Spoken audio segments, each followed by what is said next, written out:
Chairman of this session, the Honorable Vice Chancellor of OUAT, Professor Prabhat Kumar Raul sir. I also welcome the co-chairman of this session, Professor Sanjay Kumar Das sir, Dean, College of Agricultural Engineering and Technology, OUAT, Bhubaneswar.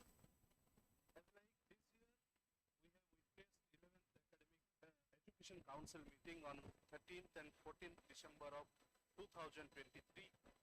In different sessions, different deliberations and discussions were conducted. All the things were documented, and as per the proceedings, different actions were taken. So based on that, a deliberation will be given by the speaker of this particular session, Professor Hrishikesh Patra sir, Dean, College of Agriculture, OUAT, Bhubaneswar. I also welcome the rapporteurs of this session, Dr. Smita Ji Nair ma'am and Dr. Jiban Jyoti Behra, from College of Forestry and College of Agriculture respectively. Now I request the Honorable Chairman of this session to take the proceedings. Over to you, sir. Good morning, esteemed colleagues, Professor Das, the co-chairman, and Professor Patra, who was the principal organizer for 11th Educational Council 2023, held during last December. So this is a stock taking session. What we resolved in 11th Educational Council and what has been accomplished. Not at the cost of blaming each other, rather if we can find some clue, if it can be resolved this year also. With these introductory words, I will request Professor Patra to apprise us what was the result and what action has been taken against them.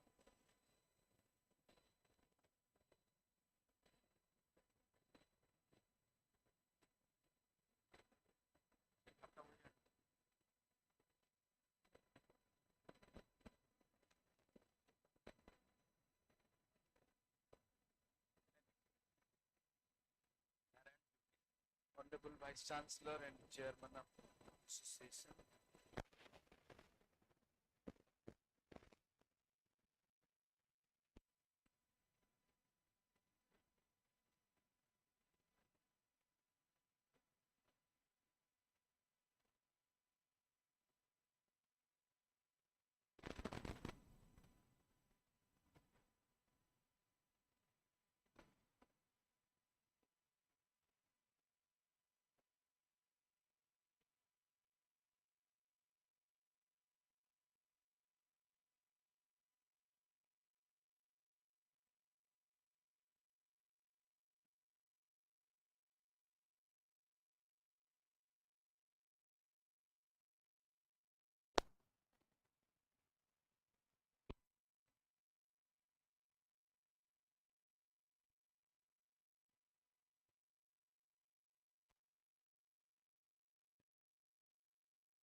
studies only NSS, and a special topic has been kept as per the decision, sir. For college level we have kept that one. Besides that one also, for better technical writing, chief librarian in the library, one weekday in every week has been given to different colleges, where people are being exposed, people are being learnt by the mentor teachers there how to write technical research publications in future times also. The seventh one, Board of Faculties to revisit the Education Council observations on implementation of NEP 2020. All the colleges, the Board of Faculties has gone through the recommendations, and accordingly the course structures have been modified as needed. Then eighth one, opening up courses in respect of seed module is to be made where strength lies.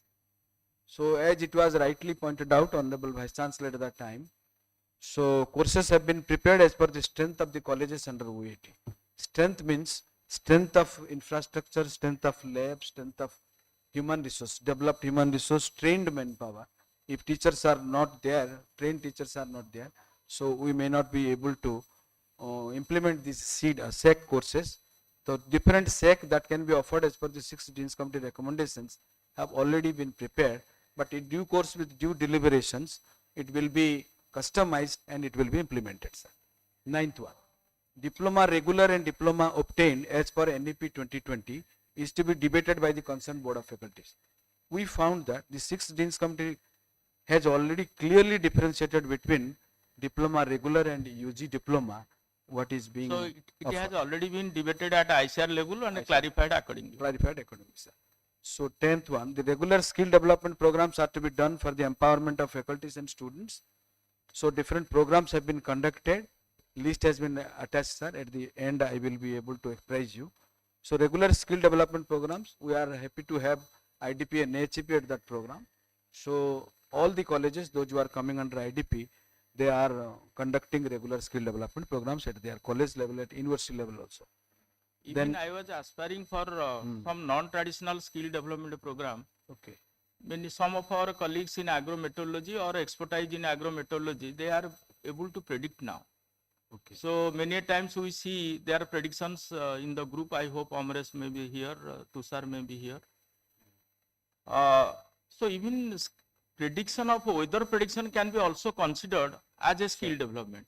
Sure. You please see, not necessarily always budding, grafting or enarching are considered as a skill development, or nursery management as a skill development. Many such innovative where the students can have a more interest. I hope if we open a skill development on weather prediction or weather forecasting, many of our students, irrespective of they are from agriculture or horticulture or even from veterinary or fishery, they will love to enter in. So I hope all the faculty deans should such have a kind of a deliberation at their respective faculty level to find out if such courses, skill development courses, can be operationalized or can be listed out. We will take a call in maybe in the academic council how many of them can be operationalized. Next. Sir. So the next one is development of farmer innovation and student innovation centers co-created by the farmer and faculties and student and faculties respectively. This has not been, sir, yet. Action is yet to be initiated on this. So Innovation re ame kichhi kari parne na kon? Sanat, any idea please? Dr. Sanat Mishra nahanti. Dokant tangu Dean PG phone karantu Sanat Mishra. Innovation, incubation e keteda jinis re incubation टिके safe को आसिलानी. Innovation रे मते लागुचे कोउठा मे पछई जाउचे. परवर्ती अवस्था रे फेरे that will also drag us towards back bench. Next. Sir. Then feedback from students required to understand the impact of teaching and learning. Feedback has been taken from the final year students, but we are not taking from the first, second and third year students, but we will start it, sir. For final year students, we are taking up. आजकल तो Google form हे गलानी. Sir, Google form. कागज बांटिबा दरकार नाही. आ तार जदी software भी हेलानी जे सपोज Google form रो रेस्पोंस टाकू सिंक्रोनाइज करी करी ताकू कंसोलिडेट रिपोर्ट काढिबा पई. Let us also please ask us, we can provide the softwares. मु जानि छी ताकू कोन सतरे के प्रिंट आउट नै करी 1 + 3 = 4 करबो की. जदि जो माने अछंती हमर मते लागे हमर कंप्यूटर साइंस रो जो माने अभिमन्यु अछंती हुंतु बा रश्मि बाबू जो माने कर टिके आईडिया अछि से कहंतु if how the information from Google sheet can be retrieved through software methods, through using softwares. We will try to provide that. Sir, in this case, Dr. Asim is also convergent, sir. He is Asim, also any idea? Asim could basla distala, please. Kari hobo na? Kari hobo, So yeah. whether we have that facility or we need to acquire. ता भितरे से व्यवस्थाटा अछि. So मु भाबुची आमे next time जेतोले academic council रे बसिबा कि डीन्स कमिटी रे बसिबा कारण एजुकेशन काउंसिल पूरा after a gap of 1 year सेतोले आ आमे कहिबा नै जे आमे एटा करिनु कारण एटा करिबा पई आम पाखरे आवश्यक उपकरण एवं व्यवस्था मध्ये अछि. Next Sir, the next one is nomenclature of UG degree, award of UG degree after 3 years, swapping of courses, addition of seed courses, etc. required to be proposed through concerned board of faculties. The courses have been modified after discussion in the board of faculty of all the colleges. Sir. I think after the decision of board of faculty, the academic council also recommended the same, and board of management on 18th this month has also approved. Hopefully within a week or so, because the approval of board of management is used to keep on circulation for the information of the honorable members, because they may add or delete something basing on the discussions held. So once we get a no objection from the honorable members by within a period of 1 week, we will be able to notify. And for that matter, board of management is the apex authority. No further clarification from government or anybody is required. We are competent. Next. Sir. Then the second theme, blending research and UG curriculum. We have recommendations, resolutions. UG students should be exposed for research experiences which will bring a sizable impact in higher education and research. This is integrated in the project course. You might be knowing project course is there in the NAP 2020 that we have already implemented, offered to the student. In that case, research has been taken care. The second one, sir, the mentoring systems with 3 to 4 senior or distinguished faculties for initial or newly recruited faculty members for integration of teaching and research activities. We are adopting, sir. We have adopted. I think we also sent a team to NAR. Sir. कोठी जाइथिले sir माने नुवा sir माने कोठी जाइथिले सेमन जाइथिले sir IIM Ahmedabad जाइथंती EDII Ahmedabad जाइथिले नार्म जो माने न्यूली रिक्रूटेड नार्म जाइथिले मु आई रिमेंबर एंड को नार्म जिबा लोक आम भितर केही नाहंती एठी आई डोंट फाइंड एनी यस किए के जाइथिलो देवदत्त Sethi how was it whether it was productive ठीक थिला so good even we can send another batch during December January मु एबे कालना परन गोटे सर्कुलर देखुथली नार मध्ये आउट ट्रेनिंग करूची if it is a paid training also we are ready to pay so whatever or whoever has been left out can be included in the next batch, and also some senior faculty may be also added to that. Next. Sir, now the next one is presentation by faculties for 3 minutes to excite and motivate the students to work under them or department. So it has not been initiated. काहे की सेटा हेनी करा हेनी हम स्थान मानक तो बहुत स्ट्रेंथ अछि they have to attract students. Next. Sir, so importance of formulating research based courses curriculum for the degree programs. Sir, we will follow such courses as per provisions of 6th Deans Committee. There are provisions we can include during the course of implementation. Next. Second one, inviting good and reputed industries to OUT to work with the students. We have started, sir. Students' projects have been taken up in collaboration with certain industries. We have already started them. Next. Then exposure of students to data analysis and data visualization, problem solving and decision making skills. It is being done continuously in all colleges.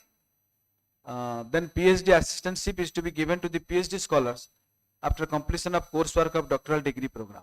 Yes, sir. We are doing it. For forestry, they don't have PhD program. PhD नहीं program नहीं से not PhD खोलले फिर पाइबे और कौन पाइबे sir. आमे भाबुछु बोधे we have already completed the first batch and also taken up the second batch. If I correctly remember. Yes, for yes. We are taking up second. We have CAT and CA. CAT रो second batch आसिलेनी sir ए जो PhD assistantship रे मते गोटे लागुची काहर हमरो आस जाई जो मानकर second batch आसीबा कथा please bring them. We have funds, nothing to worry. Sir. Then emeritus professor is to be appointed in each department against any vacancy. Yes, sir, we have already done. Not in College of Forestry because କାଇଁ forestry ତ ଏମିଟସ୍ ହେଇପାରିବ ନା professor post ନାହିଁ ବୋଲି vacancy. Okay So the internal quality assessment cell to be created in each college for monitoring of teaching as well as research activities. All the colleges, sir, it has been created. କିନ୍ତୁ forestry କାଇଁ ହବନି ହେଇନି sir ଏବେ ଯାଇଥିଲେ check କରିନା. So dean forestry is requested to take a note Sir. Then the third theme, enhancing academic ecosystem. Feedback of students for evaluating each faculty. That is being final year students who are taken. This is repeated actually. Importance of blended learning ecosystem needs to be strengthened and groomed. So as far as university facility is concerned, that facility is existing at Department of Agricultural Economics, College of Agriculture, Bhubaneswar. We have a smart classroom where blended learning ecosystem, and we are also recording the teaching program, and after recording, after editing by a competent group of teachers, we are also uploading in Agri Diksha portal of ICR. Sir, by now we have already added 43 lectures, such lectures available in Agri Diksha portal from OUAT faculty members, and we are also still continuing each week. One weekday in every week has been assigned to one college. Each faculty dean is responsible, and they are identifying the teacher and course subject. So they are coming and taking their students to that class where recording is being done every time, sir. Further, augmented reality and virtual reality experience facility is also added to that. This is also another facility that has been ICR has added. There are 12 modules on different aspects. Maybe if there are some practical aspects, sugarcane cultivation, how floriculture is being done. So in veterinary also there are certain courses. So there are 12 modules. First year ପିଲାଙ୍କର ଶନିବାରଟାକୁ ଆମେ ଛୁଟି କରିକି 5 day weak କଲେ Sir. ସେମାନଙ୍କର ଏଇ ଯୋଉ blended learning ର ଯାହା କୋର୍ସେସ୍ ଅଛି ହଁ। ସେଥିରେ ଯଦି ତାଙ୍କୁ ଗୋଟେ ନିର୍ଦ୍ଦିଷ୍ଟ ସମୟରେ ସେଇ ସଟରଡେ ରେ ଆମେ ଯଦି ଡିନ୍ ଏଗ୍ରିକଲଚର ତାଙ୍କର ଅଡିଟୋରିୟମ ରେ ବା ଡିନ୍ ସିଆଇଟି ତାଙ୍କର ରାଧେଲାଲ ଅଡିଟୋରିୟମ ରେ ସେଠି ପିଲାମାନଙ୍କୁ ବସେଇକିରି କେତେଟା blended learning class not necessarily that of ours କାରଣ ଆମ ଜିନିଷଟାରେ ସେ ଏତେଟା ଆଟ୍ରାକ୍ଟେଡ ନ ହେଇ ପାରନ୍ତି ଅଦର ସେ ଯୋଉଠି ଭଲ ୟୁନିଭର୍ସିଟି ଅଛି ଟିଏନୟୁ କୁ ଆମେ ଭଲ କହୁଛେ କିମ୍ବା ଜିବି ପନ୍ଥ କୁ ଭଲ କହୁଛେ ସେମାନଙ୍କର ଯଦି blended learning course of there interest ସେ ତାକୁ ଦେଖିବେ ଏବଂ ତାପରେ କନସର୍ନ ଟିଚର ତାଙ୍କ ସାଙ୍ଗରେ 5 ମିନିଟ୍ ହଉ 10 ମିନିଟ୍ ହଉ ଟିକେ ତାଙ୍କୁ ଇଣ୍ଟରେଷ୍ଟଟାକୁ ଜାରି ରଖିବା ପାଇଁ ତାଙ୍କ ସାଙ୍ଗରେ ଡିସ୍କସନ କରିବେ ଏବଂ ନେକ୍ସଟ ସଟରଡେ ଆମେ କଣଟା ତମମାନେ ଚାହୁଁଛ ସେଇଟା ସେ କହିବେ ଏବଂ ଦେଖିବେ if it is available in the portal he or she will take the appropriate steps for displaying and on the next Saturday. एमती करि परिबा हम पाखरे 4टा सटरडे रु 2टा सटरडे छुट्टी रहउछु मु चाहू नै से 2टा सटरडे को ता धरे प्रेशराइज करिया पे कि जो 2टा हमर वर्किंग डे अछि से पिला न भावंतु हमर ओलिकिया हे गला 5 डे वीक हे गला तणु तांकू ओटा एंगेज करी रखिबा पई एटलीस्ट ए फर्स्ट ईयर पिलांकू मु भाबुची जेति की फैकल्टी डीन माने वर्तमान एनईपी 2020 अडॉप्ट करी छंती सेमानकु रिक्वेस्ट हैला जे सेमाने जणे जणे एई ब्लेंडेड लर्निंग कोऑर्डिनेटर रखंतु बा जे जदी अछि कॉलेज रे let it be assigned to him so that he will try to coordinate the activity on each Saturday looking at the convenience of the students. Sir. The pura chhadantu nahi, that will give a lead to a bad precedence. Sir. Next. Next one is emphasizing outcome based education. So mostly through skill development and the Kyaramba program, there are many good provisions in the NEP 2020 that we have implemented that will be taken care, sir. Financial benefit to be given to the best teachers award in terms of case. हम भितर केते जण हमें बुझी जे output and outcome बहुत दिन तो लागि गला आकु बुझिबा पई आउटपुट और आउटकम के बुझिबो कहले देखिया दुर्गा कहि परिबो what is output what is outcome कह सार तो कहले आउटकम बेस्ड हम समस्त भी हम मार देलो आउटकम बेस्ड आउटपुट और आउटकम भितर कोन फरक I'm not sure still. I think that outcome is a overall effort of large effort, whereas output is something what is a small interval will put some outputs and it will lead to a larger outcome. In a very standard and a colloquial sense, I will not take much time. I will try to explain. जदि गोटे irrigation project होची से project रो लंबा ओसार तार dimension तार concrete wall these are the output physical things ता द्वारा पानी मारिबा द्वारा जेतिकी लोकंकर सेठी इरिगेशन रे बेनिफिट होउची क्रॉप रो नुआ नुआ क्रॉप आसुची क्रॉप प्रोडक्शन प्रोडक्टिविटी बढ़ुची दैट इज द आउटकम आउ गोटे क्लासिकल एग्जांपल दउची जे इंटरनेट आसीबा इंटरनेट रे आउटपुट होउची जे आमे 12टा हॉस्टल को इंटरनेट देई देलु किंतु आउटकम होउची से इंटरनेट पाइला पर पिला माने जे भली भाबरे तांकर पाठ पढ़ा रे तांकर प्रिपरेशन रे तांकर कैरियर डेवलपमेंट रे यूज करले जाको आमे क्वांटिफाई करि पारुने इन ए सेंस कारण 12टा हॉस्टल 12 लाख टंका खर्च एवं 1200 मीटर तार ये these are all physical things are mostly the output oriented things but outcome is the way it benefited the students in shaping their career.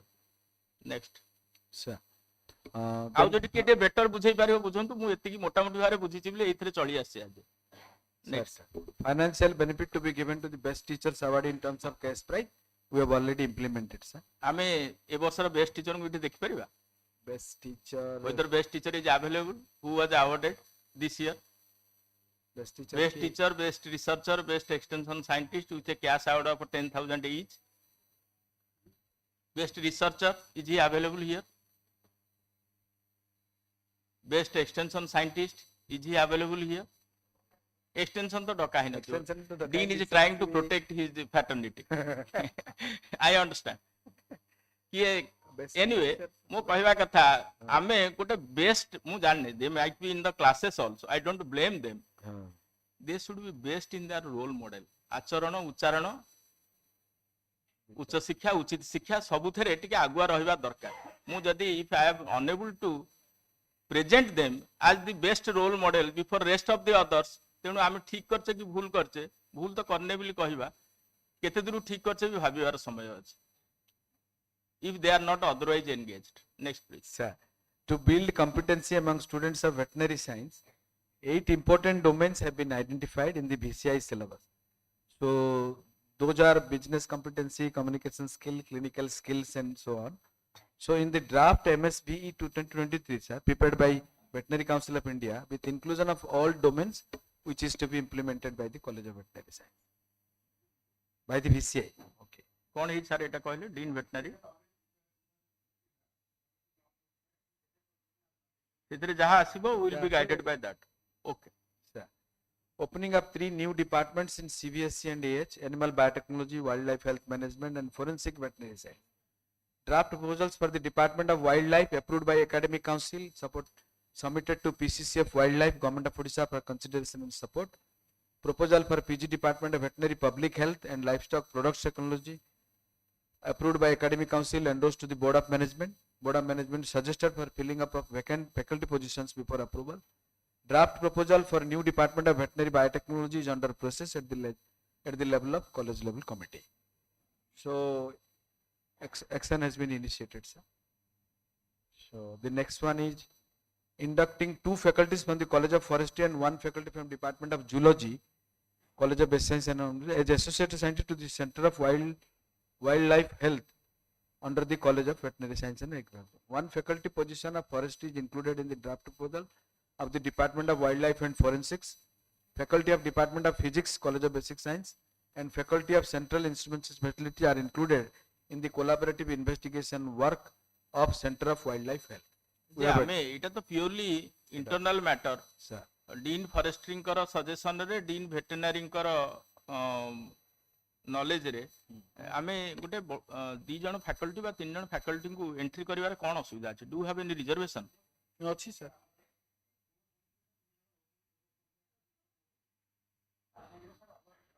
आपण गोटे कन्सल्टेटिव कमिटी करंतु से 3 जन संगे आउ 3 जन बा 4 जन ताऊ कन्सल्टेटिव करंतु हमकु देबे डायरेक्टर बेसिक साइंस जनक नाम दियंतु फॉरेस्ट्री 2 जन को नाम देबे. सो एटा गोटे कन्सल्टेटिव लेयर 1 रे रहू कोर कमिटी, लेयर 2 रे रहू consultative committee. Can we accomplish by 15th of January? Please do that. Okay. इथरे दायित्व रहिला 3 जनकर, director basic science, director dean college of forestry and dean veterinary. Simply let them propose you with your considered views propose to vice chancellor and we will approve and you will notify. Okay, please do that. Sir. Consultative committee. Next, The next one is to have the synergy of basic science with agri and allied sciences. CBSH may be fitted into different MSc and PhD research works. Sir. So in this case, it was done 10 to 15 proposals have been to be identified. Already 12 number of proposals have been prepared in due consultation with Honorable Vice Chancellor, sir, by the CBSE and other faculty deans, time to time different sittings, which are proposed to be placed in a meeting on 1st of July. One, but it could not be held, sir, because यार of ठीक अछि एटा जदि madam It गोटे has थर already दिथर defer हेछि मु जानि छि तापर मते रिमाइंड करथल टे भलो होई थांदा एबे हम हाथ गोटे अपॉर्चुनिटी अछि विथ डीन पीजी ना डीन रिसर्च पाखे गोटे अपॉर्चुनिटी अछि हम जो 5 लाख दबा सितरे चेष्टा करिवे जे ता संगे रे जदि सेटा अप्लाइड साइंस रु आसी ता संगे जने बेसिक साइंस वाला को जोड़िया पे जदि सेटा बेसिक साइंस रु आसी छि ता संगे रे जने अप्लाइड साइंस को जोड़िया पे जदि भी से प्रपोज करि नथिबे you try to convince him, advise him, so that then and there he will propose his team with a blended faculty composition, both from basic science and applied science, or both from applied science as well as basic science. This will pave the way, I think. हुए तो are वर्ष को 5 लाख जगह 10 लाख भी कर परिबा, but let us start. Sir, the next one is a committee to be formed under the chairmanship of Dean Research, having Dr. There are so many faculty members as members and Dr. Sanat Dwivedi as member convener. Submit a report on feasibility of adoption of few cutting edge technologies fitting into the existing areas of genomics, bioinformatics, nanoscience and technology and regenerative agriculture. So actually the committee has identified, sir. Actually the university level coordinator is the Dean of Research, but this has been largely supported by Dean College of Agriculture. Sir.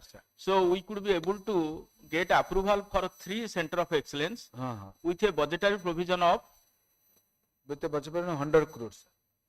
ଆମେ जोडा finally EFC देले केते टंगा रे देले EFC ने हमें 100 देइछे केते सुशांत 127 कोटी टंका गवर्नमेंट सैंक्शन कला परे कहला ताको EFC मेमोरेंडम हिसाब रे करि कि दियो Dean CA supported, Dean of Research team prepared, and hopefully Comptroller might have endorsed it maybe 15-20 days back.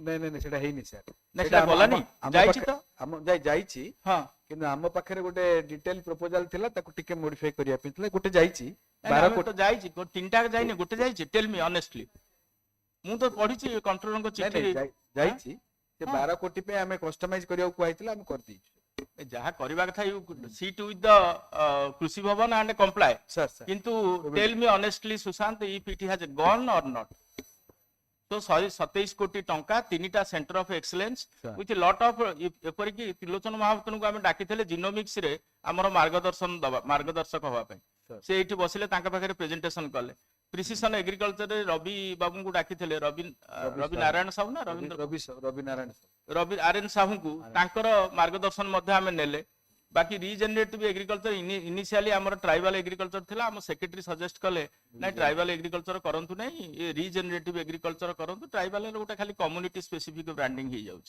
सो ताकू मध्ये हमें शेप साइज दार बदलैले एवं करिकिरी ताकू मध्ये सबमिट कले we are struggling for the EFC memorandum आ EFC मेमोरेंडम मोर जहा to the best of my information it has been submitted at least 15 days before. ठीक है sir Sushant, still you please look into and inform me in a personal tone also. ठीक है Next please. Then proposal to be given by head department agrometeorology CA Bhubaneswar to set up doctoral degree program in agrometeorology subject. Proposal approved in the academic council board of management and moved for government approval. Recently sir 2 to 3 days back we have got government some suggestions and we are doing it. जो माने I also congratulate Tushar for his excellent presentation in convention center. जो माने सिथरे से जो काली जो group कहउतले सेही ना आउ दउ नै सेही ग्रुप रे तांको कांग्रेचुलेट कले आज समस्त पचरांतु what is the progress on opening of a PhD in agrometeorology. Let him enter there and also give you some feedback. Next. Sir, the plant breeder should come with strategical approach to make the variety adaptable and sustainable among the farmers. Sir, in this case, variety development activities are being focused on state need traits for popularizing the variety through FLD, OFT, minikit and MLT.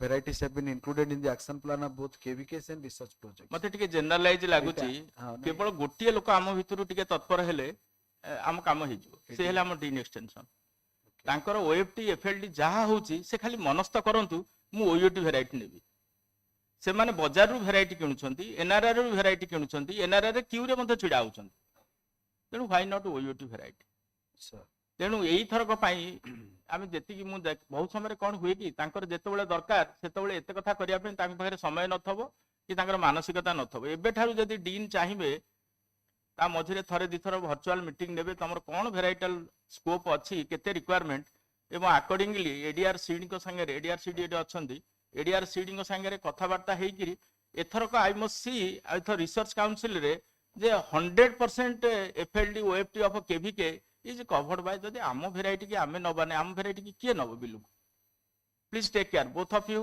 The dean extension and ADR seeds Sir, the Dean of Research, OUT Bhubaneswar, is to prepare the action plan how to introduce and popularize low GI rice in Odisha. Low GI rice developmental activities will be taken up at Jaipur research station. Nearly 50 crosses have been developed. 10 numbers of existing released varieties have been selected for low GI testing and submitted for testing at Directorate of Rice Research, Hyderabad. नहीं नहीं मु भाबुचे हम गोटे project पाइले परा लो GR Sushant Sushant, पाइले पाइले नहीं आ इटा जो ट्रेडिशनल वेराइटी जहाँ थिला मिहिर पाखरे आमे कथा हेथिले बनारस संगे साउथ एशिया सेंटर संगे आम वेराइटी की से मागणा टेस्ट करियो बोली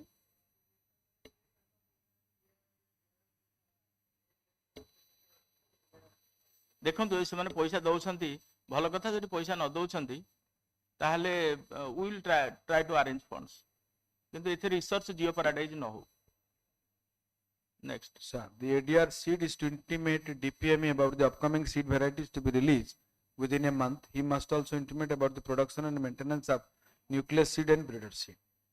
In this case, sir, seed production plan of newly released varieties have been developed and are being taken up at different research stations and projects as per convenience of the brothers and alignment with FLD, OFT and मत लागु शांतन थिला बेले किछ उटा road map करथिलो जे आम और जो आम भेराइटी गुडाकर केमती सीड प्रोडक्शन प्लान हबो से अनुसार होउची ना हेई पाला नै होउची गुड sir, ठीक this is all, sir. Thank you from my side. so thank you so much Professor Patra Sir. for at least with shortest possible time collecting the information where we stand in respect of our earlier decisions.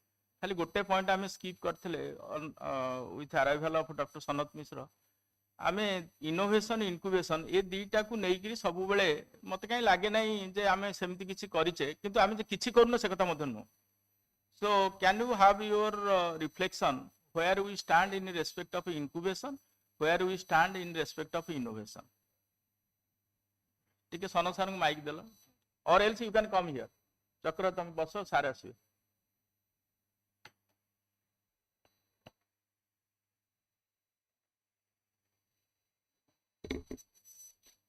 Honorable Vice Chancellor, esteemed deans, directors, and esteemed colleagues. As you rightly said, incubation program at OUAT is not progressing as expected. That's a honest confession at this juncture. But nevertheless, we have been doing excellent work with respect to supporting the startups. The startup ecosystem, Government of Odisha, has formulated a policy called startup policy in 2016. Under the policy, OUAT has been designated as the nodal agency for agri-techs. And we have a committee under the chairmanship. I was earlier the convener. Currently, I am the chairman of the startup committee, OUAT startup committee that was notified. And a multidisciplinary team is currently functioning as the startup committee of government, of OUAT, under the aegis of Department of MSME, Government of Odisha. So as on date, it's an online activity every first and third Sunday, so Monday of each week. It's a first and third, right? I remember correctly. First and third Monday of every month, the startup committee meets. And we scrutinize the online application as a nodal agency. We scrutinize the online application on three fronts. One, on its recognition, the second one on product development marketing assistance, third one on need-based assistance. So as on date, we have been doing good work with respect to other nodal agency. There are about, if I remember correctly, 15 nodal agency at state level, and OUET is one of them.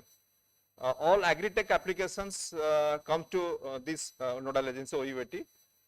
If I remember correctly, we have evaluated more than 140 applications, sir, out of which new applications for recognition about 80 plus, and rest are for the product development marketing assistance and for need-based assistance. The second important activity that we have undertaken as a nodal agency is validation of startup products. So under the kind approval of Honorable Vice Chancellor, we have formulated a separate guideline for validating the product of startup, various startup, agri-tech startups.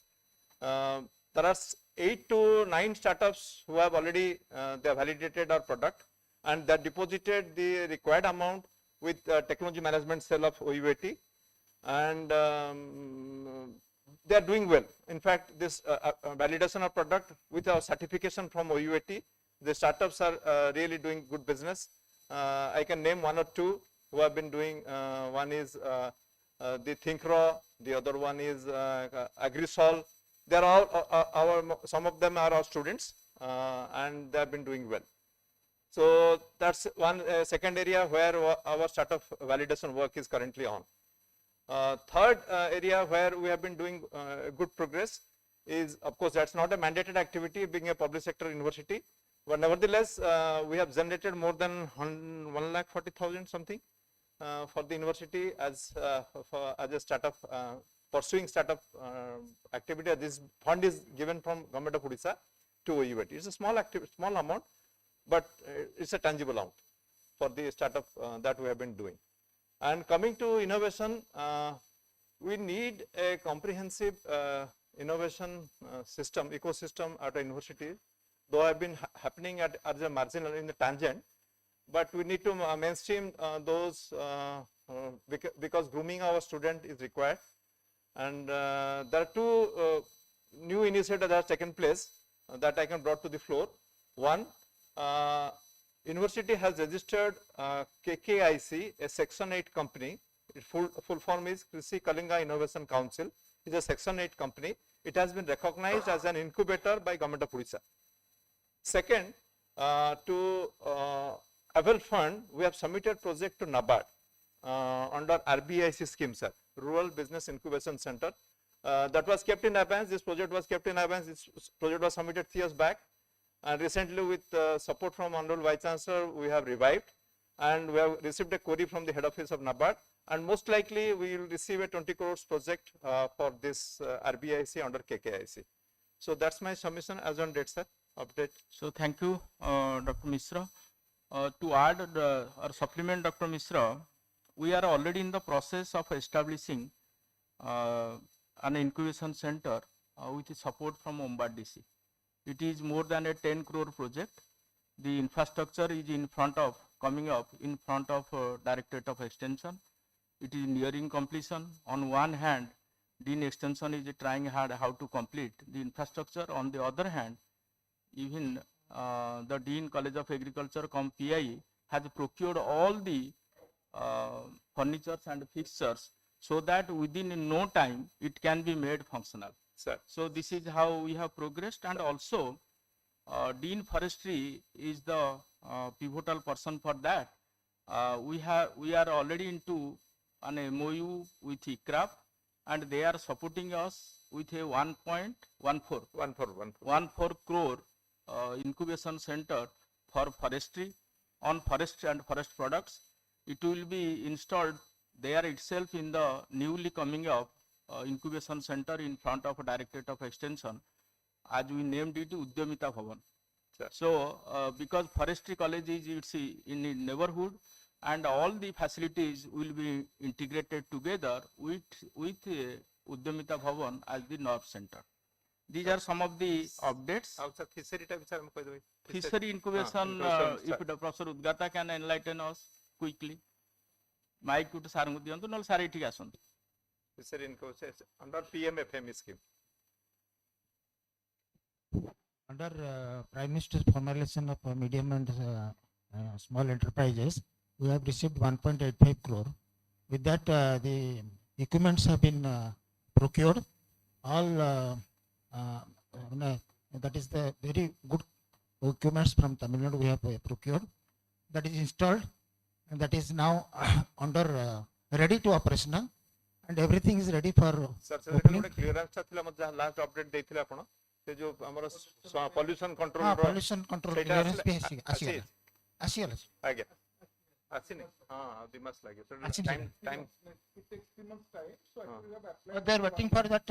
No, is it statutory that 3 months time is required, or else any of us can request Dr. Murugesan?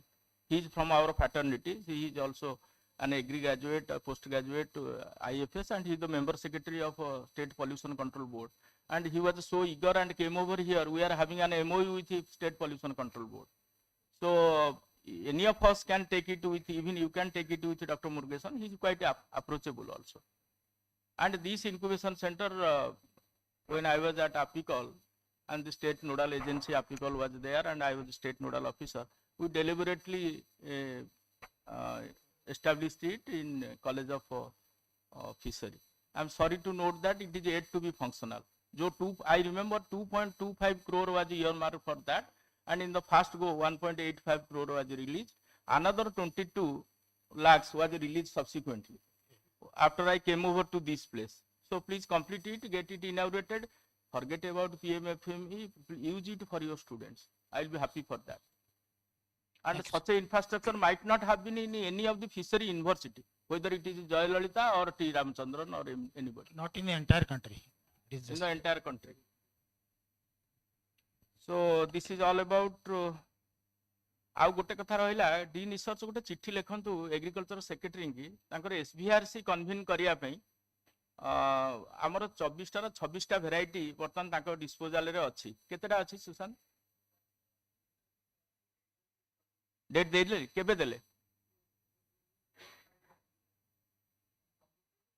जिबा तळु हां ठीक है so we break it here please have a cup of tea and come back in time and don't make that area dirty please my request सेठी माने जळखिया खाई करी खोळ फोपाडीबने dustbin रे पके Thank you so much. Thank you, the chair and co-chair of this session and speaker of this session, and all the learned faculty members. It's time for a tea break, but please come back within 5 minutes, please, because the next session will be going to held within 10 minutes. Our guest has been arrived in our venue, so please come back. By 11:15 we will assemble here, please.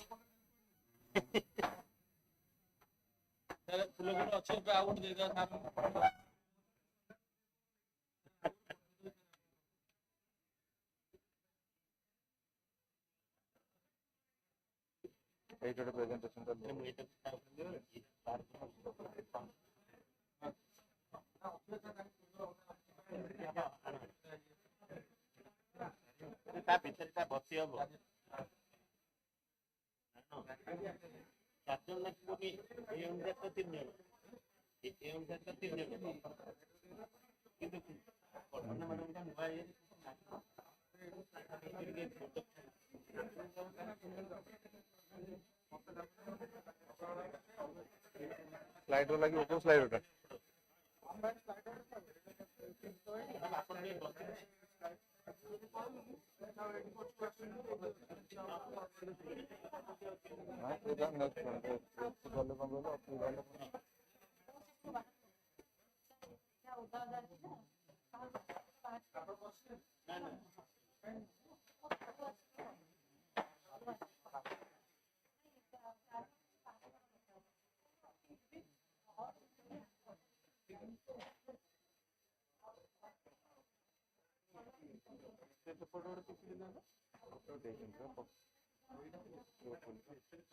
ना ना सी तो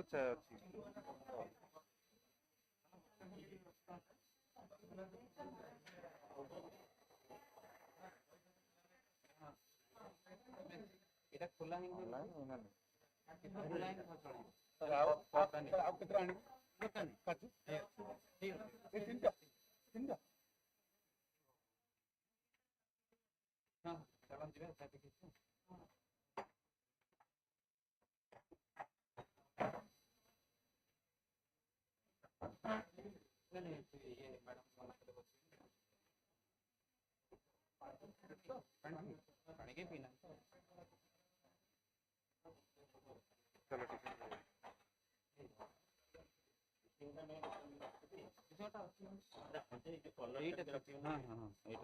କଲରଟା ମୁଁ ଗୋଟେ ରଖିଦେଇଛି ନା ନା ମୁଁ କହିଲି ସେ ଯୋଉ ବାକି ଫୁଲଟା ଥିବ କି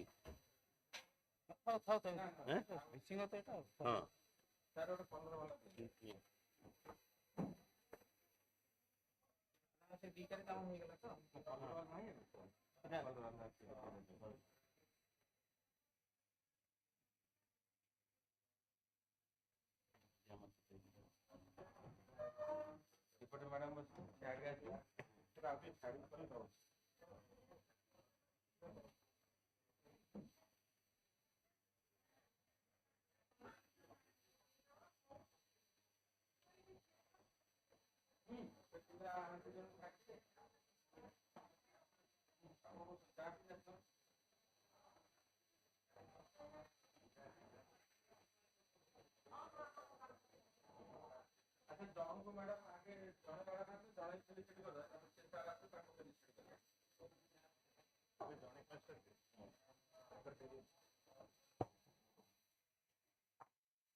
May I have your attention, please?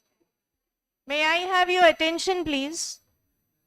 I welcome you all to the second day of the Education Council meeting and the Symposium on National Education Policy 2020, organized by the Odisha University of Agriculture and Technology. Before starting, here's a small piece of announcement. We have got this car key. Does it belong to anybody here?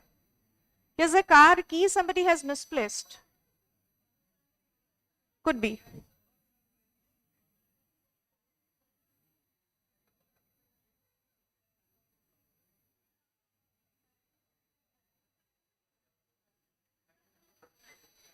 I once again welcome you all to the 12th Education Council meeting of the University and the Symposium on the National Education Policy 2020. We have already done with the inaugural meeting and the other sessions yesterday. Today is the second and the last day for the Education Council meeting. We will have among us as two eloquent speakers, Professor Gitanjali Das, Honorable Vice Chancellor, Berhampur University, and Professor Vidubhujan Mishra, Honorable Vice Chancellor, Sambalpur University. They will be here in no time. We will start with the meeting. I would request everybody out in the corridor to please occupy their seats and keep their mobiles on the silent mode so that we can carry out the program very smoothly. I would again request everybody out in the lobby to please come and occupy their seats and keep their mobiles switched off so that we can conduct this program very smoothly.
Hello.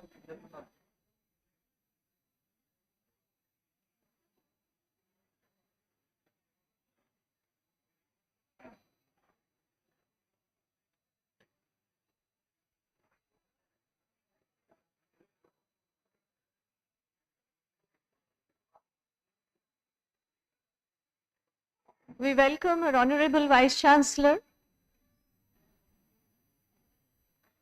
Professor Gitanjali Das, Honorable Vice Chancellor, Berhampur University, as a keynote speaker for the second day session. We welcome you, ma'am.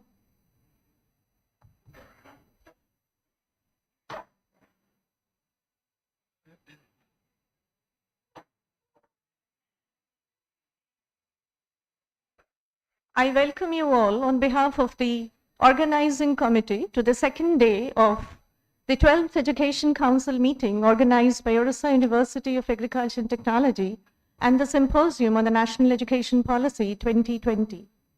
May I now request Honorable Vice Chancellor to please felicitate our guest for today's morning, Professor Gitanjali Das, Honorable Vice Chancellor, Berhampur University. Sir, please.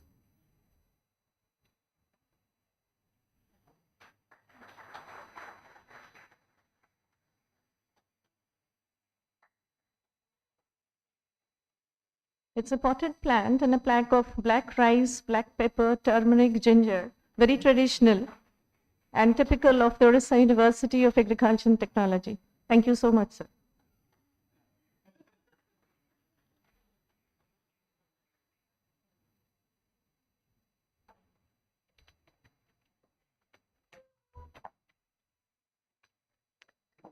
Professor Gitanjali Das is a pioneering leader as the first Lady Vice Chancellor of Berhampur University.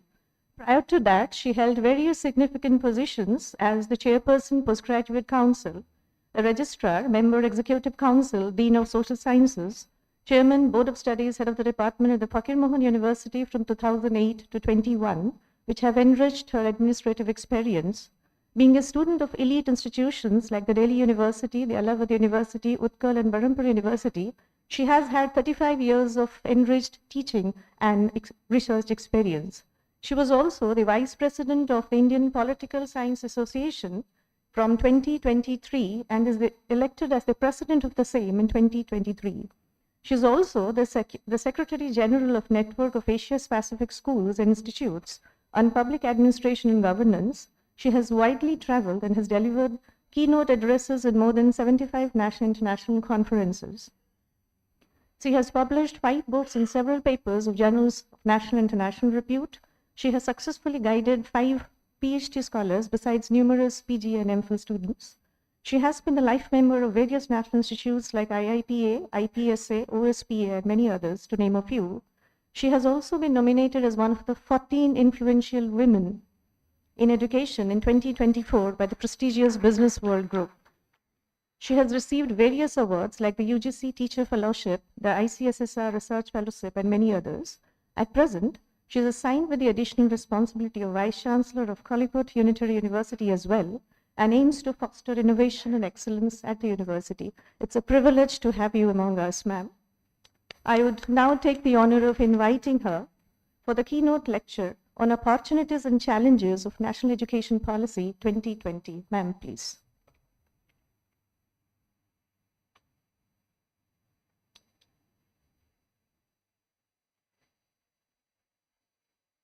Good morning, one and all present here. Esteemed Vice Chancellor, Professor Ravda, esteemed faculty members, students, support staff, media persons. Once again, I convey my wishes to all of you. I feel privileged to be a part of this conference because it is a moral obligation on my part to come and share some of my feelings because we have an MOU with OUT. So it is part of our mandate to come and share something with all of you. All of us are discussing on NEP for the last 4 years. NEP was introduced, adopted in 2024, but since it is a part in the concurrent list, very few states implemented it. NEP is yet to be implemented in many of the states. Fortunately, Odisha implemented it this year. Very recently, the notification came maybe 1 or 2 months back only. But all the universities were prepared to implement NEP because of the many rounds of discussion and brainstorming at the government level, and many roundtable conference was also conducted. So NEP, a question arises, why NEP? Why this national education policy? What was the necessity? There is a lot of debate, number of perspectives are there in this regard. Some do accept it, and some are very critical of NEP because they think that our structure was better, our structure was quite timely, and this will definitely spoil the system of education. But nevertheless, we can always discuss or debate upon the basic principles of NEP, the foundations of NEP on which it was resting upon. We are having 5 revolutions, we can say. Initially, there was Green Revolution, of which OUAT is also a part. Then came White Revolution, the Milk Revolution in this country. Then the Blue Revolution is also a part of the revolution, Space Revolution that is. Then came the Grey Revolution, that's a software revolution. It's also going on. And now we are into knowledge revolution. We are into knowledge revolution. We wish India to be a Vishwaguru in terms of disseminating knowledge, philosophy, etc. So, and the latest is entrepreneurship revolution. That is, a lot of debate are going on. What should be the type of learning, what should be the type of education, what should be whether the traditional universities should continue or the structure should be revamped, like this, like so on and so forth. But this NEP did not aim at bringing some cosmetic changes or incremental changes. Rather, it was to revamp the structure, totally revamp the structure of education in this country, which was there since 1986. It wanted to restructure, revamp. Total transformation in the field of education is to be brought by NEP, and to just to you will go just revamp the system, and we will not follow the previous one. So that was the objective. And another thing was that research ecosystem was also to be established. Research ecosystem was not very strong in India, even now, till now. We had a educational system which was following the Macaulay system of education, we can say, since 1835. Because of our long colonial legacy, which I always say, it was to have dignified clerks. What was the purpose of education? To have some clerks. Rote learning, classroom education, rote learning, and reproduce it in the examination hall, forget it after the examination. No use in practical field. You go to community, you go to society, you become a novice, can't do anything. We have seen students passing their graduation, already passed their graduation, post-graduation. You ask them to write an application, they can't write. You ask them to do something, to go to, neither they can be an intellectual, nor can they be a farmer. They are just, they don't fit into any system. Those who are, few are getting some jobs. Apart from them, all become useless. So in this type of education made us colonial slaves. The same education pattern was going on and on and on, and it was a great divide. There was a huge division between what we call India and Bharat. Most of the students were there in the rural system, rural places, having no infrastructure, having no teacher, having no facility, nothing. And there are few creamy layer, we can say, just cream of the society. They rich people, they send their children to the English medium schools. They can compete in the globalized system. So there was a huge divide, huge gap between these around 1995 students. They belong to the vernacular system, and very few, the percentage is very few, those who are qualifying in the English medium schools and can have access to all the everything in society. So this was also to be taken away with. So we were not very comfortable with that system also.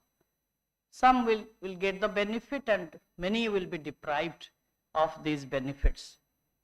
So the principles on which NEP was formulated, the principles were 5: access, equity, quality, affordability, and accountability. So access is, we will take education to the doorsteps, to the doorstep of a child.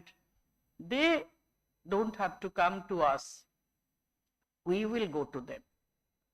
We are in a system, we have Niti Aayog has defined a number of aspirational districts. 10 aspirational districts are there in Odisha also.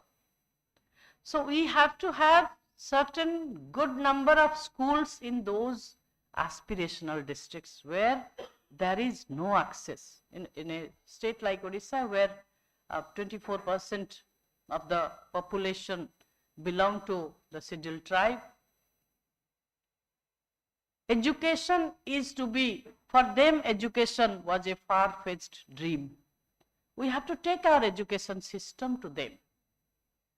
We will go to them so they can have access to the education system. Equity is to be maintained.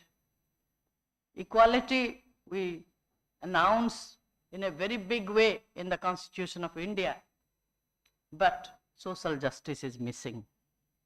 So when we combine equality with social justice, it gives us equity.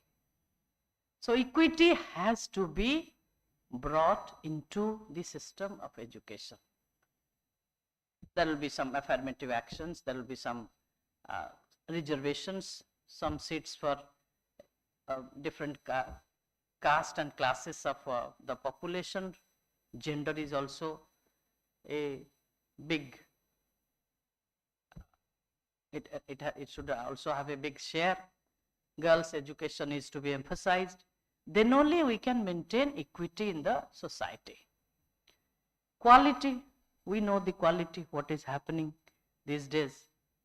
In our campus, there is a school, primary school, up to +2 we are maintaining a school. 8 classes are there, three teachers are there. So 3 teachers are there. So 1 to 8 will be controlled by 3 teachers. So what type of education? So this, I just gave you an example just inside my campus. So you can well imagine what is going on in the primary classes, in the primary school education. So this has to be addressed. Affordability. Education should not be very expensive. Again, there is a difference. You know, you are living in this city, so you know what is the cost of education in private schools in contrast to Saraswati Sishu Mandira or any government run school or Kendriya Vidyalaya or any government run schools. So it should be affordable and accountability. Accountability, I will say, should be on us. We should be accountable. A teacher should be accountable. If the education is in a wrong path, I believe we are mostly responsible. Some vacancies are there, it's okay, but we cannot take an excuse depending on that only. We have to be more responsible, we have to be more accountable. So that is to be there. So like this, so that is why to get rid of this Macaulay School of Education, Macaulay process of education, he had declared, Macaulay, it is said that Macaulay had declared that in the parliament that we have to destroy the education system in India. Unless we destroy the education system in India, we cannot rule them.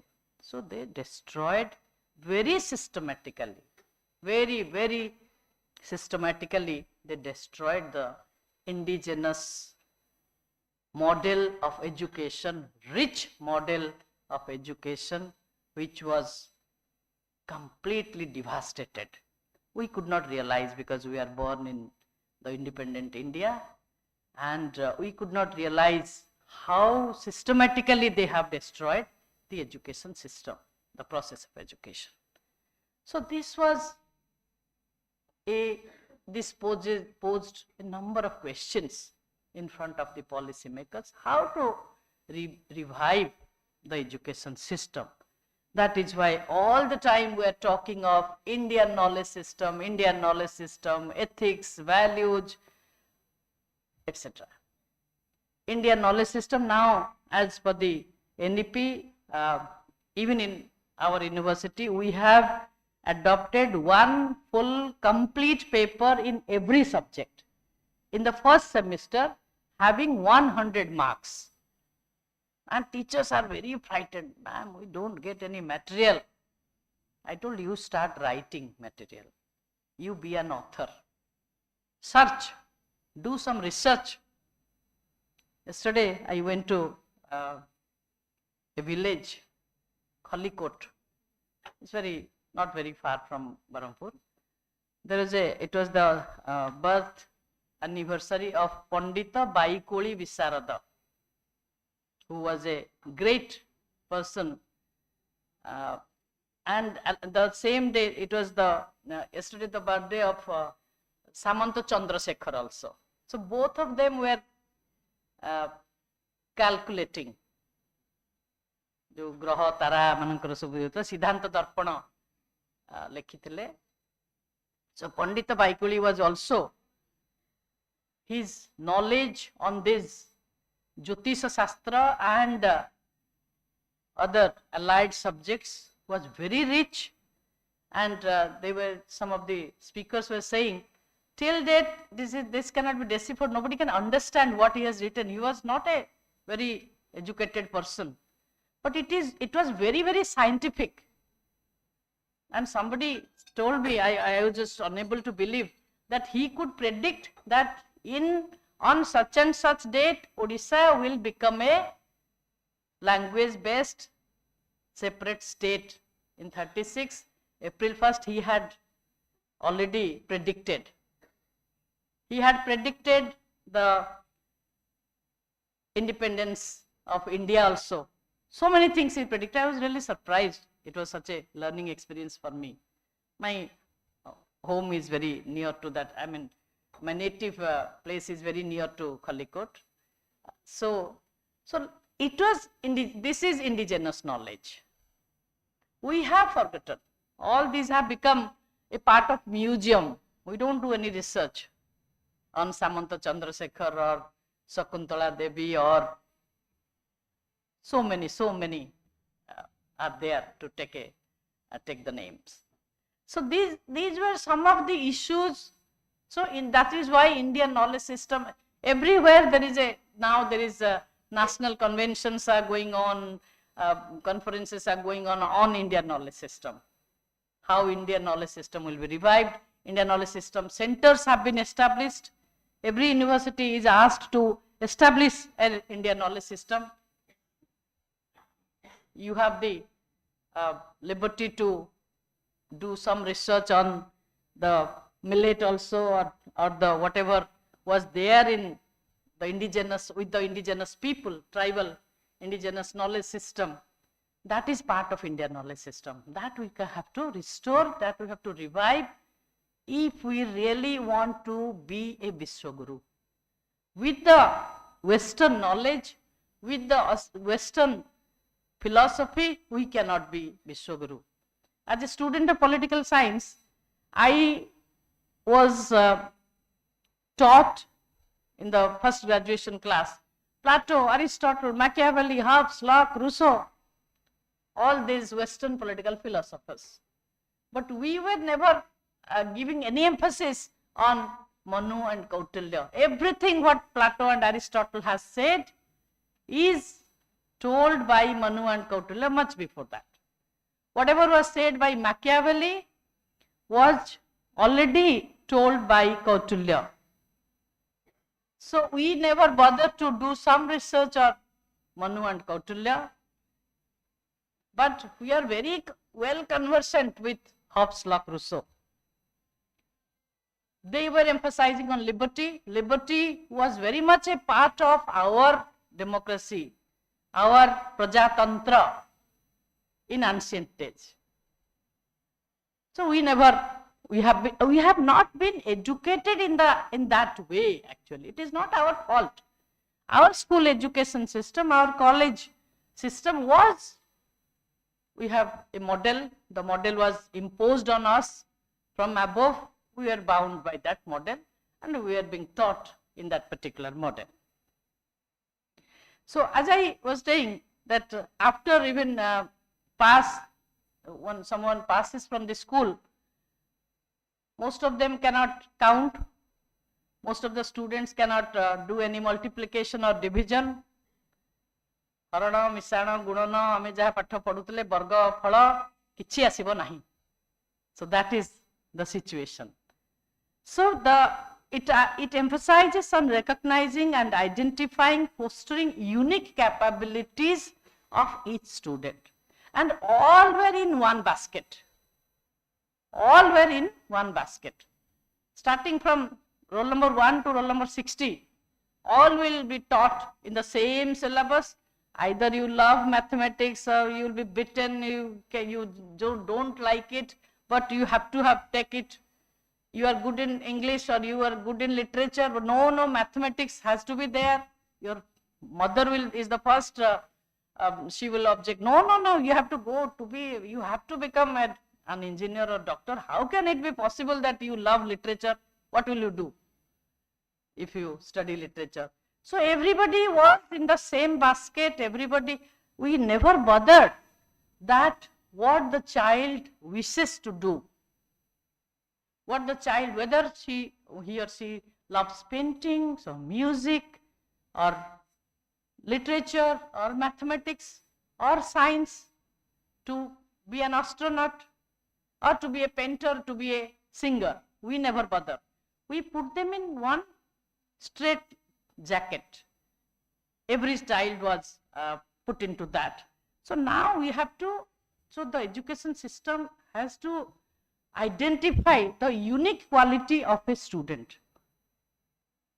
In what way he or she is unique? In what way he or she, her talent can be best suited for the society? So that has to be identified, not in a straitjacket system. So foundational literacy and numeracy will be given lot of importance. Then flexibility. I was very few in those days were getting first class. In Puri district, I passed out from Noyagarh school. So very few were there, 2 or 3 were there in 75, 76, I passed out. So I got a first class. So obviously everybody thought she will choose for science. I had no interest. I don't know, I won't go. I'll go for arts. Arts? Getting a first class in matriculation and going for arts stream, how is it possible? I don't know, I don't like. But luckily my parents did not insist me, otherwise I would have become a stupid because I never liked mathematics. Anyway, but we always emphasize on a particular type of study. So whatever is the, nowadays like after engineering is gone, everyone is into computer. Now a new stream has come up, AI. AI, machine learning and etc. So we cannot, so there will be flexibility. This flexibility like CBCT system has been implemented since 2016 I think. So a student of physics can take one paper in political science, a student of English can take one paper in law. So students will have a basket of choice. They will choose. Along with a science subject, they can choose some social science or subject from humanity. So there will be no such binding rule for choosing of a subject, and no hard separation. Science, arts, commerce, there cannot be. I mean, all isolated streams. How can a person of physics can talk to a person in biotechnology? How is it possible? No, that is not possible. A person from chemistry is doing some laboratory work with a person of zoology. Oh, how is it possible? He is in chemistry, how can he come to zoology? So that we never thought that this can be possible. So now multidisciplinarity has become the order of the day. Now we emphasize on multidisciplinarity. Very recently, our university has got a project by ICSSR, that is Indian Council for Social Science Research. Who got it? You know, a person, a strong researcher in environmental science. He has got this longitudinal study. For the first time in the history of ICSSR, they have given 2 crores. And it is a longitudinal study located in Berhampur University, one institution in XIMB, some people in XIMB are there, some in Gujarat are there, some in I think Himalaya belt in some institute is there. 5 institutions have combinedly applied and they have got it. The point of what I wish to make is ICSSR never, because we were I was also getting a fellowship, I was also getting I have done a project. But the maximum 15 lakhs they give, maximum. But for the first time, they have given such multidisciplinarity, they are also encouraging. So this has become a principle of Government of India also. So there will be no silo. You cannot do research, you cannot work in a silo. You need to collaborate with others. So collaboration, coordination, cooperation with among all the universities and among all the institutions. Like we have a MOU with OUT, we have a MOU with BSI, Botanical Survey of Botanical Survey, and we are also having an MOU with ZSI. And this year I took 35 scientists as recognized supervisors in Berhampur University, because they are working in excellent places. So why can't a scientist become a supervisor? It was an impression, no, only a university teacher can be a supervisor. No, it's not. Why should we emphasize on this? So this can also be done. Multidisciplinary and holistic education. Holistic education, in the name of holistic education, I sometimes feel the classroom education is completely minimized. we need to emphasize holistic education, but along with what it means, that along with classroom teaching, you need to emphasize on sports, we need to emphasize on community service, we need to emphasize on culture, we need to emphasize on yoga and outreach activities also. Our students very regularly, they go for beach cleaning.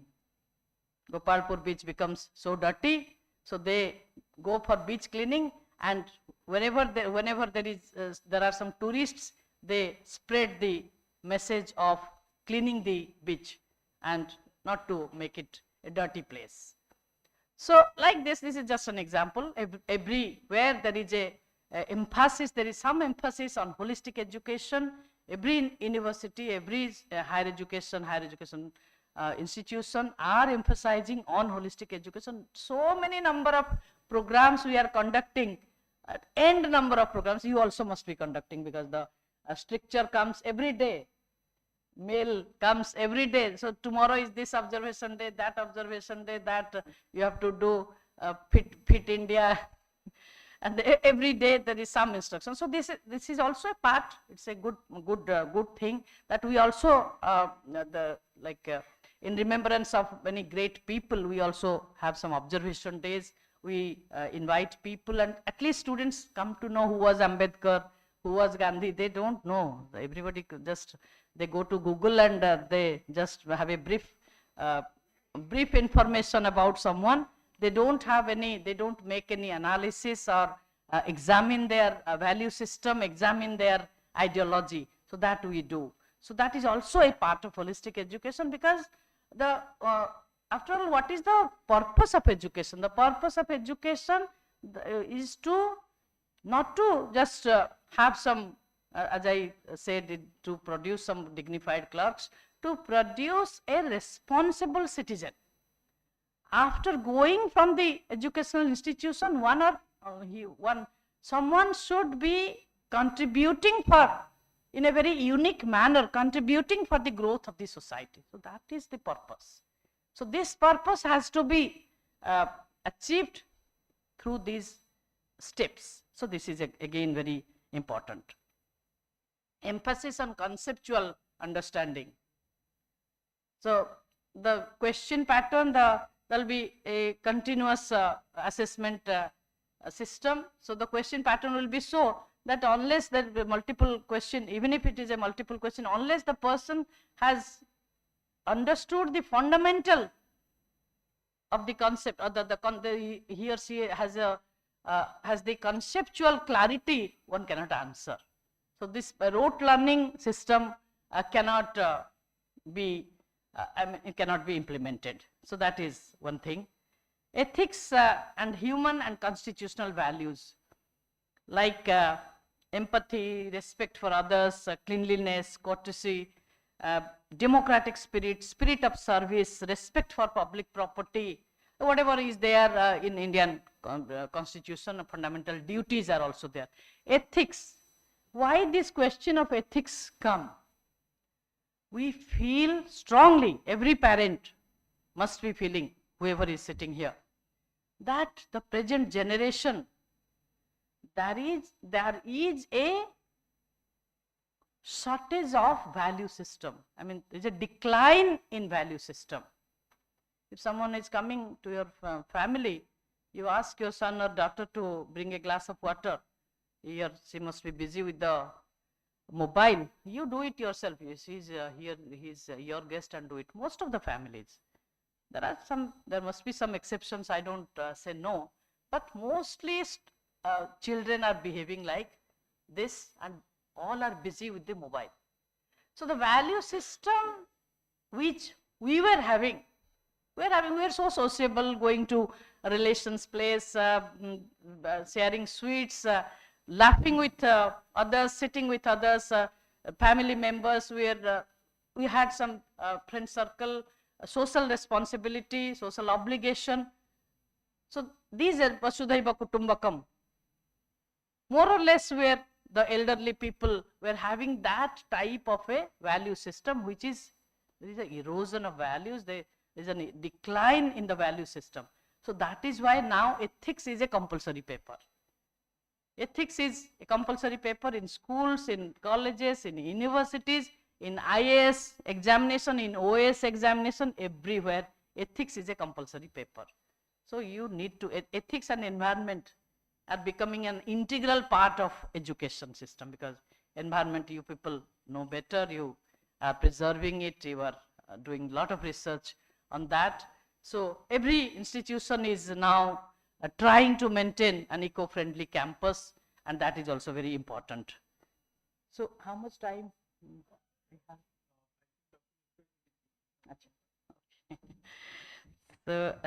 So like this, and the constitution, human values like empathy and sympathy. So that is also declining. We are seeing horrific stories in the newspapers. So these have to be changed. Promoting multilingualism and power of language, vernacular language. It is observed that a child who has studied in mother tongue, when he or she comes to the society, comes for higher education, is unable to follow many things and to compete with others who are taught in English.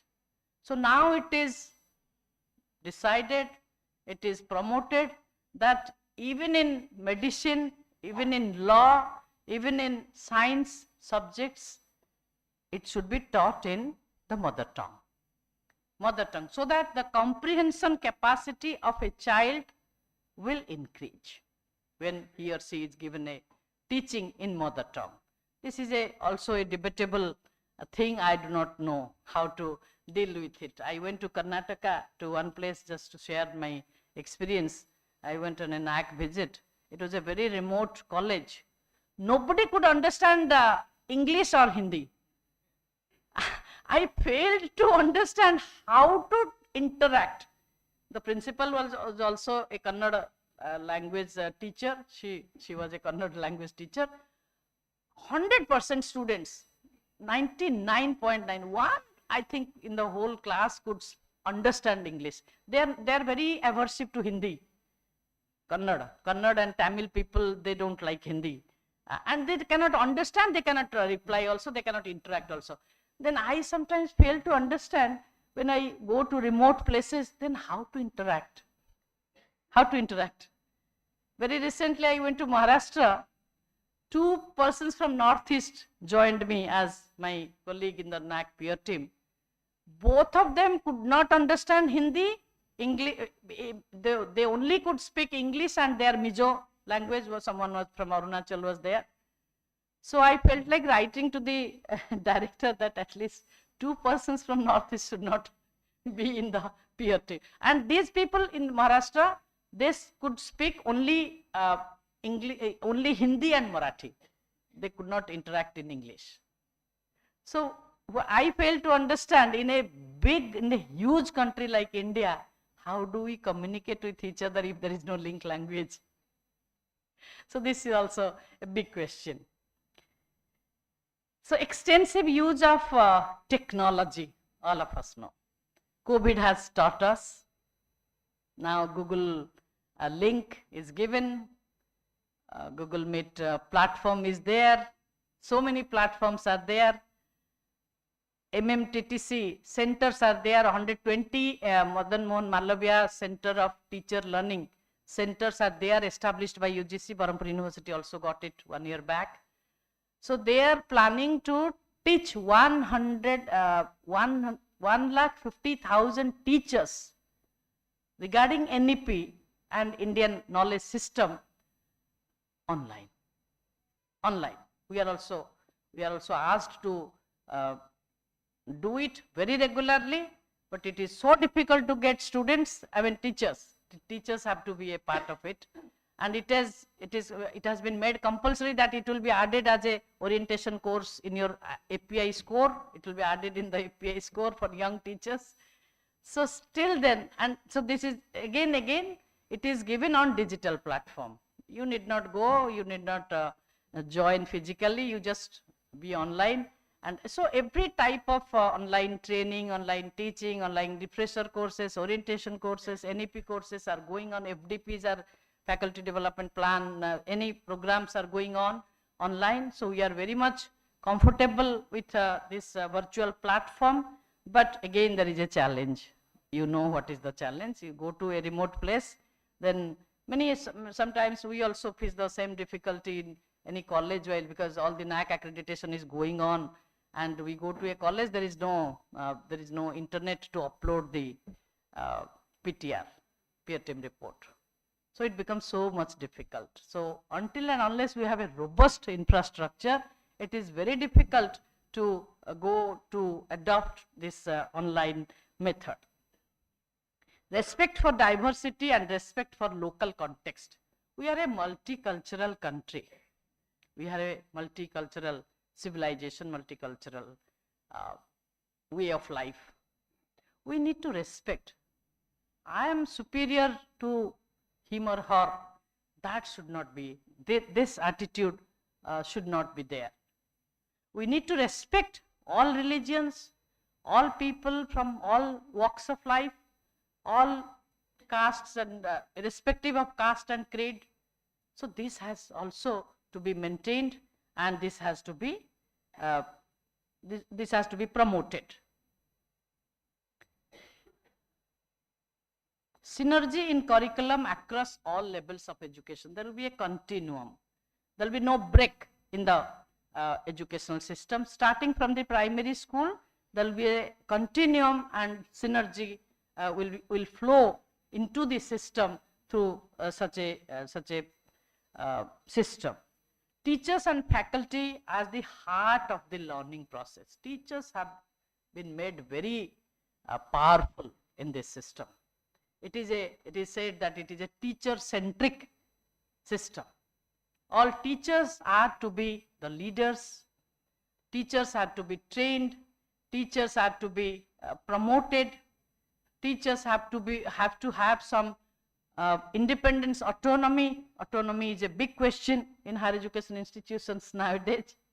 Autonomy is always challenged by the bureaucracy, the state machinery, government.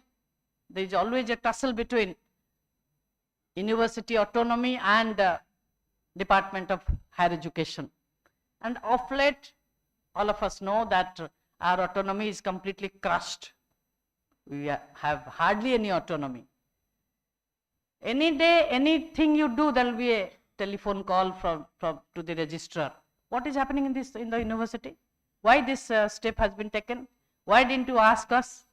So autonomy has become a myth, which is very much a central point of NEP. Autonomy is to be maintained, NEP says, but we are far away from autonomy. Outstanding research. I will give you one data which I collected just coming on the way from Berhampur. I found a data.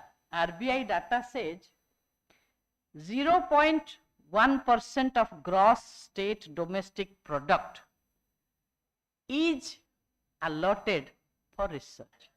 0.1 between 23-25. So idea of it is being said by many eminent vice chancellors also.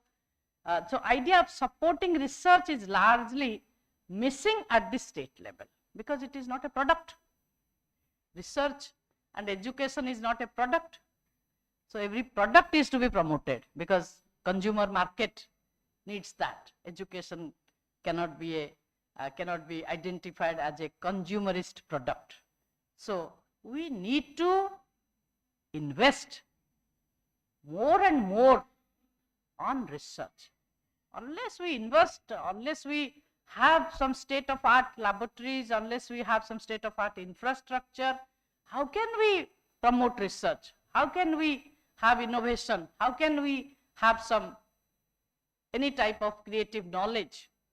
That is a big challenge in the educational system now. In all India, it is 0.64. In global scenario, it is 2.6%. So we need to prioritize academic excellence. We need to prioritize academic excellence. This has been emphasized by many institutions, by many education commissions, even by UGC. Most of the time UGC also emphasizes on that, but always money is most of the time we don't have the funding, adequate funding for establishing such a state of art laboratory or state of art research. Continuous review, not only one end term examination, one semester examination, one mid-term examination will be there to assess the child, but there will be it will be a continuous assessment system of self-learning. So some part will be given for self-learning also.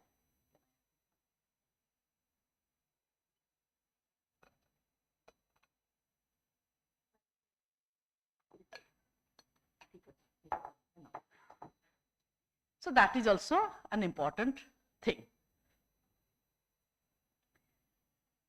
Rootedness and pride in India. We should feel happy. We should always have the pride to be an Indian. We should be rooted. We should be rooted in our own culture, in our old culture. Nowadays, a lot of discussion is going on even on Odia Asmita. We should feel proud as an Odia. I don't deny. Certainly, we should feel proud. So, rootedness in Indian culture, and we also need to know a lot about Indian culture, our history, our ancient civilization, our art and architecture, our science and technology, all need to get a place in the syllabi for the student. So that is also an important aspect. Education is a public service. As I told you, it's not a product. So they think that what is the profit? Why should we invest in education? Every time every commission says that at least 6% of GDP should be invested in education, in the field of education, but no, it is always between 3 to 4%, not even 4%, below 4%. Even this time it is below 4%. So how can we develop education? It should be a public service. It is not a product in the global market. They do not know that educational institutions, they are the centers of human resource. India is producing the highest number of human resource, largest human resource in the global scenario. We should feel proud. Our students, our youngsters, they have brought with the startup also, they have brought a sea change in the global scenario. They are very much an integral part of the development model of India. They are not visible. Only the policymakers are visible. The young minds who are there at the back of it are not visible. We say politicians did nothing, they do nothing. It is all the young minds. So we have to ignite these minds. We have a major role to play. A teacher is a great motivator. A teacher is an excellent leader to motivate the young generation, the youngsters, not only inside the class but outside the class as well. Everywhere, whenever I come across a boy or a girl, I start teaching. So this should be the scenario. Substantial investment in a strong, vibrant public education system. We should not promote private education system. The coaching centers must be, we always get the news, Kota, Rajasthan. There is a city in Kota, the city called Kota. It's a coaching hub. So many boys and girls committed suicide. The pressure, the stress is so much, so much. This has to be stopped. Privatization of education, which has become, there is a mushrooming growth of private institution nowadays. Every day I get some application for NOC. They have opened it. They have opened it. BCA, BBA, MBA, what not. MA, MCOM, finance, some finance courses, computer MCA, MFFC, financial management. So many varieties of courses they open. They come to the secretariat, they get some, by hook or by crook, I do not know the method, they get it approved, then they deposit 5,000 rupees, for one course it is 5,000 rupees, then we are compelled to conduct the examination. And if they fail, they will come and march in front of the Vice Chancellor. Why we failed? You have to, so this is the scenario what I am saying, I am sharing my own experience. So privatization is also a big threat. So we have to have public education system. We take 8 rupees. Namaskar. So, sir, he will take over. He will take over. No, you will take over. Almost 1 hour. So this should be taken care of. We need to ponder over all these issues, all these challenges, what I discussed. Now a big management guru has come. I am just a social scientist. I could speak from my own experience. I could speak from the societal point of view because I am very close to community. I am a close observer on the various aspects which happen in the societal level or the community level. So I can always have a different perspective from our esteemed Vice Chancellor of Sambalpur University, because his perspective is from that of a management perspective. So thank you all. Thank you for giving me this opportunity today to share some of my thoughts, stray thoughts in the field of education. Thank you.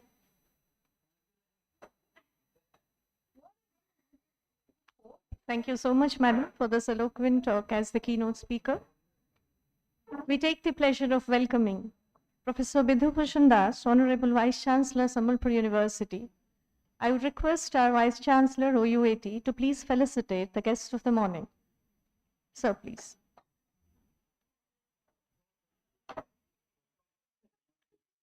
It's a privilege to have such eloquent administrators and eminent educationists of the state to have among us. Thank you so much.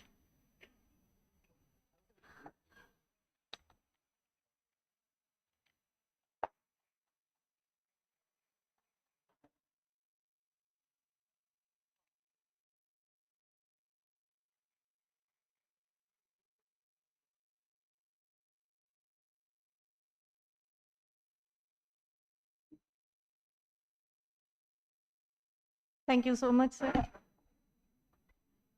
I would again thank Professor Gitanjali Das, Honorable Vice Chancellor, Berhampur University, for her eloquent speech as the keynote speaker. If I have caught the spirit of your talk properly, Madam, you emphasize that the new education policy 2020 is a teacher-centric approach, a beautiful process where the teacher in and outside the classroom is a leader and a great motivator. Absolutely right, Madam.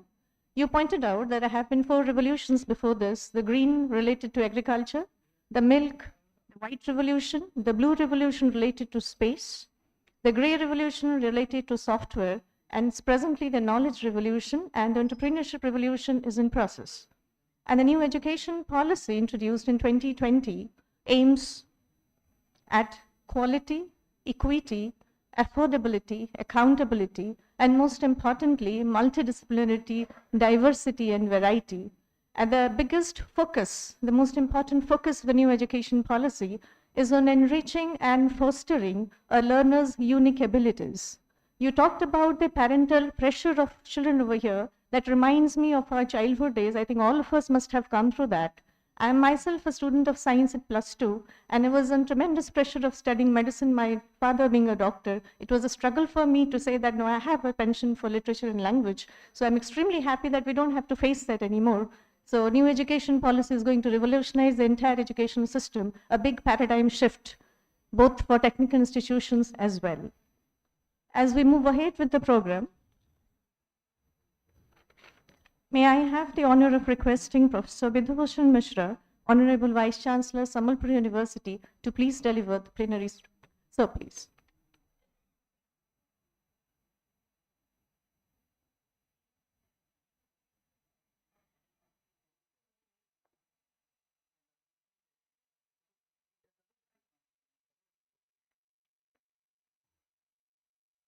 Namaskar.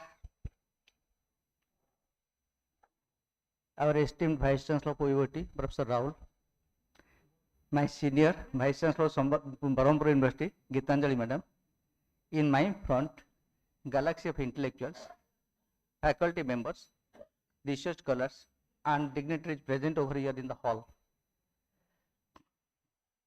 I feel it honored and pleasure that I am invited for the purpose of telling something on accreditation and ranking of agriculture universities.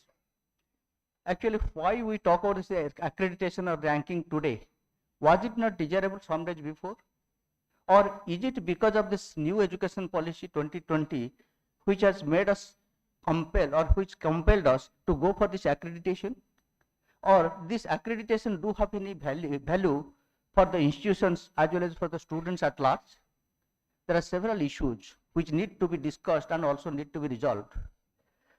Because the resolution itself is a bit difficult task, because accreditation and ranking is not a very simple process, rather it is a very, very complicated process through which the institutions has to pass through, and also it's a very time consuming process. When I am referring to time consuming process, the preparation needs at least 5 years before, because the data which are provided for accreditation, particularly under NAC, is for 5 years. And this accreditation today, what we talk about, was not same earlier. Even prior to 2017, NAC was present, because NAC came into existence in 2004. But at that time, it was totally voluntary. Any organization which is interested to go for, maybe something like a self-test, they were going for the purpose. But at that time, most of the things are qualitative. But in 2017, they came up with a revised guideline. Then in 22, and finally in 24, they have come up with different kinds of guidelines, which changes very, you can say, it's a drastic change that has happened. Because earlier the subjectivity now is totally translated into something called quantitative or something called objective. There is hardly any scope for manipulation of the data unless you are prepared for a long period of time and you have built up the records, and which are also digitally available in the website. Because in the absence of data, NAC usually pull the data from the website of the concerned institution and ultimately validate the data based on what is there in the website and what you are claiming for. If the claim proves to be something wrong, naturally your application gets rejected, or sometimes also NAC imposes fine. That's why before going for the entire process of accreditation, we need to be very sure that what we are going to present and what we are going to upload in the site, because once it is uploaded, there is hardly any scope for amending the data. Of course, they give us a chance, that is called data verification and validation. In that DVV stage, some data can be validated, but if the deviation is a wide deviation or the gap is larger, naturally it will be rejected, because they allow hardly 10% deviations in the DVV data. Anyway, we'll go through a formal presentation where all the details are there. First of all, I want to just thank our Professor Rahul for inviting me, because I do not know, or I do not consider myself to be an expert in the field, but still that task has been given to me. So let us see, because I have a little experience like Madam. Just after joining, we have faced the NAC third cycle. Madam also in the same line. So whatever experience we gain during that period, I am just trying to give some inputs from that experiences, what we have gathered. Anyway, I am not going through the details of that because most of the things are available and the soft copy is available, it will be circulated. And if you go through the manuals, there are two important documents for which we are referring. One is NAC manual, the other is ICAR manual. ICAR has made some specific references to agriculture universities, but recently they do not have any other amendments, rather they are following NAC. The same criterion what NAC had suggested, the criterions were followed. So just we'll try to go through the slides, and that will be easier for us to make it. Introduction, I think no need to go through because it's a theoretical description about why accreditation and what will happen if the university is going for accreditation, and if not, or how this accreditation is done like that. It is mostly, I have already made it objective. Objective means it is a scorecard based, where there are some predefined criterion, and that criterion having some pre-assigned weightages, and ultimately each of the parameters is to be evaluated, and that is how the scorecard is filled up, and finally we are arriving at a particular score based on what we call this accreditation outcome, and that outcome is to be discussed at the end. So also quality assurance is one of the important parameters for this which we go for accreditation, because quality at the end is very, very important. While entering into the hall, Madam was talking about something like privatization or private institutions. And you know what is happening in private institutions? In the name of quality, they go on manipulating the things to make it something like visible like quality. It may not be. And really the private institutions poses a great threat to the state-run or the public institutions. The reason is, private institutions are, otherwise you can say, lot of financial power compared to that of the state institutions which do not have. Basically it is starving of funds. So also manpower, and so also many government regulations make us handicapped. If you see, there are four important aspects of this quality assurance, and these four components are very, very important in the sense that everyone in the enterprise has a responsibility for enhancing the quality of the product or service. Of course, product and service for universities obviously is the education and the students. We are providing services to the students, and our curriculum is the product for them. So everyone in the system has a responsibility for enhancing the quality. If you talk about educational institutions, naturally the curriculum is set by, in our system is called Board of Studies, and that Board of Studies is primarily responsible in drafting the curriculum, and the academic council approves that curriculum, which is become applicable to all the colleges and to the university departments. That's why if you see, it's a joint activity or collective activity of some members of the Board of Studies who draft the curriculum, and also academic council which approves that curriculum.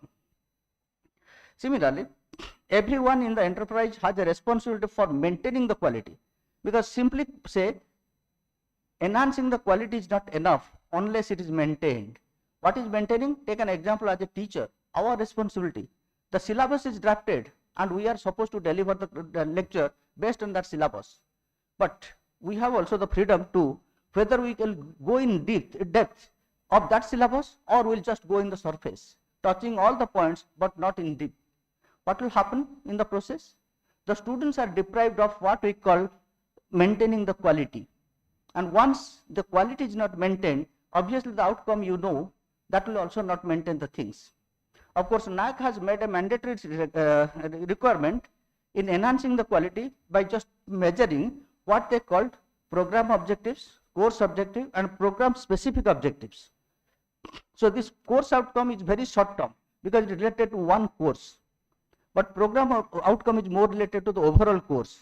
But program specific outcomes are also to be defined in the curriculum itself. That means, suppose a student takes a particular paper, what he is going to learn, it is the course outcome. After the end of the program, what he is going to do, will it help him in getting a job in the field, or having sufficient domain knowledge so that he can expand further in terms of research and other outcomes? Or program specific, suppose we set a specific goal, take an example like my courses, these are mostly job oriented programs where research is not focused upon, rather getting a job is more important. So program specific objectives are attained or not. So that is what something like enhancing the quality and also maintaining the quality. But the third factor is everyone in the enterprise understands, uses and feels the ownership of the system. Perhaps that is the most difficult part in any public institution, where most of us, we never own the responsibility for the system. Rather, we say that we are just in the job, or suppose we are in the job of delivering the lectures or doing something like that, only to maintain our status. But the other part, you see, owning the responsibility specifically for the students and in a broader perspective for the society. What is the expectation of the society? The society has a greater expectation from the teachers, because teachers are something like, we can say, they show the road to the future, or they are just like the candles which can make the student enlightened with knowledge. So if the teachers are not doing the job well, particularly owning the responsibility of my teacher's future, my student's future, and so also the expectation of the society, perhaps any educational institution will not survive in the long run. Similarly, management regularly monitors the validity of the system for checking quality. Most important part is, here in the university system, generally management refers to, maybe in our system we call syndicate. Here it is executive council or syndicate. Board of management, whatever may be the system name, they are the persons, we call them the management, who monitors in everything. Similarly for us, the academic council, which monitors the quality of academic programs. So that programs need to be monitored, whether what has been set is maintained or not. If any deviations, that need to be corrected. And how frequently that deviation need to be identified and corrected, it depends on what type of program we are adopting. Suppose now there is a great deviation from the earlier one by adopting this NEP 2020. Naturally, when we adopt a new system, it requires more monitoring and follow, so that the things are in the right track. And whenever and wherever some deviations are identified, that also need to be addressed then and there, so that it will not affect the future. So that is how we see the quality assurance is a job of everyone in the organization, right from all the stakeholders. It may be the employees, it may be the students, it may be the teachers, it may be the management, or it may be the society at large. Everyone who is connected with, whom we call the stakeholders, has a responsibility for assuring quality in the organization. Continue with the same thing. I am not putting much more, but the last part you see, quality assurance and quality control are often used interchangeably. Why we put it? Because quality assurance and quality control, if you put the terms naturally, one or other, they are referring to the same thing and the outcome is the same. Because we have to assure the quality in the system, and when we talk about quality control, usually we talk about quality everywhere. That is what we call the total quality. Why quality everywhere? Because take an example of an organization.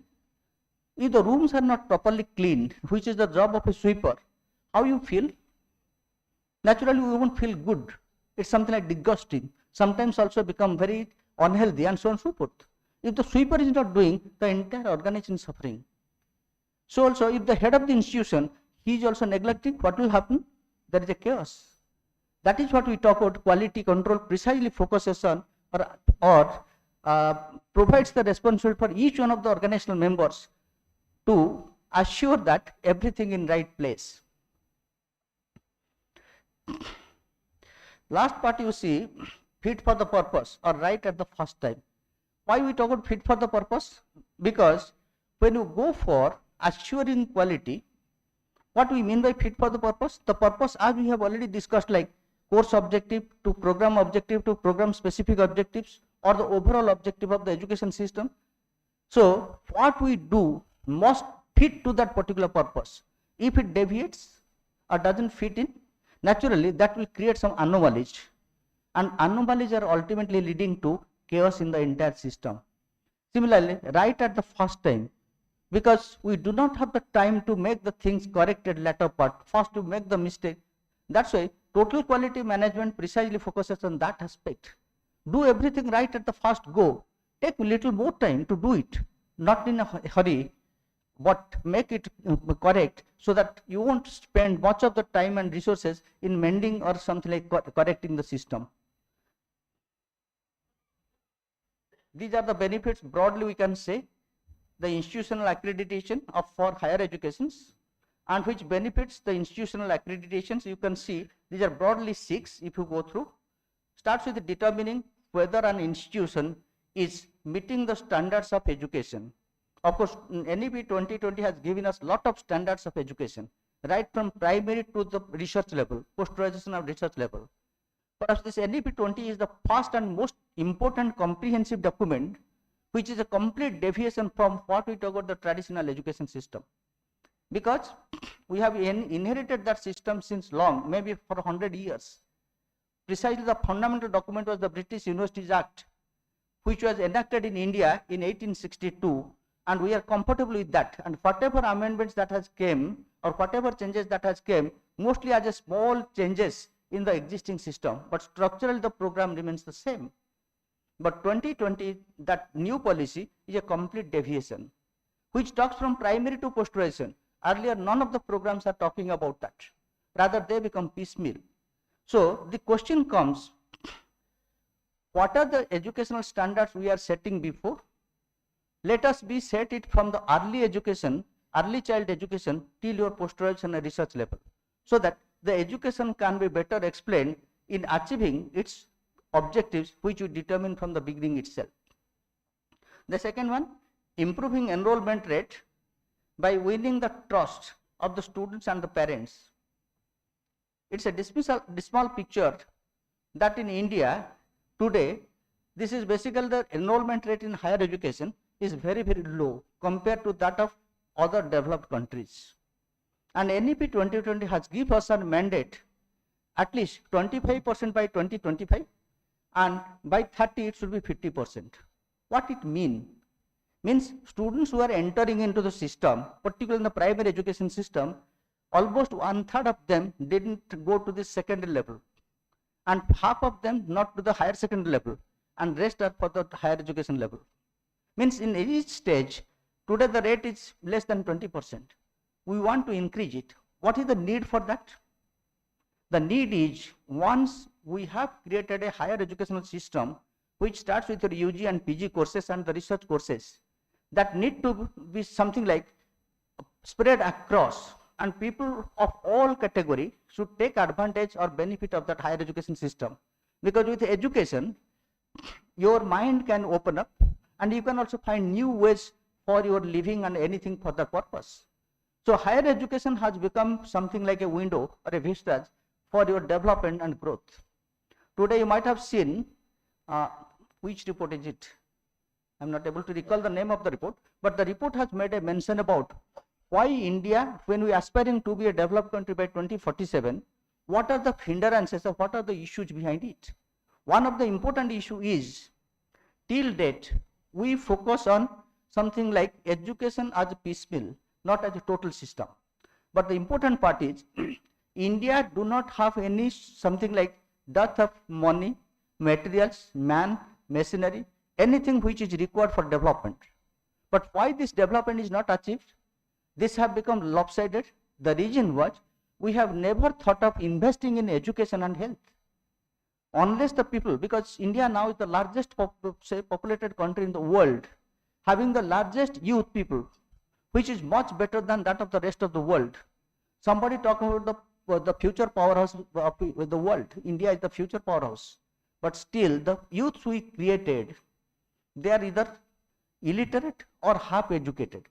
They are for no purpose of development. In the namesake, they go for education, but they never achieve what the real purpose of education in their life. Second, because we have never invested in health, naturally, we are not creating healthy people. Healthy people with better mind are the only necessity for developing the country. It's not your money, machine, or the materials. So this education is emphasized like anything in that particular report, particular education and health. If you want to see India as a developed country, we must invest heavily on this education and health, which are the two basic requirements of development. That is the reason, again, how we can increase the enrollment rate? Only when the students believe that this system will help me in getting something or achieving my objectives. So also the parents, it is the trust of the parents, and that can be reimposed, or that can also be won over when we are going for this kind of accreditation. Because accreditation today might have been a benchmark, but not sacrosanct by itself. One thing I am referring to in this context of accreditation, in the job market particularly I am referring to, if your institution doesn't have an accreditation, perhaps most of the employers, they just keep themselves away. As it happens for management, it is basically this, for us, NAC and NBA, National Board of Accreditation for management, that is very, very important. So also the institutional ranking, though NIRF is one such institution through which you are getting the ranking, now everybody is aspiring to be within the first 100 in NIRF, and in NAC at least A, so that the employers will be, feel satisfied that perhaps some quality is maintained in the institutions, they will visit the campus and they will take our students. If our students are interested to go outside, particularly to US, if your institution is not rated or ranked, naturally there are a lot of problems for admission into any higher educational institutions in US, because they are emphasizing on this particular aspects. Of course, international ranking, so many other ranking agencies are there, but for India, particularly for the general universities, NAC, for professional courses, NBA, and for agriculture universities, that ICAR guidelines, all those things are quite important for us. Of course, world ranking, most called Times ranking. Times ranking hardly our institutions are going for, or update for engineering colleges and so on and so forth. We are not focusing more on those aspects, because still we have miles to go to even get something like getting an A grade in NAC or within 100 in the NIRF rank. It's a very difficult part now. If you talk about the third one, is helping the employers to determine the program's credibility and the knowledge level of the students. What it means? Because accreditation is a kind of standard, it's a benchmark. Once you are having that one, students believe that perhaps the courses are of a particular standard, the delivery mechanism is good, and so also the outcomes are also desirable, they are getting also desirable outcomes. That is what we are talking about here, because the employers make a difference, as I have already made a mention. So the students, while searching for an institution, they also make a difference. Both the employers and the students are getting themselves something like differentiating between the institutions which are rated or ranked and which are not. If you see the fourth one, enables the graduates to appear for further certification examination, basically focusing on US universities, US, Australia or similar type of situations, where these type of situations are going on. They are searching for this type of the accreditation for further certification. Next, you see that accelerate the chances of placement in institutions. Of course, I have already given that how the employers are also differentiating institutions based on their institutional ranking. And another more is career goals of self-improvement of educational institutions, because the educational institutions also, they are competing with themselves. Unless you surpass your own benchmarks or the benchmarks which you set, perhaps you are not in the path of growth. Means the educational institutions are also going to measure themselves whether they are in the correct path or not. That is possible only when your institution is giving some rating or ranks through accreditation process. But I have already made it clear, just getting a rank or something like rated by some institutions is not sacrosanct, because initially we have seen it is the responsibility of every stakeholder of the institution for its further growth of the future. If you go through the benefits, I have already given you some idea about, no need to give the detail. Again, the same example of quality assurance, how it is to be done. I am just moving. This is Times higher education ranking, world university rating. You see there are 5 important criteria that they have searched for: teaching, research, citation, international outlook, and industry income. If you see each one of them, what is happening here? Teaching basically is a teaching learning environment, where basically the curriculum design, delivery mechanism, students, that the program outcomes, everything is to be measured, put in terms of teaching, learning, that environment. Research, obviously, of course, for research in India, we more focus on publications, or last is about patents and publication for research. But does that patents provide something income to the institutions? All American institutions focuses on that. Means who are the takers of your patents? Simply it is a registered one or a published one, or beyond that, somebody is a taker for that. Basically, through this process, what is happening?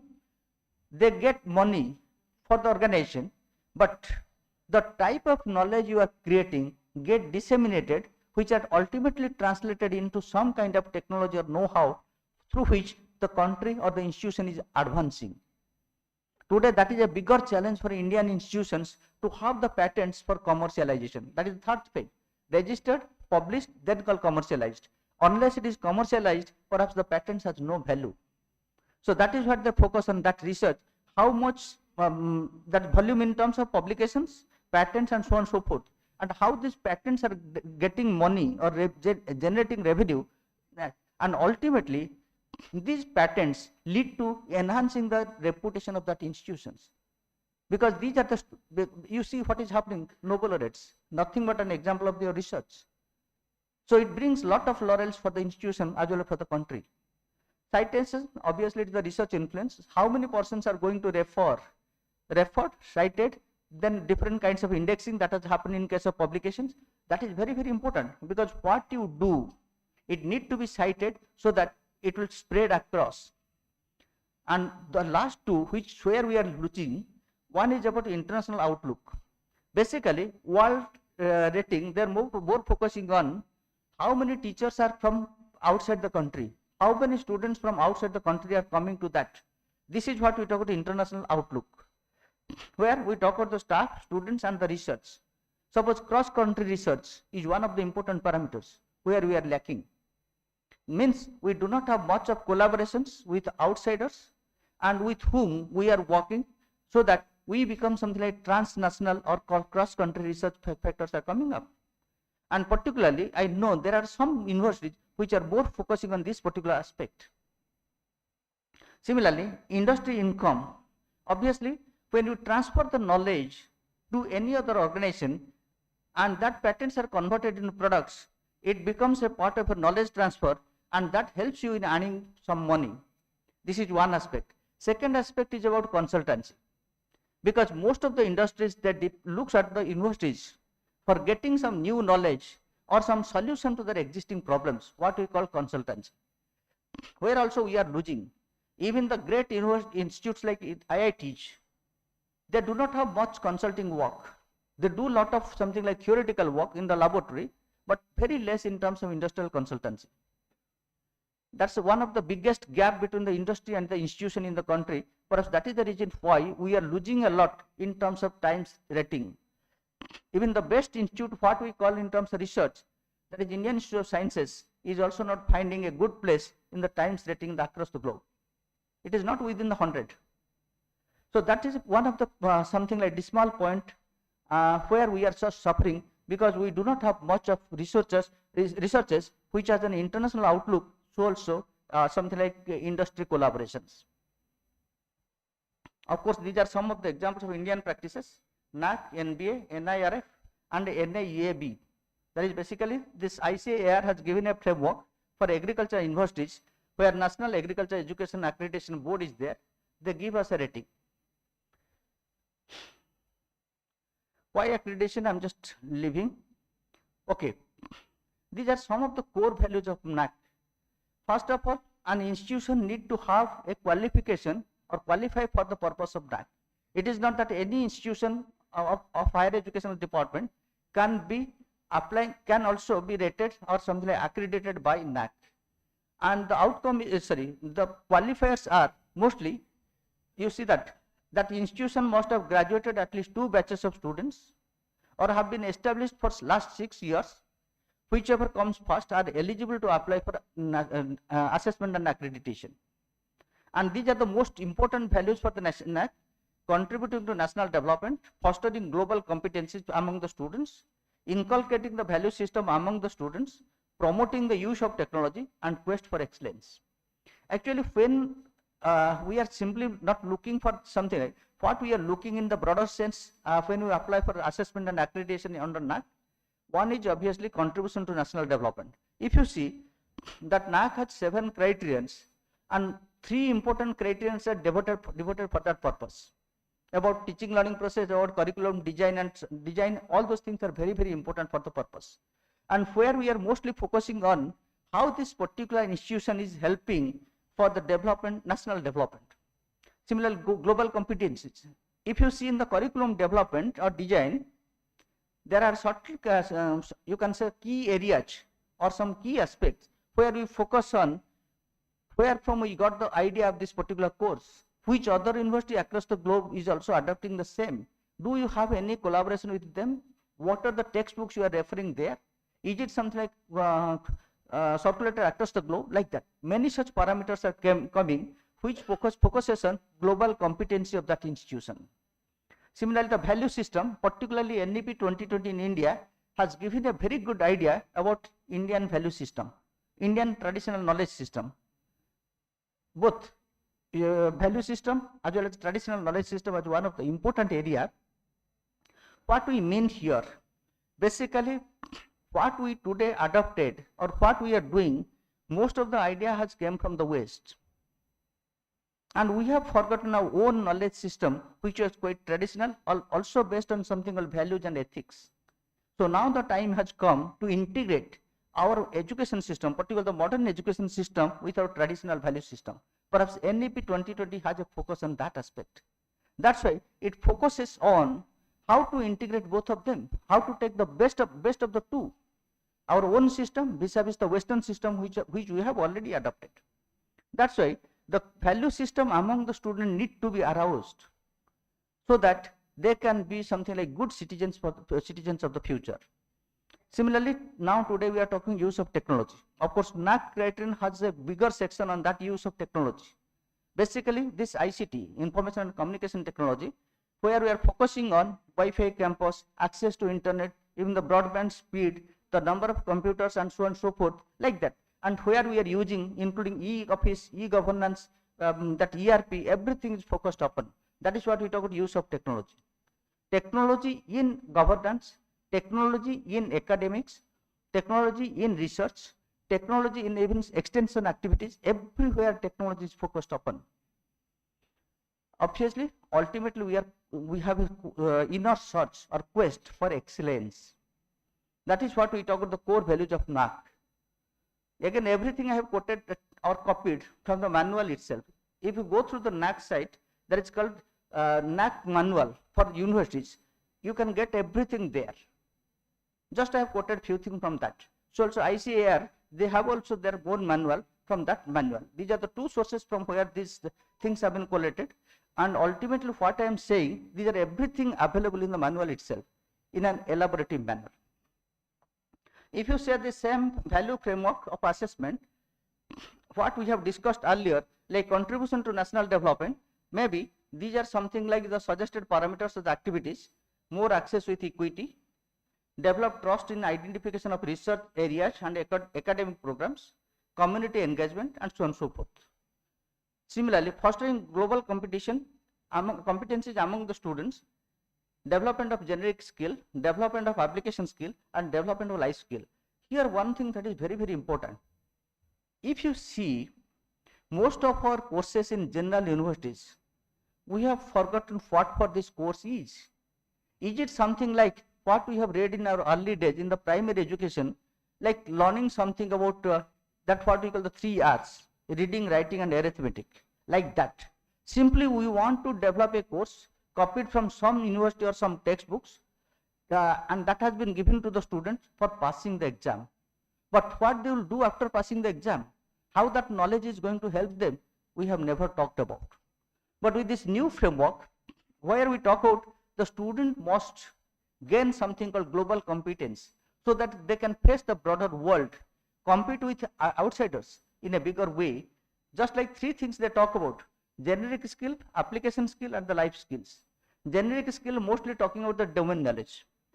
That means suppose the course content is like this and there is an examination system, and which basically measures their intelligent quotient or the intelligence level. That is called the generic skill. What the course needs, whether the student has the something like minimum competence to pass the course, that is what we talk about generic, mostly focusing on the domain knowledge. But when you talk about application skill, particularly for science and technology, what we learn in the classroom or what we do in the lab, can it be transferred for a living? That is called application skill. That must be applied. Using that skill, you must develop something which will be applicable to the society at large. But the last part is very, very important, life skill. Really our syllabus has no emphasis, no focus on what we call the life skill. Just like an example, even if a student is reading in agriculture, if you send him to the field, agriculture field, ask him something about different kinds of plants or herbs or what he or she is coming across, they are not in a position to identify what are they. Nor also they can just describe how this particular herb, say, will help you. Because we have seen from our village life, there are several things, what we call this badi boida or something like, the plants around in our courtyard, they help us in even healing most of the ailments, keep us healthy without depending on the doctors or the something of these costly medicines. But now we are lacking in that particular skill. That is the dismal part of our education system, because it is far away or apart from what our traditional system is, precisely which helps us in acquiring called the life skill. Because after study, most of our students are just searching for a job. If not getting, they feel like perhaps that is the end of their life. They are frustrated, they are depressed, because we have never taught them what we call the life skill. How to withstand frustration, how to use this knowledge for earning or living. So now that has become very, very important. Particularly here, if you see our counterparts in Japan and Korea, because this vocational training has become a very compulsory course in some parts of Europe, but mostly in Japan and Korea, that students after passing their secondary classes have to go for vocational training. After vocational training, they go for higher secondary courses or for future education. In the vocational training, they are given these life skills most, because what you can do with. If you are asked your students, they are all something like an electrical engineer. Suppose that there is a power off, some fuse is that fuse is something like it is fused out. They do not know where the fuse is and how to just again use a fuse so that the power can be restored. Because even if they are very skillful in terms of domain knowledge, that is called generic skill, but they are very less in terms of the application skill and the life skill. So that is emphasized in this new education policy, so also a part of your accreditation system. If you go through the next, influencing the value system of the students, here many things like value integration in the academic program. Value integration, mostly we are talking about the traditional knowledge system with the modern system. Value it has to be integrated. Similarly, value integration in management practices. It is not only the students alone to learn what is the integration of value system to the education, but also the management also think from that perspective. Because take an example, suppose the core value for Indians, like the example of Vasudhaiva Kutumbakam, it is a core value system. Do you really practice them in our management style, in governance of any institution? We have to think from that perspective. All the members of the institution are just like my family members. They need something called sympathy, empathy, and some kind of nurturing, some kind of task, something like that. Are we really practicing them? That talks about integration. Integration of academic programs, integration of management practices, even value inculcation through co-curricular and extracurricular activities. Today that has become a major part in NAC. The 7th criterion is more on that particular, your extracurricular, co-curricular, and the best practices that the institution is having. So we are focusing on that aspect. Why NAC is focusing on, that is also now emphasized through our modern education system, or particularly this NEP 2020. Because unless the students are going to the outside the classroom, do not mix with others, what will happen? Maybe latter part they will find it very difficult to adjust them in the social settings. Like the example of the students of agriculture, not going to the villages, nor having any contact with the farmers who are really working in the field, what will happen? That is what we talk about immersion programs. village adaptation programs like that, through which these are nothing but an example of co-curricular. Extracurricular, you know that better meaning, like sports and other things. Why sports today we are focusing on? Even new education policy has a greater emphasis on sports and this extracurricular, because sports will definitely help the students physically and mentally fit, and also learn the concept of team spirit. Because most of the sports, they help the students to both be physically and mentally ready or fit, and also learn something about the team spirit. Because how to work in a team, how to live in a group, how to keep yourself healthy, all those things require something called sports and other activities.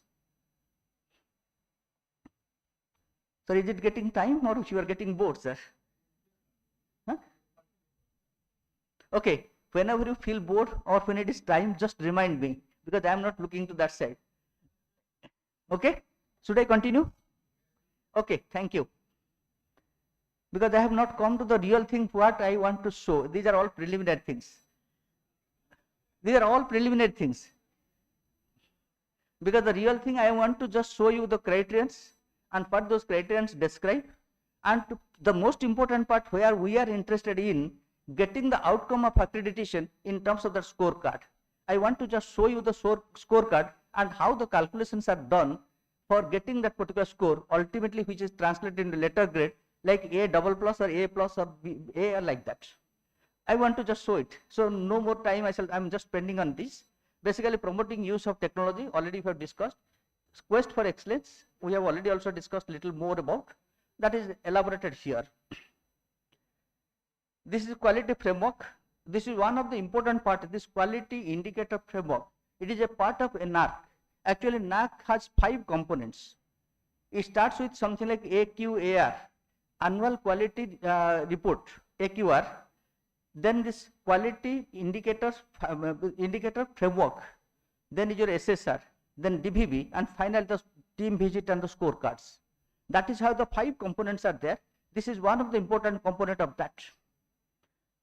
Basically here we see lot many things are there, but the important part is where we focus on this quality indicator frameworks.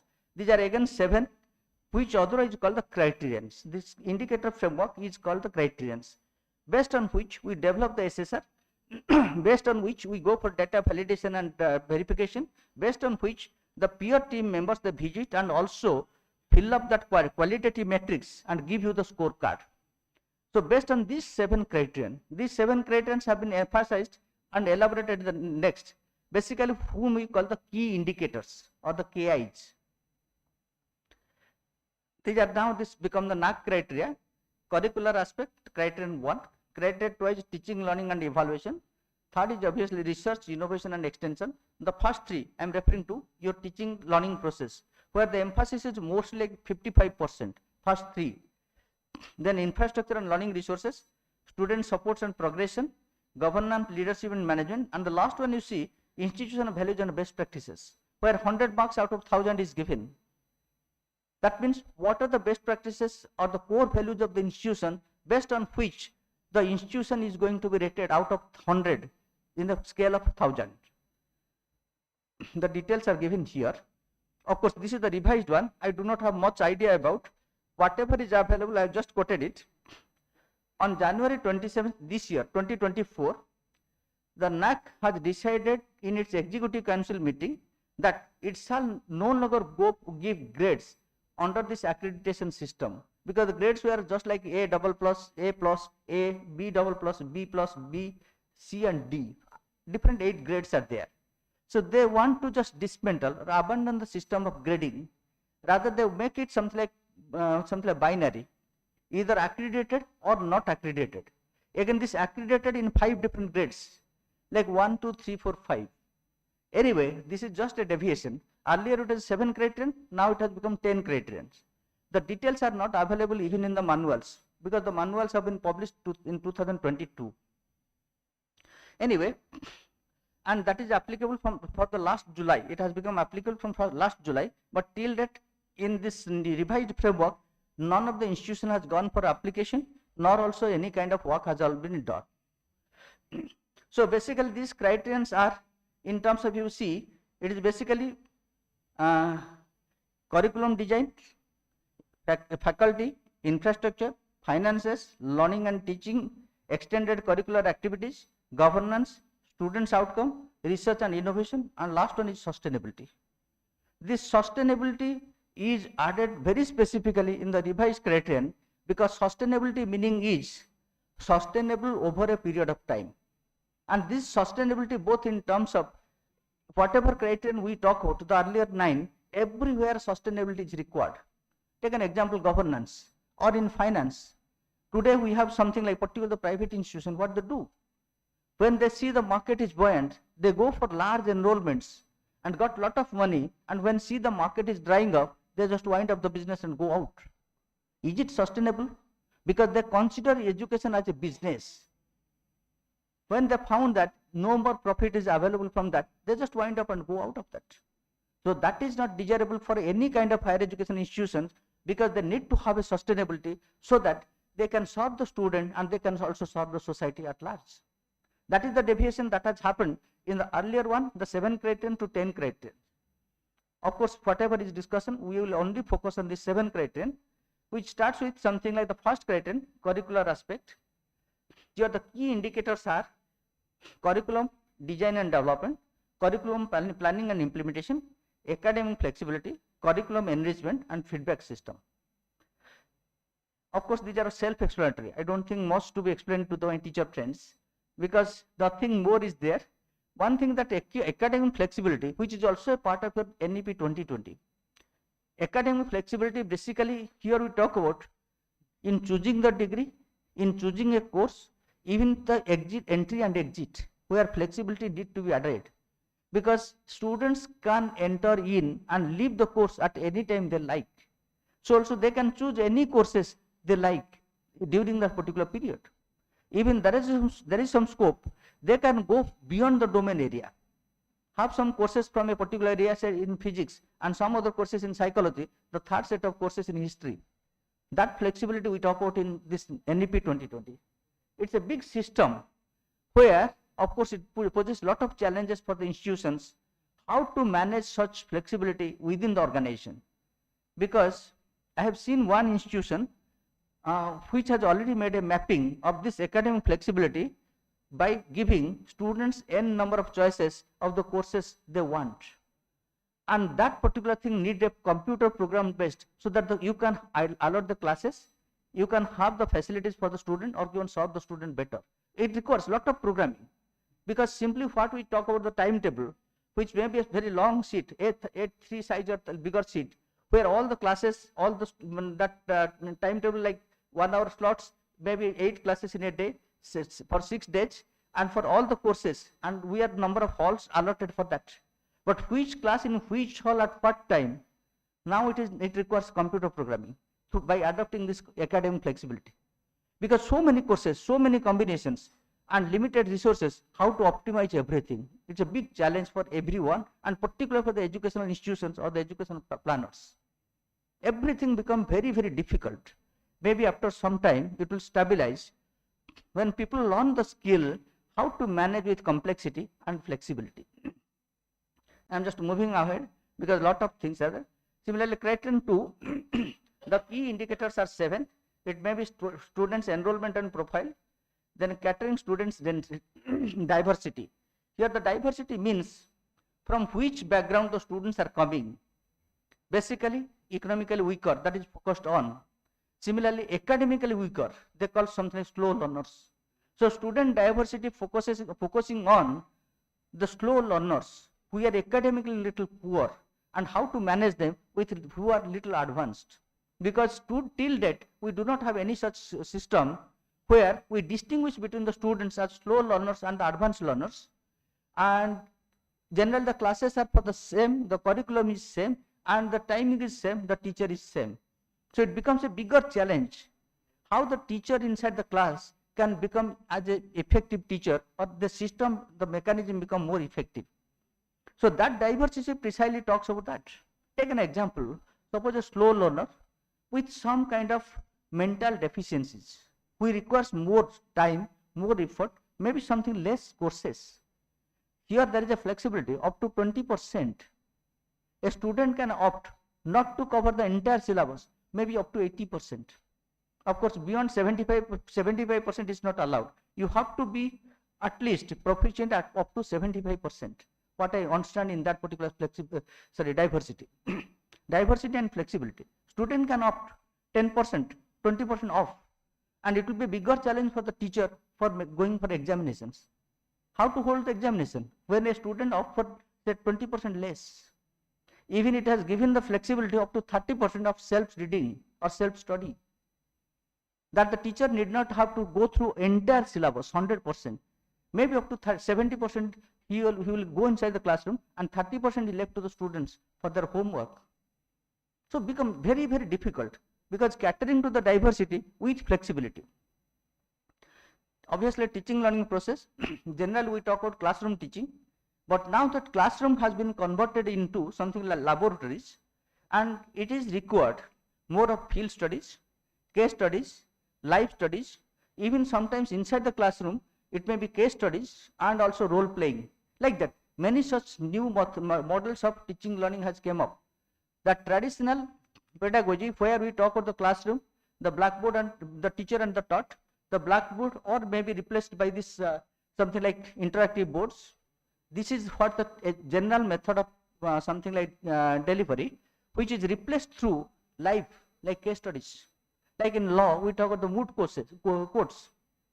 Means the classroom will be converted into a court, and the students will be divided in terms of the client, the plaintiff, and the lawyer, and the judge, like that. How to manage the entire classroom like a court. This is called the moot courts. Like that. For everything, now it is coming up something like learning by practices, or otherwise called something like what is that called? Experiential learning. You have to experience, and the process of through which you have to go for learning process. Experiential. Earlier we talked experimental. Now we talk to experiential. The classrooms have to be converted into that scenario where the students will have the experience of learning inside the classroom. Similar such example, the teacher profile and the quality. Now you might have seen also with that API, academic performance indices, the teacher profile has changed and also talks about the concept called quality in a bigger way. Similarly, NAC also has also put some parameters, key indicators for this teacher profiles and the quality. Maybe in terms of publication and research is one of the components. Number of courses you have chosen, but the most important part is the courses which you have chosen, what is the enrollment? Means how many students have opted for that? In the academic flexibility we have already seen, the students can opt for any courses they like. But the indicator for the teacher has become how many students have opted for that particular course. Then what is the outcome of that particular course in terms of results? So that has become one of the important part in terms of teacher profile and quality, based on which the teachers are to be rated. Like the traditional way is the best teacher award. Traditional way, the teachers have been rated as the best teachers. But here now the teachers have to be rated in that point scale where they stand. Similarly, evaluation process and reforms. Obviously, what was the evaluation process earlier? It was all paper based. Students are supposed to write the examination and the teacher is supposed to evaluate them, and based on which they give them marks. Now that has been converted into grades, and I don't find any big gap between the marks and the grades, because in the marks we are talking about 100-point scale. In grades it may be 10-point scale or 5-point scale. Hardly any difference. Only difference in terms of when you go for percentile, generally we can say that how many students are below. How many students are below? You can't say that what is your exact position. Like percentage gives you the exact position where you stand in that 100-point scale. So that is how this evaluation process have been changed. Even student performance and learning outcomes, that is also the similar way, because everything now getting transformed or changed. But the last part you see, student satisfaction survey. For NAC, it has become a valid document, and you know how much weightage is given to that? It is not within the 1000-point scale, because 7 criterion 1000-point scale. This is another about 132 or something like that, where of course the manual has given the details, who are the participant of that student satisfaction survey, and that student satisfaction survey is anonymous. usually that conducted directly by them just by floating some questions, out of which it is almost like 10 questions, out of which 9 are objective questions and 1 is a subjective question. And students can log in and they can give the answers online, and that portal will be kept open till at least 100 students for a college, 500 for an university, they have given their responses, or 10% of the student strength, 100 or 10%, whichever is less for the colleges. Similarly for the universities, 500 or 10%, whichever is less. That is the minimum required. That is what we call student satisfaction survey. If that doesn't come out, that means that number of students doesn't give their feedback, that will not be counted for the purpose of getting the grade. And it has become very, very important also for NIRF. In NIRF, out of 700, that is 100 marks, straight goes to student satisfaction survey. Basically, how the students basically see that institution, so also the public at large. Because in NIRF, MHRD, basically you might have heard about it, that higher education, they have their own portals. In that portal, that satisfaction survey is to be uploaded, which is about 100 marks out of 700. So these are some of the key indicators based on which you are going to be evaluated. Third one is about research, innovation and extension. Here you see one thing is promotion of research and the facilities. Basically it is for the institution. For promotion of research and facilities that institution has to provide, where basically library, database, computing system, even common instrumentation facilities, all those are very, very important. And so also with fellowship, institutional fellowship. But the other side you see resource mobilization for research. Here the problem is both institution and the teachers both have a responsibility for resource mobilization, because here we focus on outside funding, and outside funding generally comes through the projects submitted by the teachers. If the teachers do not have good number of projects, naturally outside funding is very, very less. And more so if the organization has something called consulting activities, where directly industries are also providing money for doing some kind of research to provide a solution for them. Even there are certain industries for whom it is mandatory to go for a survey. Like for us, we talk about environmental audit, water audit, energy audit, like that. These have become mandatory. There are certain things for which also we can go for. Take an example, in environmental audit, particularly for the mining companies. Generally, the educational institutions extend their help in measuring the pollution level and also suggest what is to be done. And that is a part of their annual report. That is basically environmental report, is a part of their annual report. For mining companies, for different oil companies, energy company particular, all types of energy companies, for them this is mandatory, environmental report.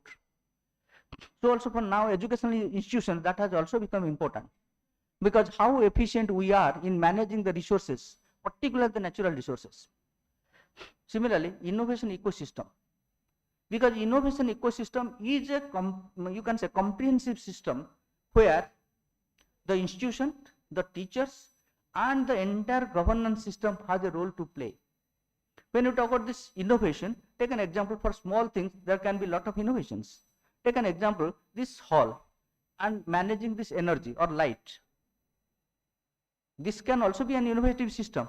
Today now sensor based system has come up. Wherever that area is not under use, or in the bathroom you have already seen sensor based use, where no person is there, so automatically the system stop.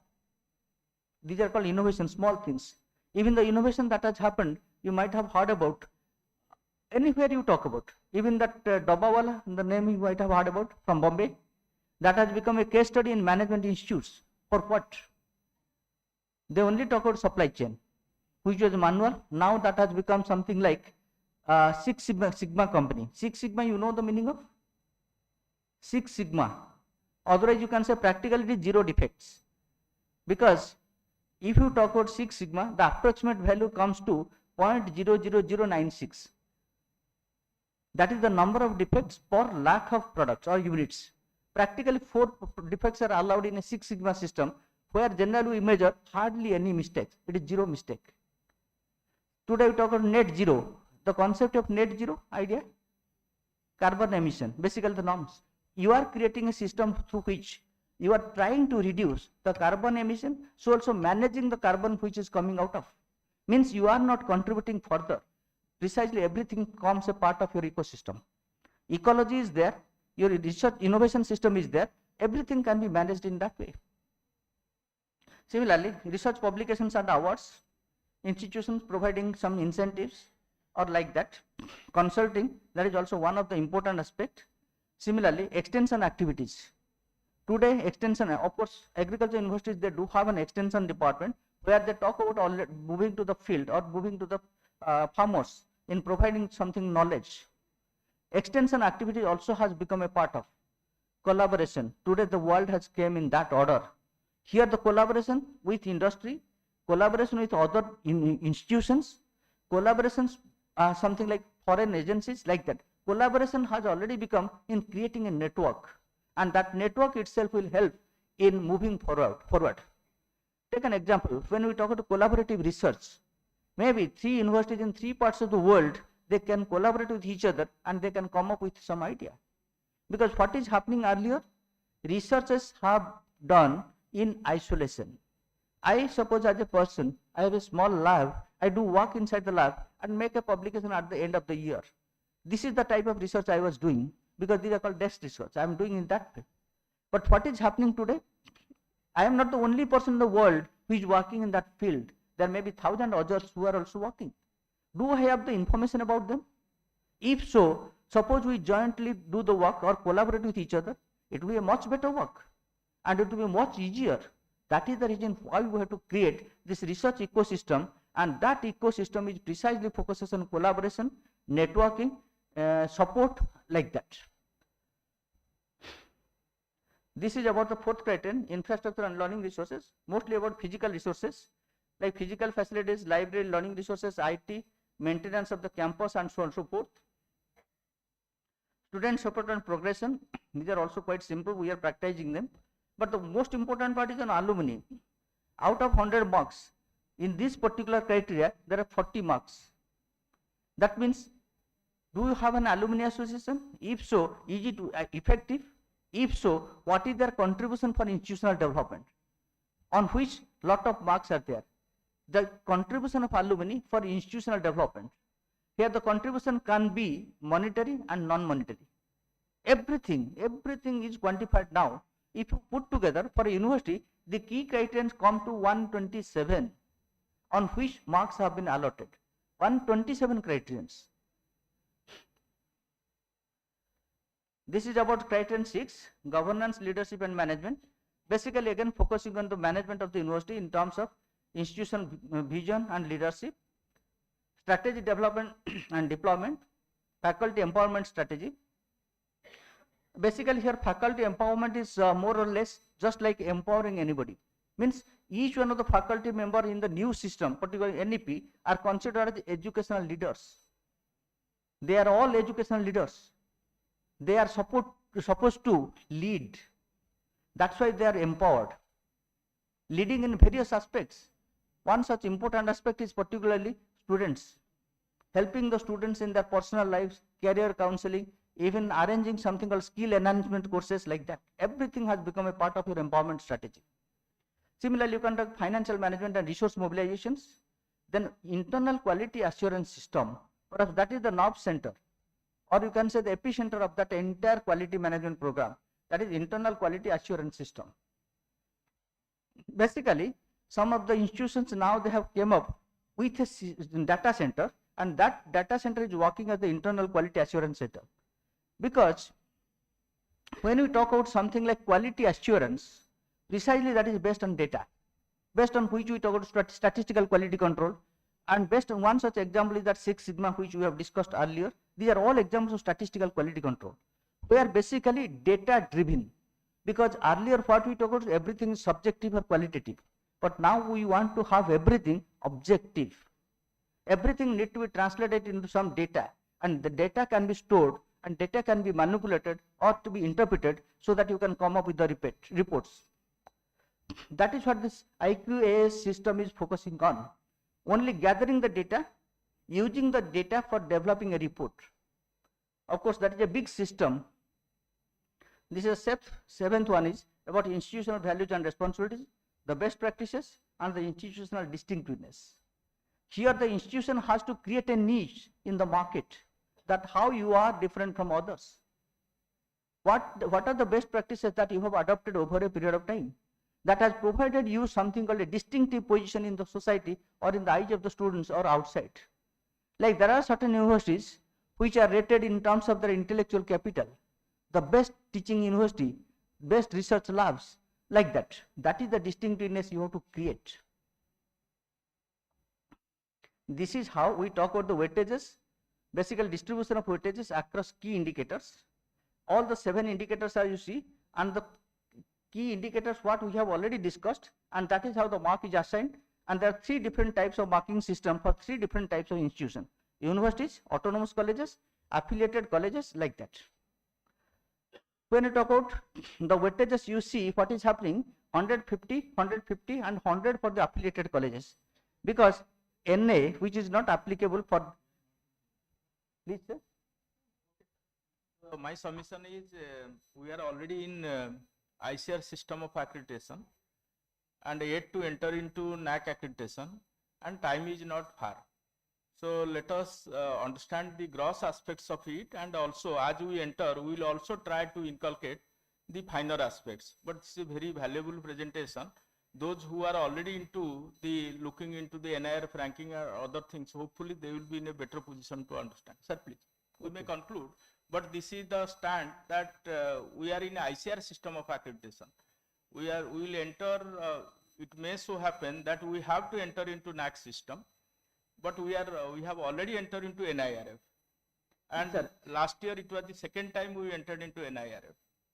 of course the criteria are a bit different, but more or less the same. Weightage system is more or less same. But sir, what is But says, it seems still a broader view, and many aspects which we are oversighting with ICR accreditation are being available here. no sir, after 2022, perhaps ICAR has not come out with any new framework. It was old framework. Because if you, So our last accreditation was last year, I think, in 2023. that is 2022. Meenakshi will tell. Okay, So, 2022. and next is due in 2026. 26. We do not know whether they will go for it or they will ask us to come under NAC. Because the unitary system has to be followed in a nationwide. Okay, sir. Maybe with NDP, that is one of the mandates. Yeah. But for agriculture university, there will be little differences because the But criterion most here. of the things are touching us, as I found, but it is not so elaborate so far as the ICR accreditation is concerned. Okay, sir. Anyway, I am just giving the framework that is available in the manual, because in 2024, whatever they have come, they have not come out with this kind of frameworks, not with the weightage system, nor also the point. That's why the reason nobody has so far gone for accreditation under 24 amendments, where 10 criterion has came up. Madam, anything? Good. That is coming up. नहीं बाइनारी हवा भी किसी दुष्प्राप्य नुह आमरी आखि आगे best 10th थिला matric रे +2 रे हमर आखि आगे मत हजि गला आउ तो काई मैट्रिक रे बुध बेस्ट 10th नाही कि बेस्ट 10 पोजीशन नाही कि +2 रे मत best 10. Sir, accreditation system has a value earlier, because based on which you are getting lot of grants from different granting agencies, particularly the RUSA. How much you are? But what is happening today? There is no linkage. Funding and accreditation has no linkage now. But the other parties, only for the benefit of the students, particularly in the job market. And credibility also. Credibility. Not only Credibility. students, parents and also peers. Yes, particularly employers also. Yeah. For the employers, it is very, very important in the employment market. In the further education, somebody is going to US, if you do not have that rating, that is a big question mark. So that is the reason we are supposed to, though it is not mandatory till date, it is voluntary, but time is not very far. You have to go for all kinds of compliances. These are called regulatory mechanism. Through regulatory mechanism, compliances has become mandatory. You have to it has become mandate. Anyway, the first criterion, if you see, the key indicators are there. It is basically 1, 2, 3, 4. And all the 4 you see how the mark is distributed for the university as well as for the colleges. So it's in the second criterion. Second criterion, it comes to 200, 300, 350. 200 for the universities. Basically, this is in terms of teaching and learning evaluation. And the next you see the research innovations and extension 250. The highest mark is given to that. The first three, if you add, it comes to 550 for the universities. Because that is in colleges you see only 120, which is 250 for the universities. Because universities are supposed to be the higher learning institutions where research is emphasized upon, where the colleges are more on teaching and learning. If you see the fourth criterion, it is 100. Fifth criterion is 100 also, the same, but which is 130 for the colleges, basically where student support and progression is important. Again, I am putting what is the logic behind, because when we are referring to other colleges, these are mostly undergraduate colleges, where after passing their UG degree, whether it is a BA, BSc, BCom or whatever may be, what they are going to do with? Is it something like they terminate or they further progress for higher education or something like some other studies?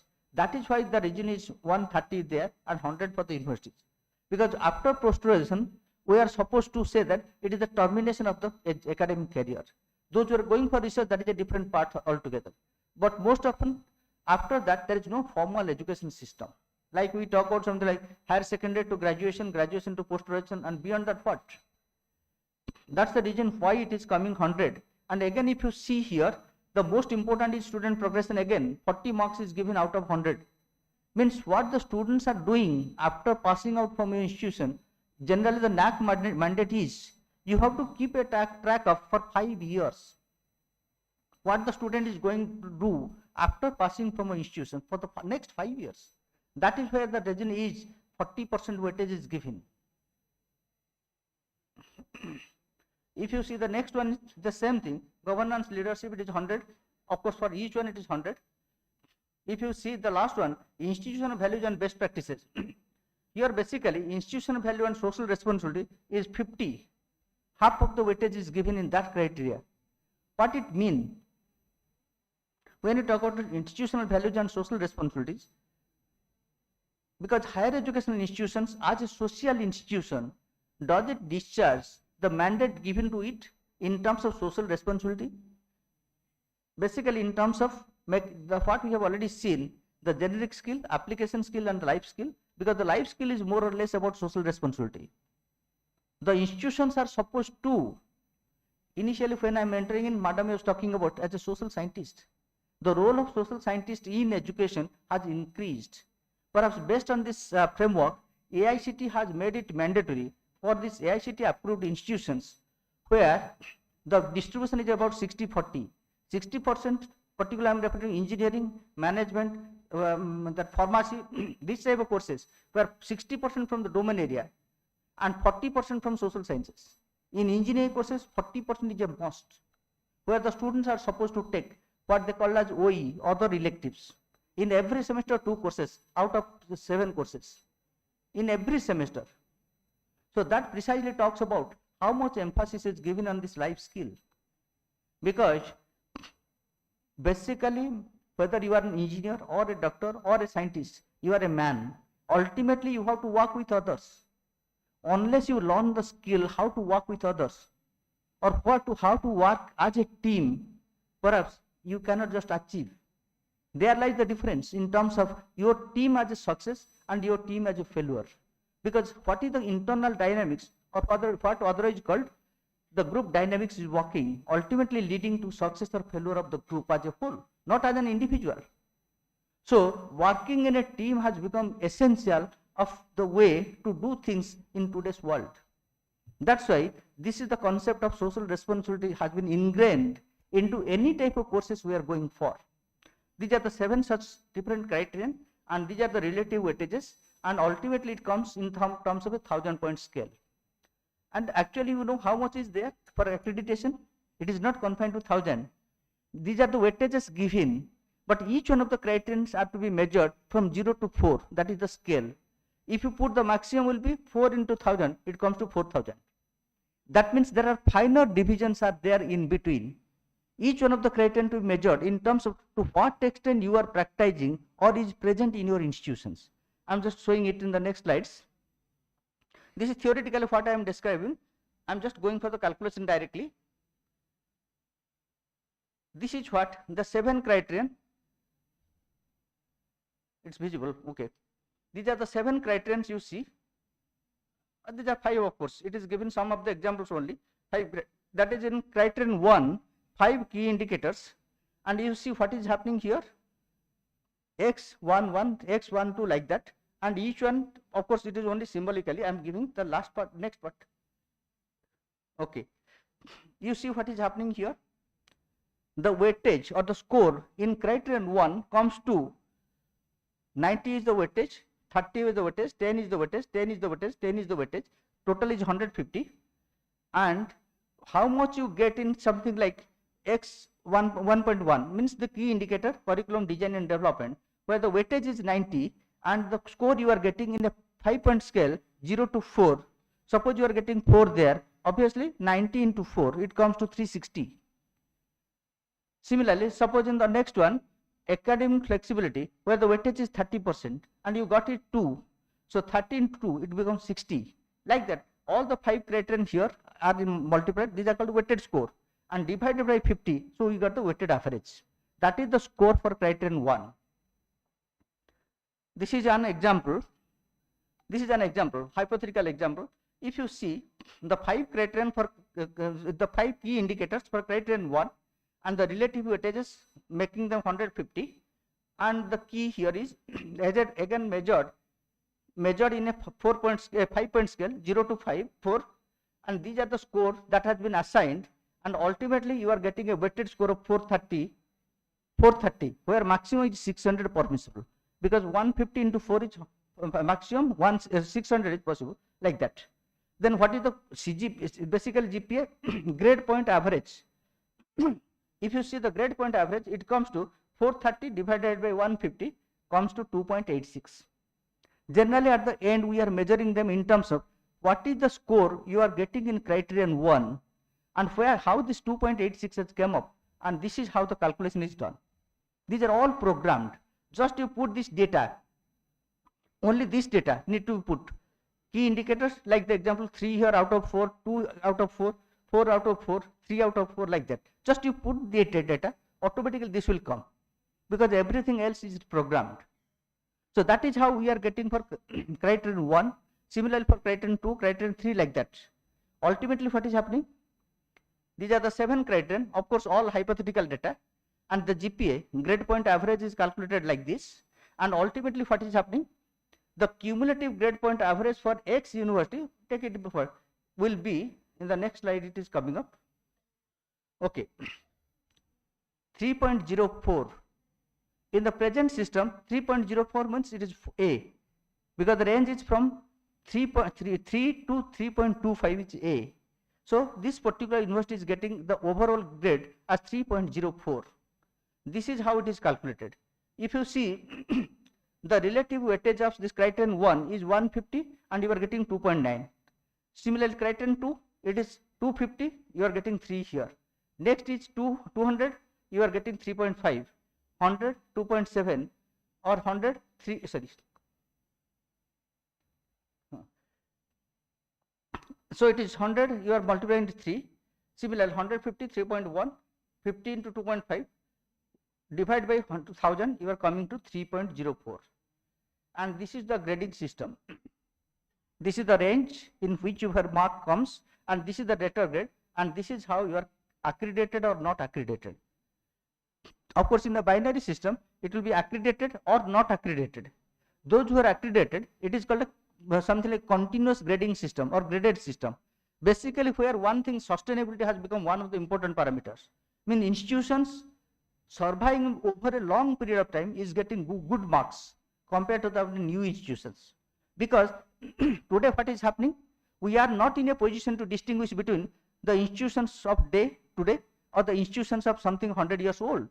They are put in the same platform, and you know the difficulties. The old institutions, obviously they have started with a different philosophy, with a different set of infrastructure, with different types of people. So very difficult for them to change, particularly the example of infrastructure, particularly the IT infrastructure. The modern universities, maybe because the criterion is just 6 years of existence, They have started with the IT platform and they're getting very good marks in that segment. Infrastructure, IT and all those things. They're getting very good marks. But what is going to happen for an institution which is over 100 years? This sustainability clause has given a lot of emphasis on that aspect. That's why this accreditation system is getting changed based on this concept of sustainability over a period of time. That is the new change that has come up in 24. This is how it is calculated. These are very simple. These are simply weighted average scores. And ultimately these scores are converted to letter grade and which is communicated to the institutes. And one more thing here, of course the guidelines says whatever data you are putting to the NAC site must has to be available in your website, because data verification and validation happen there. I'm just coming to the next slides that will give you some idea. The data requirement for self-study, which is the fundamental document based on which NAC assessment is done. And these are something like, in SSR there is something called executive summary, profile of the university, extended profile of the university, quality indicator framework or QIF, then evaluation reports of departments and data templates, documents for quantitative metrics. These are the 6 things that is very, very important for preparing the SSR. Already what is an executive summary? It is available in the NAC website. The user has to log in to his own site. They call it institutional site, where using your login ID and the password you can access to, and the first page itself contain all the data, what we call the executive summary, like name of the institution, where is it established, the year of establishment, like that, some basic information, the number of courses, the number of faculties, like that. Only one sheet that talks about the executive summary. At a glance somebody can know what that institution is. Then something profile of the university.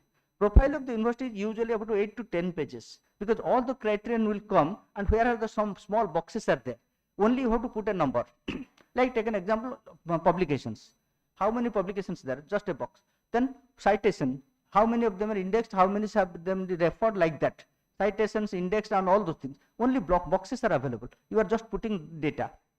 In finance, all the data have to be in that quantitative form. In that box, that data need to be put in. This is what we call the profile of the university. Then extended profile, the 7 criterion, that is where you have to give some write-ups, because in each key indicators you have to prepare a write-up. Somewhere it is 300 words, somewhere there is a 500 words. In only 1 or 2 places 1000 words are required. There is a limit. And so the most important part is, because that window will appear in the screen itself. So the data you have to keep it ready, maybe in a Word file or in the template or in the notebook, which will copy and paste there, because that will not give you much time. Only about half an hour that is available to upload the data. Again, the size of the files need not be more than 5 MB in any situation.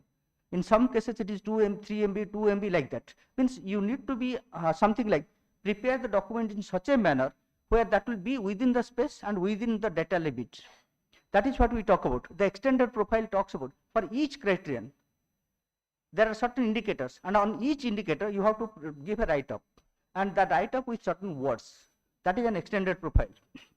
Then this internal quality indicator framework, mostly that is given in terms of your strength and weakness, opportunity and threat. There are 4 important aspects: strength and weakness, opportunity and threat, and you have to give a write-up in that particular. Maybe it is in terms of 5 each or 10 each you have to give. Then this evaluation report. This evaluation report mostly in terms of suggestions. That what are the suggestions you are giving, because you are creating the self-study report, that is called SSR, where suggestions have to also be given. And the last one is about data templates, because for each one there is a small template will come, and there will be asterisk marks or a question mark. Asterisk marks are mandatory. Question marks are supposed to be elaborated, or explanation is to be given. So that data templates or the documents are very, very important. Unless it is supported by, maybe in that quantitative matrix, those information whatever you have provided, that will be deleted. It will not be considered. This is how you can see the assessment process. Assessment process means I am referring to, this is what the preparation process. We have to be careful about what are the relative weightages and how to prepare the SSR, which is the fundamental document for going for NAC accreditation. And this matrices precisely talks about the key indicators across criterions, And how, see, for universities it comes to 115. Earlier it was 122, now it is 115. For autonomous college 107, and for this affiliated college 93.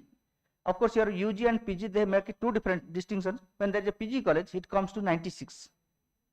Because these key indicators precisely talks about how many indicators are there in each criteria. Everything is available. It is something like your, what you can say, self-explanatory. Everything is available in the website itself. Only thing, one has to go through very carefully the manual, because in the manual everything is given. These are all copied from the manual. Everything is there in the manual, including the data templates, including what type of questions it will show and what type of data need to be uploaded. Every guidance has been given there. Okay, ICSR accreditation, I am leaving it for you because that will be something more theoretical. Because in the self-study, you see the last part of that, in order to grant accreditation for agriculture universities, the accreditation board has developed two manuals. One is self-study for accreditation of academic institutions and programs, and peer review accreditation and academic institutions and the programs. Peer review is one, and one is self-study. But in NAC, it is 5 documents, but here it is 2 documents they talk about.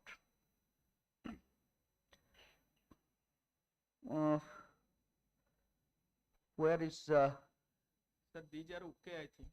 We are already into ICR. ICR system you are used to? Okay. So anything, any questions or something like that? I can take some few minutes of your time. Any questions from your side? At least those who are involved in the ICR accreditation process, maybe our faculty members or the nodal officers, they may raise some issue, but the reason is sooner or later we are going to face this. With my little experiences, I can help you in solving some of the issues, whatever that comes. Sure, ma'am, please.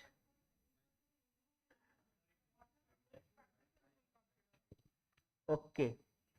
For What are the best agricultural practices? Universities like us, what we can take as best practices, like we take sending our students for a 3.5 months government attachment program, we consider it as one of the best practices. And Okay. our central instrumentation laboratory, can we consider it, or any other such things that we can take as best practices? Okay, thank you, ma'am. The question is not so difficult, because if you go through the manual, it has already given you a lot of hints about what is to be considered as a best practice and what is not to be. Obviously, the first one, 3.5 months program which you are referring to, it is not a program of yours. Your students are attending to that. It's a government program. So what is the best practices that comes? Because like you, many other institutions might be participating. So this is not a best practice. So also the example which you are giving, the common instrumentation facilities. Creating a facility is not a best practice, because you have the money, you can buy the machines, or you can put some persons there. But what is the outcome? If the outcome has a social relevance, then it will be best practice. Because best practices have to be judged from the relevance from societal point of view, because public at large. Suppose, I am putting an example, the common instrumentation facilities. You have created a facility for your teachers, researchers and the students. If you are allowing them the same facility for the neighboring institutions, it is a good practice or best. We call it a good practice, not the best practice, because the institution has to find out many good practices. This is a good practice because you are extending the same.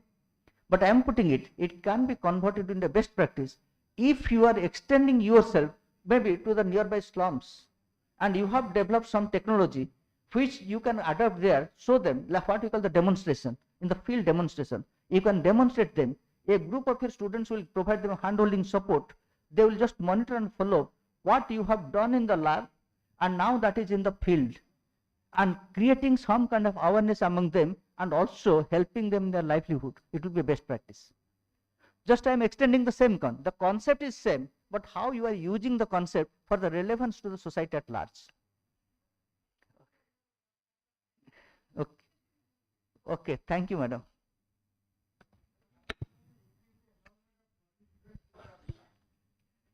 Okay, I have 2 suggestions here. Till that, are we really ready for getting the foreign students? Are we ready? Asking ourselves, we must ask ourselves, because when we are getting foreign students, there are two sources from where we are getting. One is the direct source. You can go to foreign countries or foreign universities, extend your facilities and attract some students, get them directly enrolled in your university. This is one way, but which route is very cumbersome and difficult and also expensive. Maybe our university are not in a position. But the second route is that, what is that, cultural relation? ICCR. ICCR, Indian Council for Cultural Relation. That is also facilitating, mostly from the third world countries. I think we have a bottleneck. Professor Das will explain where we stand stranded in case of ICCR candidates. I do have also.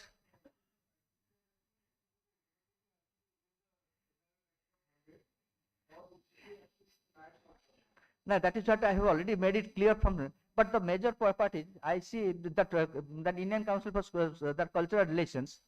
Actually, the major problem starts with that external affairs ministry. Major problem is there because the students are supposed to get their fellowship. The students are supposed to get that something like study visa. The students are supposed to get few more things which are beyond and which is to be extended by the Ministry of External Affairs. And the problem really starts from there. Then second part is what type of relationship we are having with that particular host country, the foreign country from where the students will come. What type of relationship we are having? Most of the students we are getting mostly from African countries, which is considerably less developed than India. But the major problem is if you go outside, you see what is happening there, particularly the example of England, US and Australia. These are the three countries I am giving which are getting the maximum number of foreign students. Another aspect is we are getting through different routes. But once the student is inside the university, what we are providing them? Because the medium of instruction for these three countries is English. So also India has also the same advantage. Medium of instruction is English. So there is that language barrier is not there. But for China or Japan, language barrier itself is a bigger problem. They are not getting students. Second part is, do our policies differentiate? Like an example I am talking about, JEE Advance, particularly for engineering admission into NIT, IIT and all those things. NIT of course JEE, but JEE Advance I am referring. They have also an alternative route, what they call the NRIs and others. Not through this process, but what is happening in our state? Do you feel that we have come up to that level, we can create a separate window for them through which we can attract them, retain them and also make them educated at a reasonable price so that they can be attracted? Now countries which are competing with us, Philippines and Thailand, these are competing with us in attracting the foreign students because of their geographic location, because of some other facilities, because they are open. Till that we have so many things. Because I am putting last year example in my university, a girl student from Nepal, she has come. There are some problem with Nepal because you know that political relations with Nepal for some days it is getting stranded. And this intelligence people, they have come to my place to get the antecedent of that girl. Where is she, what has happened, like that. There is something missing. There is a missing gap. Same thing has happened with Afghanistan students. Because there is a problem, the Taliban has taken over and most of the Afghan students, they don't have money to eat. Because all the bank accounts are freezed. What they will do with them? How to support them? That has become a bigger headache for us. Similarly, government of India didn't recognize Taliban as the rightful government. So that is creating another problem. So these are all issues, no doubt of it. And interestingly and also good news that IIT Bhubaneswar is the first kind of IIT in the country which has gone for recruiting foreign faculty. First IIT in the country. Even if IIT Delhi and IIT Madras, they have extended themselves to go outside, particularly in Dubai, they have their own campus. In Singapore, they have their own campus. But still they have not recruited these foreign faculties. These are something, things are changing, but we have to on our toes. Are we really interested to get them so that we can take the advantage of? Only as a mandate, because this Council of External Relations, they provide us some applications or something, they can be accommodated here like that. It's like something compulsion, but we are not really matured enough to handle international students. That is what my experience is. With my small experience, I have visited 8 countries. At least in 2 countries I have read. That's why I am giving that example. Sir, thank you so much. We may conclude. Thank you. I don't have anything to say. Thank you, everybody. There and may namaste. be lot more questions, but we will get it clarified in due course of time.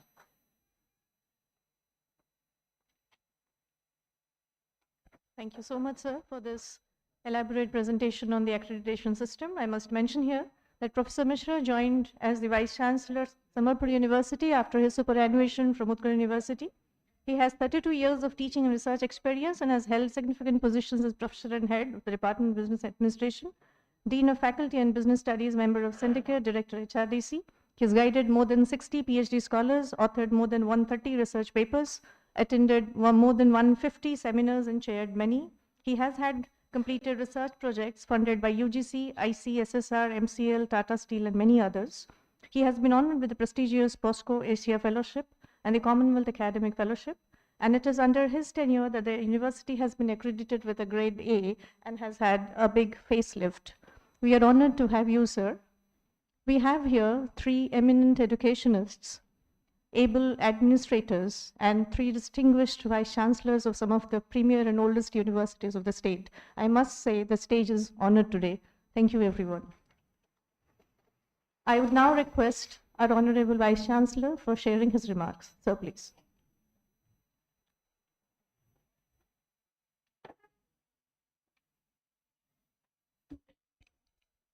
Most respected Honorable Vice Chancellor, Berhampur University, Madam Gitanjali Das,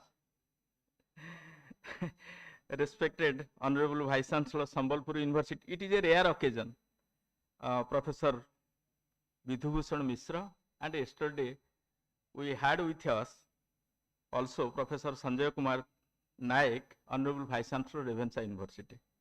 Sir and Madam, honestly, I am here not to tell the presidential address or to give the presidential address, rather to express our sincere gratitude for all to all of you for coming over here. I understand Professor Mishra traveled more than 300 kilometers this morning, and so also Madam Das, she traveled around 200 kilometers plus. So this shows your commitment, love and affection for all of us who are present either on this side or on that side, my colleagues and students also. Both of them talked very nicely on 2 aspects. One was the National Education Policy 2020, another was the accreditation and ranking. To me, it seems NEP 2020 is for today. The reason is we have already entered into it. And accreditation, be it NIRF ranking or a NAC, it is for tomorrow, because we have to be in readiness, either you perform or perish. Survival is the fittest. So thank you so much, both of you, for giving time. And also, I wish to congratulate all the 3 of them in one scale, as I was informed that all these 3 esteemed universities, Revensa, Sambalpur and Berhampur, have been granted with 100 crore each yesterday late in the evening from PM Usha Fund. So that also inspires all of us that how things are happening there and in which tone you are leading your institution. And it is rightly said that change is inevitable. From one system, we are switching over to another system. Obviously, the new system, yes, life enhancing and also to lead a meaningful life for the students that we are grooming. I hope that all your deliberations have been rightly accepted by us and will guide us in our future endeavor. Once again, all our sincere gratitude for coming over here and addressing us. Thank you.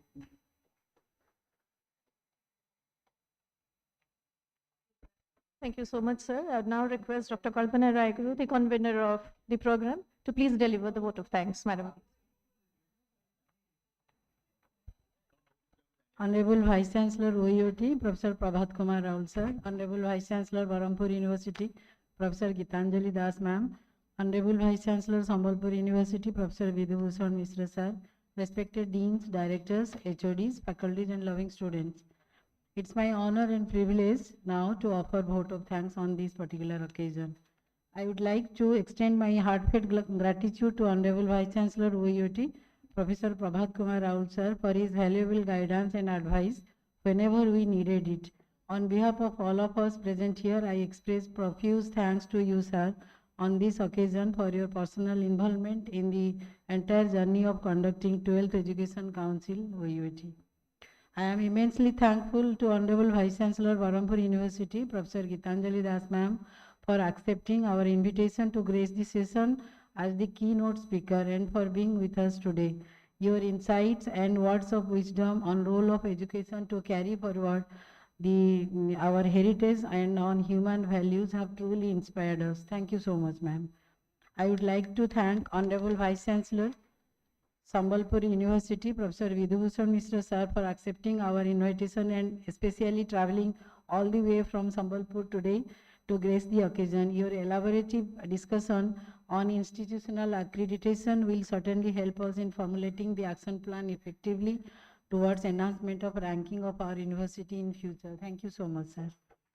I also extend thanks to all the deans, directors, HODs, faculty, scientists, and students for their kind presence and effective interaction.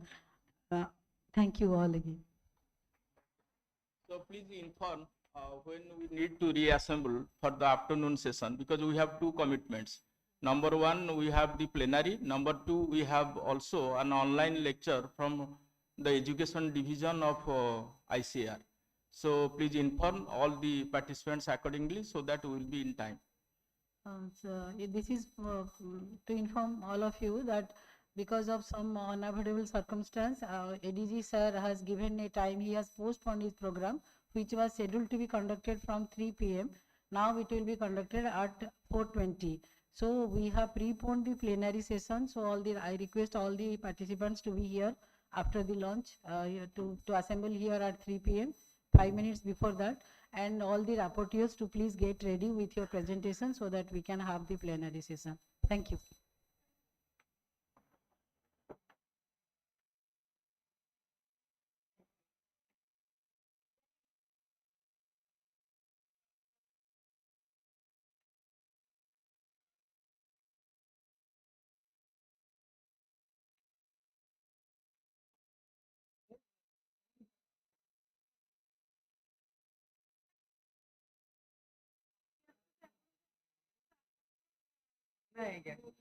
ମନ୍ତ୍ରୀଦେଶର ଆମ ପାଇଁ ମନ୍ତ୍ରୀ ଆମର MP ଯେ କିନ୍ତୁ ଆମର ଏମପିଙ୍କ ସହିତ ଆମେ ଏତେ ପଡ଼ାଇ କାରଣ ଏମପି କେବେ ସମୟ ଦେଉନାହାନ୍ତି ଆମ ପାଖରେ ନା ତାଙ୍କର ସମୟ ସିନା ଅଲଗା ଜାଗାରେ ଆମକୁ ଛାଡ଼ିବେନି କାହାକୁ ମତେ ଯାହା କିଲିଲା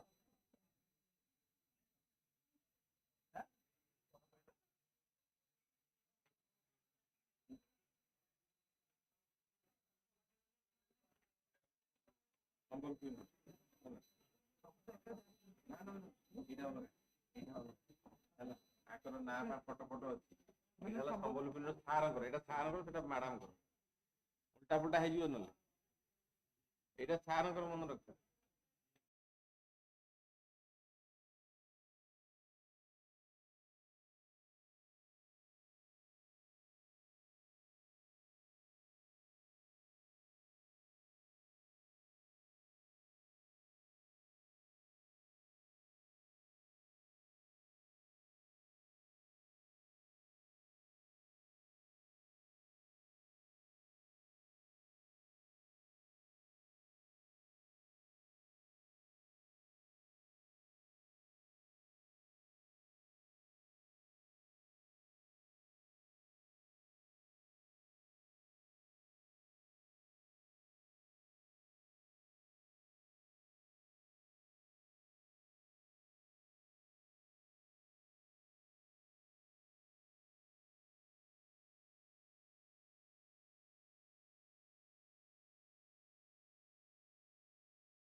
So, good afternoon, colleagues.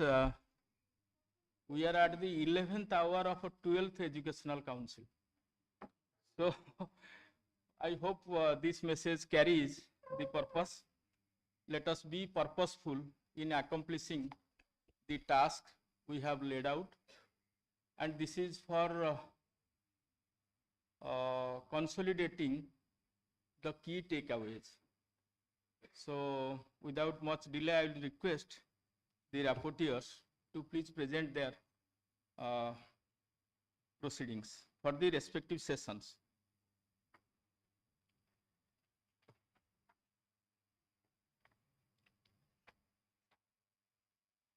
This is for inaugural session, I think. Yes, sir.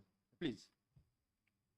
So, esteemed Honorable Vice Chancellor, sir, revered Dean PGF from DRI. So, myself, Dr. Chhatrapati Parida, Assistant Professor, CBSH OUT. So, I will present the rapporteur's report of the inaugural session held on 23rd December. So, the session was conducted by Dr. Madhulika Pandey Madam, and the rapporteurs were Dr. Chhatrapati Parida and Dr. Ikshita Kar. So, initially, Dr. Mrs. Kalpana Raigur Madam extended a warm welcome to all the dignitaries present, including our esteemed Honorable Vice Chancellor, sir, and Dr. Sanjay K. Naik, former Director General of CPET and currently Vice Chancellor, Ravenshaw University. Madam also extended a warm greetings to Dr. S.K. Das, Dean of CIT, and Dr. B. Panigrahi, Principal Investigator of the IDP NAHEF.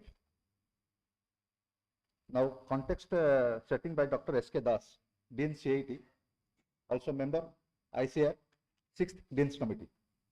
The 6th Dean's Committee was set up by ICR on the recommendations of the ICR Expert Committee on implementation strategy for executing national education policy across the 13 disciplines that fall under agriculture and allied disciplines of agricultural education system.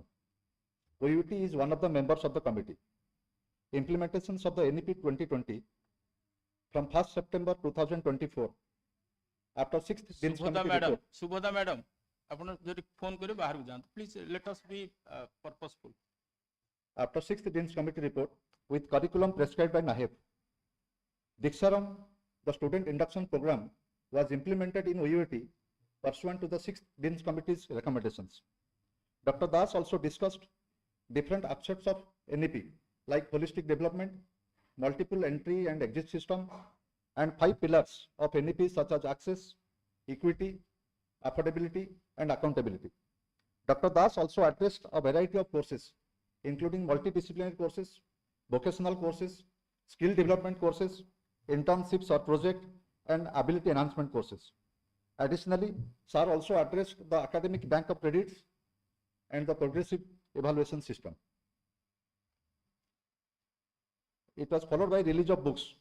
So during the inaugural sessions, 3 distinct books were released: Modern Extension System and Participatory Extension Approaches for Planning by Dr. Chakradhar Satpathy sir and Dr. Vidyadhar Marana sir, a textbook of Mathematical Physics 1 by Dr. Chhatrapati Parida, and finally a textbook on Biotechnics and Instrumentations by Dr. B.R. Paital and Dr. G.B.R. Chaini sir. Now NEP 2020, Pedagogical Transformations for Technical Institutions. It was delivered by Professor Sanjay Kumar Naik, Honorable Vice Chancellor, Ravenshaw University. So with the rapidly changing global ecosystems and employment landscape, it is becoming increasingly crucial that students not only learn, but more importantly, learn how to learn. So consequently, education today is moving towards less content and teaching how to be creative and multidisciplinary. Think critically, solve problems, and innovate. Adapt and observe new material in the dynamic fields.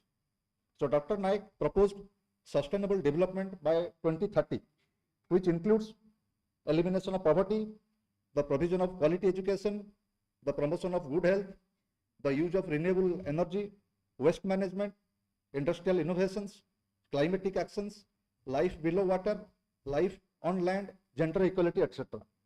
Dr. Naik addressed 2 critical challenges for sustainable development by 2030. One is for necessity for 33% more food and necessity of 50% more energy. Dr. Naik addressed the topic of establishment of a model multidisciplinary education and research university, MERU, in order to facilitate the seamless implementations of the national education policy. Now, the key takeaways are, as proposed by Dr. Naik, elimination of barriers. The policy promotes a seamless education system with no distinction between arts and science, no distinction between curricular and extracurricular activities, between vocational and academic systems. He also proposed enhancement of gross enrollment ratio from current 26.3% to 50% by 2035, adding 3.5 crores new seats. Discontinuation of MPhil programs. The system of affiliated colleges will be gradually phased out over a period of 15 years through a system of graded autonomy and to be carried out in a challengeable mode. The overall higher education sector will aim to be an integrated higher education system, including professional and vocational educations. And again, he proposed NEP 2020 stipulates that the Board of Governors of an institution will be empowered to govern the institutions free from any external interference, make all appointments, including that of a head of institutions, and take all governance decisions. NAC is planning to align with the assessment and accreditation process in higher educations with National Education Policy 2020. And finally, the key suggestions given by Dr. Naik: use of technology in learning and promoting online platforms like Swayam and Diksha. He proposed setting up virtual labs, learning experimental techniques using simulators. Then he proposed regular upgradations of curriculum. Then NEP 2020 document calls for allocating 6% of GDP to the educations, but currently both central and state governments spend less than 3% of the GDP. Then NEP 2020 has laid emphasis on development of some important skills as part of vocational skills such as critical thinking, creativity, collaborations, communications, IT literacy, flexibility, problem solving, leadership skills. Then he proposed tie-up with different schools, local schools for vocational educations. Then he proposed opening of new campus abroad.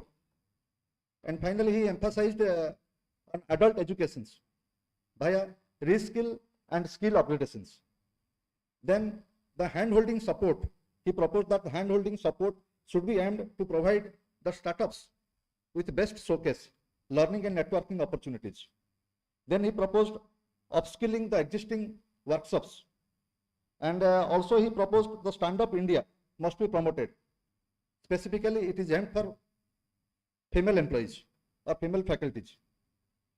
And it is imperative that each faculty member, finally he proposed that each faculty member must establish a skill framework with joining of industry, academia and laboratory.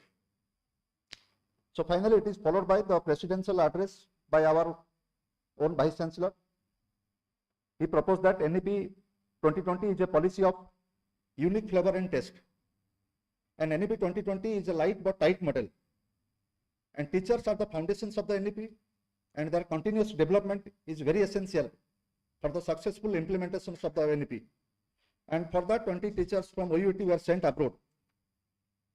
Then education, according to him, the education is fundamental for achieving full human potential, developing an adequate, equitable and just society, and for promoting national development.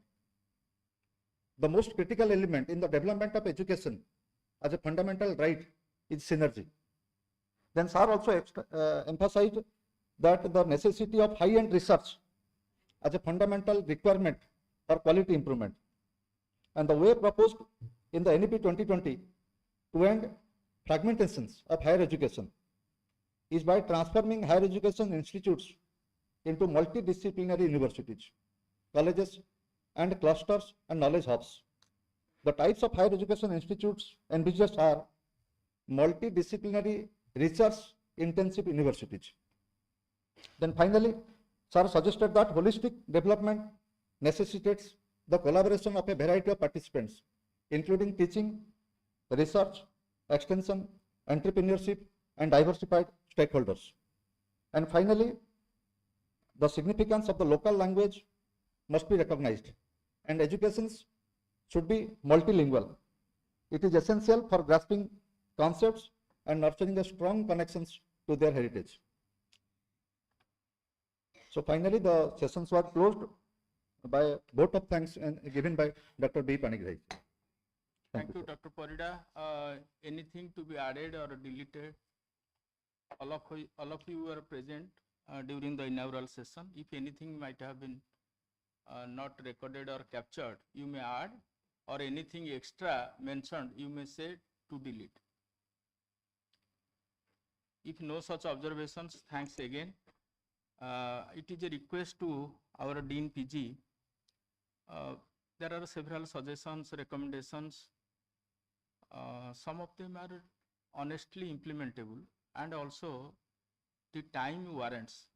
If such a list can be prepared out of it, some may be imaginary over a period of time, we understand. Let us carry forward it to see in due course of time. But at least 5-7 which are implementable and achievable, that will add to our academic ecosystem. I will request the Dean PG to finally find out and also prepare a list that we will take it in academic council or in appropriate fora, so that to add to the teaching learning ecosystem of the university. Next, please. Thank you. Thank you again. Thank you. It is, I hope it is Dr. Ravi Ratnan Das.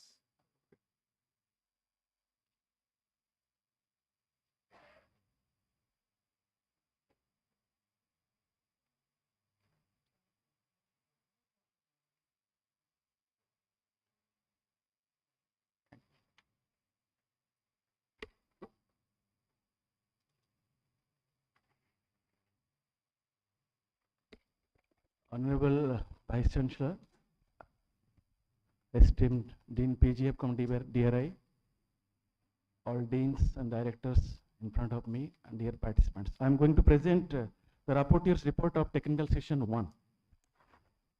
Sir, the session was chaired by none other than Professor H.K. Patra, our Dean College of Agriculture, and also co-chaired by Professor L.K. Babu, Dean Students Welfare, UIT. The session was also rapporteured by myself and along with me Dr. P.K. Roth. The session was also moderated by Dr. C. Patra. The first keynote address by Professor S.K. Das, Dean CIET, and the topic was NEP 2020 at UIT, journey so far and way forward. So what we learned from the presentations from Professor Das, basically he highlighted from the mind to market, the journey. So we generally the NEP 2020 focuses mostly on some words, starts with M, what we find. One is we are having the minds, young, budding, ignited minds. Let us start with motivate them through Dikhyarama and all the program. We need to motivate. Then all the teachers need to mentoring those minds, young minds. Then M, mentoring. For what? To make them ready for market or to learn with the machine. Again M.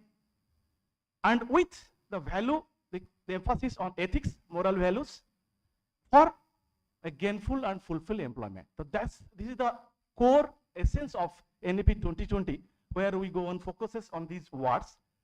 So he emphasized on multidisciplinarity, flexibility. There is also a word of flexibility. Another one is multiple entry and exit. Again, 1M, multiple entry and exit, where in first year the students can exit, but condition is he or she needs to have a 10 weeks of course, orientation course. Second year also he may exit. Again, 10 years mandatory orientation course needed. Third year, no exit option. Then ultimately 4 years. This is the structure of multiple entry and exit system. So here also the another one is academic bank of credit. So whatever he has been acquired, that also can be credit. But within 7 years, what I learned, they need to be completed the course periods. And he also emphasized the internship program and 32. This is one provision there. And light but tight program. Why? Because light is, as it is more flexible, thereby you call it as a light. But tight is when you are giving a flexibility in the time context, thereby the workload will be more. That is why it's a tight system. So some suggestions come out from say that during the discussions.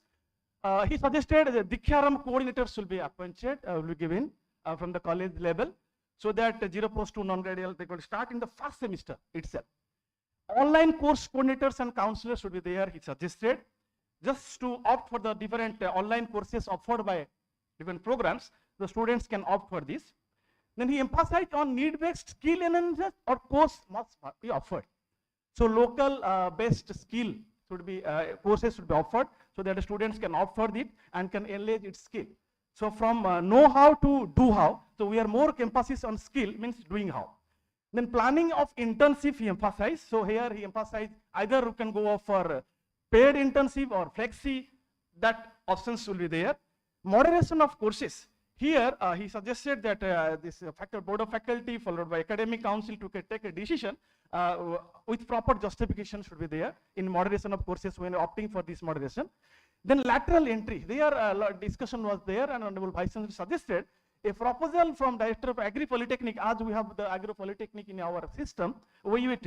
So a standard operating procedure model should be from Director Agri Polytechnic, so that a proper decision can be taken from the university level regarding this lateral entry system, how to give some advantages to those students who are taking agro diploma in our university.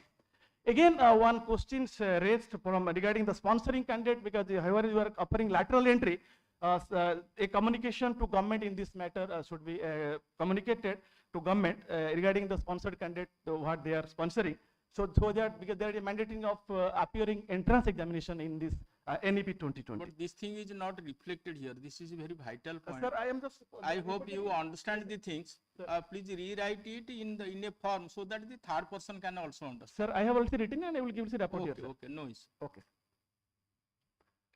Coming to the second keynote speaker, Dr. Subhash Chandra Sahu, former research officer OUT. Actually, he highlighted on the NIRF ranking, National Institutional Ranking Framework by Government Ministry of Education, Government of India, where we have been ranked. And it is a happy moment for all of us. We should cherish the moment that we have been elevated to rank 15th, 2023 rank. And he highlighted mostly with a very concrete and comprehensive analysis he presented with a year-to-year analysis, and where we found we have been generally in NFE ranking, we have been assessed with these 4 parameters. Teaching learning resources, 30% weightage, research and professional practice 30, then graduation outcome, outreach inclusivity, and peer perception. Where the red mark I have given it because you see he pointed out there is a very keen competitions between universities to go for this rank, upliftment of the rank. So to make our rank higher, so immediate instant focuses should be given in these 2 aspects what he highlighted. So coming to these research and professional practices that I will highlight here, the publication part he highlighted, where our faculties can contribute in this regard, and particularly we have our intervention of Honorable Vice Chancellor, we have our institutional email IDs, and universities also we can use our email IDs, institutional email ID, and wherever you are publishing some paper, he requested to mark our university's name so that the rank could be uplifted. So this is all their findings. And regarding PP peer perceptions, I am happy to share here that we have already with the intervention of Honorable Vice Chancellor, this is a historic in our state that they have the MOE with all ICR institutes, where he has also same thing he has highlighted, the strengthening the industry academic linkage and MOE with institution and university. That part we can encroach upon, and we can with this MOU we can take the facility and infrastructure of our ICR institutes or other universities, and in that way the PP can be increased. So that was his highlight. And among the discussions, some our eminent faculties, they raised some issues regarding publication forum, WhatsApp group. Some of our faculty they raised, and during that Honorable Vice Chancellor suggested that Chief Librarian OUT along with some of our faculties which are good at in their track record, publication track record, they will form this, and this will be done before 31st December 2024. Coming to the professional writing skills, our Madam Dr. Madhulika Panda, she raised because she has developed certain modules. So in these questions, Honorable Vice Chancellor said that it must be completed before 15 January in the intervention by Dean Shea and Head Economics. There are some issues of some softwares which are really useful to our faculties and students. In that context, Grammarly software and other related software, the Honorable Vice Chancellor assign these jobs to Dean PGF along with all his core team member, PI, IDP, NAIB, and this will be accomplished before 15th January. And there is an unanimous decision that all research and review papers must use their institutional, I already quoted, institutional ID and the name of the university. And regarding the outreach and inclusivity, maintenance of data, because university has taken lots of efforts in this context, like waiving of tuition fee and other aspects. So in that case, Honorable Vice Chancellor pointed that this must be included. Whosoever is assigned the job of NIRF ranking, they must take into note of this college-wise data prepared by the concerned deans. And in this case, a special note must be prepared by Dean CPSC. Thank you all. So thank you, Dr. Das. Anything to be added or deleted? I think the chairman of the session, Professor Patra, is here. If he can add something where it is missing or. Okay. Any more suggestion? DSW as the co-chairman is not here. Any participants, delegates who knows where some points are missing? But I think it has to be recasted in a different form. So it's a good so far as the presentation is concerned, but ultimately we have to take it to a actionable form. So this has to be redrafted. It may not be possible on the part of the Dean PG to do everything alone. I hope Ravi can also help her. Yes, sir, I will. Okay. Thank you. Next, please. Anupama, I think.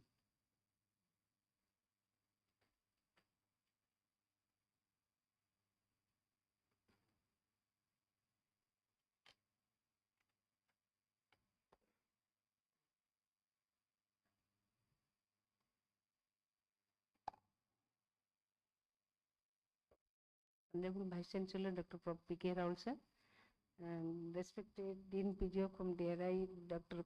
Kapna Rajguru sir madam, and my respected deans and my faculties. I am going to present the rapporteur's report on technical session 2.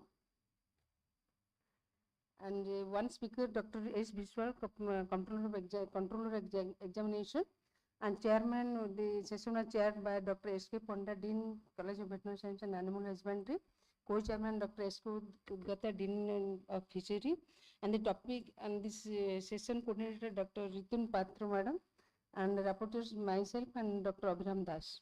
And this topic was the mainstreaming 6 Deans Committee recommendations in the context of NEP 2020 and take away from GB Pant, University of Agriculture and Technology, Pantnagar. And before going to NEP 2020, actually, the UNESCO 1996, he has given a report that the International Commission on Education, and in its report that learning the treasure within, that is a UNESCO in 1996, and he has defined why and how agenda for modifying education for 21st century globally. And in this report, he has it was written that learning to know, that is the acquiring the instruments of understanding, learning to do, to be able to act creatively of one's environment, learning to live together, to participate and cooperate in all human activities, and learning to be an essential progression which proceeds from the above two. So this is the terms reference which is used for NEP 2020. And Dr. Biswal has gladly pointed that what is the vision of NEP 2020 and the changeovers, what is the changeovers from this recent program. So the vision is transforming and building up a competent human resource, re-energize the higher agricultural education, promoting excellence, skilled workforce, facing challenges of modern agriculture. And the changeovers are the revision of the UG curriculum, course content, degree nomenclature, multiple entry and exit options, reforms in admission including lateral entry, school enhancement, digital learning, better employability, flexibility in movement from one institution to another, choice-based credit system, entrepreneurs, academic bank of credit, that is the ABC, open distance learning ODL, continuous updating of course curricula, and industry-oriented internship. And by going one, what is the key features? And it has already been discussed by Dr. S. K. Das, and also it is mentioned by the Dr. Abhinathan Das. But whatever it has been discussed by the Dr. Biswal, that is the first one is the Diksharam. It is for 2 weeks, and it is for the life experiences, traditional values and cultures. And second was B, that is the online courses. It is 10 credits from second year onwards, and it should be choice-based online courses in SWAYAM, Mukti and NPTEL ADX, Courses are on basic sciences, humanities, psychology, anthropology, economics, engineering, business management, languages, including foreign language, communication skills, and music. And third one is the elective courses, that is the 20 credits and fourth year. And we have to give the bucket of elective courses, and it is the freedom to choose. The students can freely choose the elective courses, and the inverse institution has the liberty to develop new elective courses as per local needs and available expertise. And fourth one is a study tour of 0+2 credits. It is non-gradal and it should be in 5th semester. And it is of 10 to 14 days to leading industries or enterprises, institutions, organizations, and to know about the socio-economic cultural variations within the country. And next one is your internship, that is the 10 weeks with the 10 credit after first year. And it is UG diploma 10 weeks per 10 credits after second year. And internship should be preferably arranged outside of the parent institution at any assigned organization, industry, research institution, project, or with a progressive farmer or agricultural enterprise, etc. And other key features are it is a deficiency course in first year should be taken, and the induction cum foundation courses can be taken, provision of lateral entry and migration, there is rules, and transforming from job seekers to job providers, and it's policy innovations and institutional reforms, stakeholders, educationists, and policymakers in contributing in fulfilling the aspirations of New India. Follow-up to Diksharam be continuous program, and mentoring and parent interaction should be there, and faculty development program must be there. And this courses signature is also given, that is the total of 166 to 174 credit hours for the 4th year UG programs. First is Diksharam, and is the IFP 110+2, study tour CAG 110+2, NCC, NSS or NCC, NSC 11, that is 0+1, and also 112+1, physical education, faster yoga and meditation, that is PFY 110+2.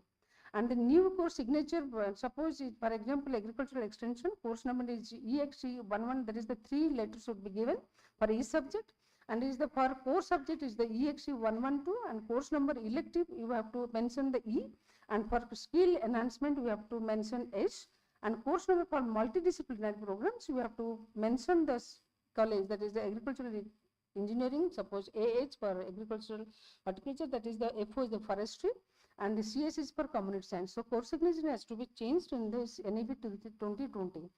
And also some new degree program, that is the new courses has to be introduced, that is the in UG the natural farming, agribusiness management, and new age courses like machine learning and artificial learning, robotics has to be included. And in case of this course program, we can have the maximum modified, that 30% can be modified in syllabus for any individual subject. And admission criteria and lateral entry as per prevailing ICAR SCU norms, and 3 exits has to be prevailed, and the provision of lateral entry and migration, and academic bank credits ABC, recognize the ABC of a student, and he has to be blended learning is also facilities there. And also in the examination system, that is the this year is the for theory and practical, that 20%, 20+20 is the quiz plus midterm is 20+20. And final theory is 40 and practical for 20. But for theory or practical is the midterm 20+30 and the final is the 50. And our division is OGP is the 5 to 6 of pass, and the 6 to less than 7 is the second division, and 7 to less than 8 is the first division, and more than 8 is the first division and distinction. And after the deliberation, Dr. Vishwal, there is some queries from different faculties. Dr. Ashok Mishra, Professor and Head ABM, he has asked about the regarding payment of online courses either by students or by the institutions. And Mrs. Joyce Ricker, Assistant Professor PBG, he has asked that how many elective courses has to be taken and what is the credit hours and when to take the courses. And Dr. Vrindavan Sahu, Professor Fishery, has asked about the change of credit hour in elective courses. Either we can interchange the core courses to the elective courses, or residential period may be increased to 8 years instead of 7 years, or inter-institutional knowledge transfer can be made or not. And after the queries of these different faculties, our Vice Chancellor, Honorable Vice Chancellor, has given some remarks and suggestions. And he has suggested that practical cases in experiment fields of ICRI projects, and exposure visit to KVKs and RRTTS and RRTTS stations, a list of mentors including faculties and senior students be prepared, and from which allotment will be made. For faculty development funds already allocated, and he has assigned Dr. Patra within CA to present regarding the in afternoon session, And he was also upset at as only a 2% of the fund is utilized till now, and 98% has been remain unutilized. And he has also asked the nodal officers to allocate funds to respective deans. And he also mentioned the number of no funds utilized at CA Bhubaneswar. And the next suggestion is fund has been utilized. Okay, sir. जेहेतु frequently administration change है अनस्पेंट रहा से controller कहवा अनुसार मो उपस्थित finance secretary observation थिला जे आपन टीचर मान आम 30,000 देला बेले से टंका फेरौंट आपन यूसी मो सामने आपन को हिसाब रे लाख टंका मागिया को आसन तो जहाँ आम भीतर बुझामणा है 60,000 टंका राजी है यही वर्ष 60,000 टंका समस्त मेंटाली प्रस्तुत रुहत 30,000 3 भाग हो 10 10 10 किंतु बर्तमान आपन बाय दिस टाइम गोटाए क्वार्टर को जब छाड़ीदबा जनवरी फेब्रुआरी मार्च आमर क्लेम होची केते 15 3 45,000 so your expenditure has to be increased in that way. The present dean has no fault, but his predecessors might have little slowed down, for which he had to return the amount, part of the amount. Can I go, sir? से उड़ा रखे दरकार related to be deleted Etah unnecessarily Kotla कोटी government format रे पहुंचो एई एस्पेक्टटा मोर कहिबार छळ माने उदाहरण थिला जे पैसा खाली मागिले होबने पैसा भी खर्च करिया पड़ियो. Next, continue. So examination and midterm, final and practical may be followed strictly as per the norms. And government-sponsored candidates will not be admitted without any entrance examination. Initiation regarding this by the university at government level. Skill enhancement courses to be decided at faculty level, notified by the concerned faculty dean. Blended learning processes are to be notified by the board of faculty members. Faculty dean to engage one coordinator and one co-coordinator for successful conduct of NEP 2020. Regarding payment of online fees, he suggested to contact with other universities regarding their status. If needed, the fee structure may be increased to meet the online fees expenditure and also on Diksharam program. And also implementation of online evaluation system, a committee to be formed under the chairman of controller examination, DPME as convener, and 1 to 2 faculty deans as member. The committee have to see the scenario of Seri Kashmir University to find the possibility of implementation of the online evaluation system. The session was ended with valuable remarks and suggestions for successful implementation of NEP 2020 by Chairman Dr. S.K. Panda, Dean CBSE and H, and vote of thanks by the Co-Chairman S.K. Udgata, Dean College of Fisheries. Thank you. Thank you, Madam. Both the Chairman and Co-Chairman are available. Anything sir to add? Say last what 2 slides ta kadhila just. Thank you for या पूर्वटा एठी this carries the message किंतु एटा universal हेई परने practical classes in experimental field no एठी कोआ होतला जे दीक्षारंभटा टाइम एंड अगेन रिपीट होबो मु भाबिली Deeksharambh is just an exposure to agri and allied activities since we are having 51 AICRPs let them time and even at Chipilima also or Bhavanipatna they have also nearby AICRPs they can take to the nearby stations also. So this may be edited in the appropriate spirit that if the Dikharamba is to be repeated or a repeated exposure is required, better to take 2 AICRPs where some practical training can be also given. Anything more to be added? एथिरे बहुत actionable point अच्छी even doctor Biswal if you can suggest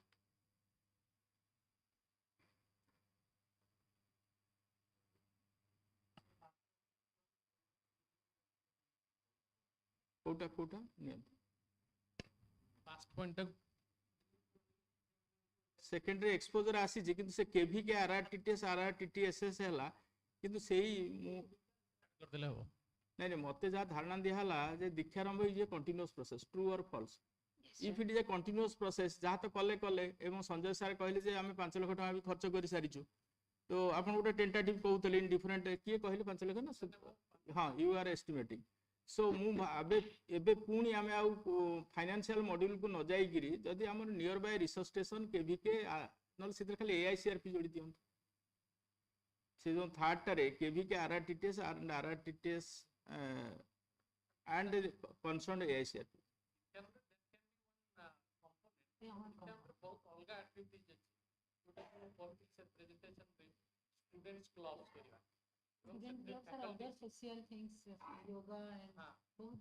Better hochi somehow to the extent possible the rapporteurs have captured the proceedings, but if Dr. Biswal can sit with our Dean PG, याको आउ टिके implementable form कारण इथरे बहुत जिंस अछि आमे यदि एबे oversight करि जवा आ एतुडा लोक बसिकरी याको मानस मंथन करि के जदि धरि न पारिबा मते लागु फुरे कोनठा कोठी आमे असुविधा रे पड़िबा so please be with Dean PG and to find out actionable point. Thank you, madam. Thank you, sir. Next, please.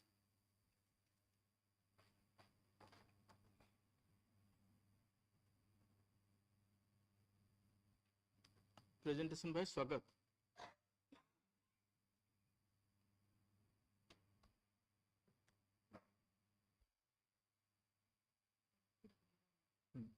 Thank you.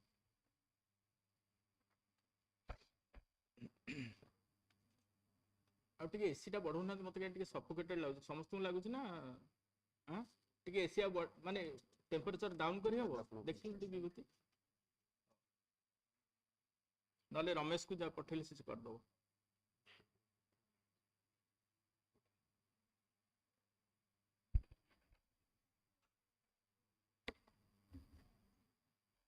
yes please. Very good afternoon, honorable dignitaries on the dais and my esteemed faculties. So this is the rapporteur's report on technical session 3, and there were two topics under it for presentation, that is strategies and institutional reforms on quality assurance in academics. It was presented by Dr. N. Panda, Professor and Head Animal Nutrition, CBSE and AH. And the second presentation was value added provisions in OUAT budget 2024-25 by Professor Hrusikesh Patra sir, Dean College of Agriculture, Bhubaneswar. The chairman of the session was our own Honorable Vice Chancellor sir, Professor Prabhat Kumar Raul sir, and panelists were Dean PGF cum DRI, Dean College of Agriculture, Dean CBSE and AH, Dean CAET, Dean College of Fisheries, Dean College of Forestry, Dean College of Basic Science and Humanities, Dean Community Science, Dean College of Agriculture, Chipilima, Dean College of Agriculture, Bhawanipatna.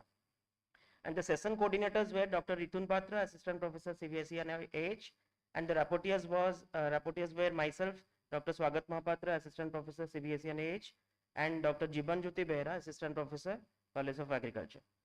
So on the first topic, that is strategies and institutional reforms on quality assurance in academics, there is a very scintillating presentation by Dr. N. Pandasa, Professor and Head Animal Nutrition, CBSE and AH, in which the key points were there's a great discussion on plagiarism and different types of plagiarism, and the Turnitin software by OUAT was highlighted, in which we also highlighted the point that more than 500 users of OUAT are having this Turnitin software. And there are different strategies taken to curb plagiarism. That is, in the line of UGC, institutional academic integrity panel needs to be constructed, and there is need to adopt uniform nomenclature of OUAT, because somewhere we are writing OUAT during our publication, somewhere Odisha University, somewhere different nomenclatures are given, which is actually reducing the visibility as well as H index of the university. So that needs to be taken into consideration. And faculties should use their institutional mail ID for logging into Google Scholar. That was also one of the highlighting point. And OUAT policy on plagiarism, as proposed by Dr. Sanath Misra sir, there's a proceeding is never a policy document. We need a formal policy document which needs to be framed.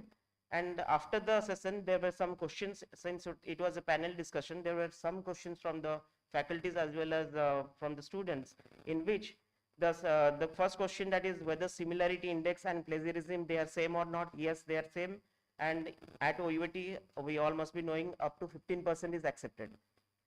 Then whole thesis or part of thesis needs to be submitted for plagiarism check. That was also answered in the way that the whole thesis excepting the bibliography needs to be checked for plagiarism through this Turnitin software. And finally, there was remarks from the Honorable Vice Chancellor sir and the panelists, in which there were certain suggestions to reduce this similarity index by actually using these figures, graphs, tables alternatively to reduce this similarity index. And secondly, our Honorable Vice Chancellor sir, he also came up with an idea, and all the members, actually the thesis will be uploaded to Krishi course after 1 year of thesis submission. That will be very beneficial for the students as well as for the faculties. And finally, a new committee will be formed under the chairmanship of Dean PGF cum DRI, Dr. B. Panigrahi sir as convener, and Dr. Meher, Dr. Dayanidhi Misra sir, Dr. N. Panda sir, and Dr. B. Vital sir to revisit the policy regarding plagiarism and come with a new one by the end of January 2025. So this was the first topic, and the second topic was value added provisions in OUAT budget 2024-25. I would say it is a very exemplary budget, and it is a highly moral boosting thing for both the faculties as well as students, in which there are different support to teachers of OUAT for attending seminars, symposia, which is accounting to rupees 21 lakhs in 24-25. Then support to masters and PhD students for attending seminar, symposium, workshop, which is amounting to rupees 11 lakhs. And support to students for out-of-state thesis research, engagement of adjunct visiting faculty, engagement of professor of practice, incentive support for publication fee for high-value publications, and support for young faculties from competitive research fund, and support for alumni promotion activities, and finally support for organizing seminar workshop at OUAT. And finally, the remarks from the chairman as well as panelists. 31st December 2024 was proposed as the deadline for engagement of adjunct faculty and visiting faculty, and all deans of colleges need to act accordingly. And the Dean Extension Education need to submit the proposal of engagement of professors of practice by 3rd January 2025.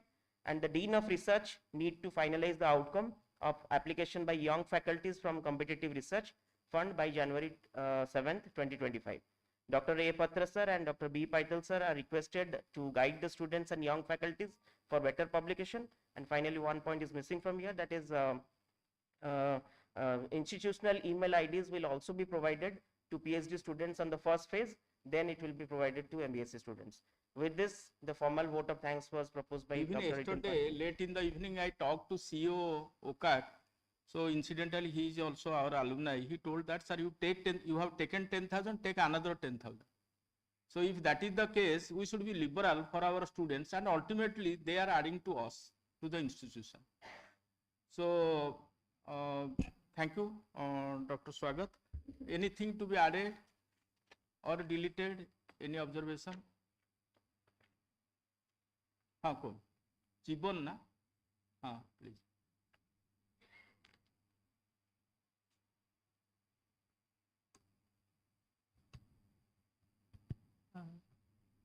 good afternoon, sir. Sir, I am very much impressed with this value-added budget where there are some provision of incentive to the teachers towards publication, and for the first time I am coming to know that there is intramural support to the young faculties and also promotion to the publication. Sir, I want to add that can this intramural support may be extended to the mid-career scientists or faculties here, those are above 40 years? If that is possible, that will be a boost to the mid-career faculty. आम सेटा 40 वर्ष भीतर रखिचे. What is your suggestion?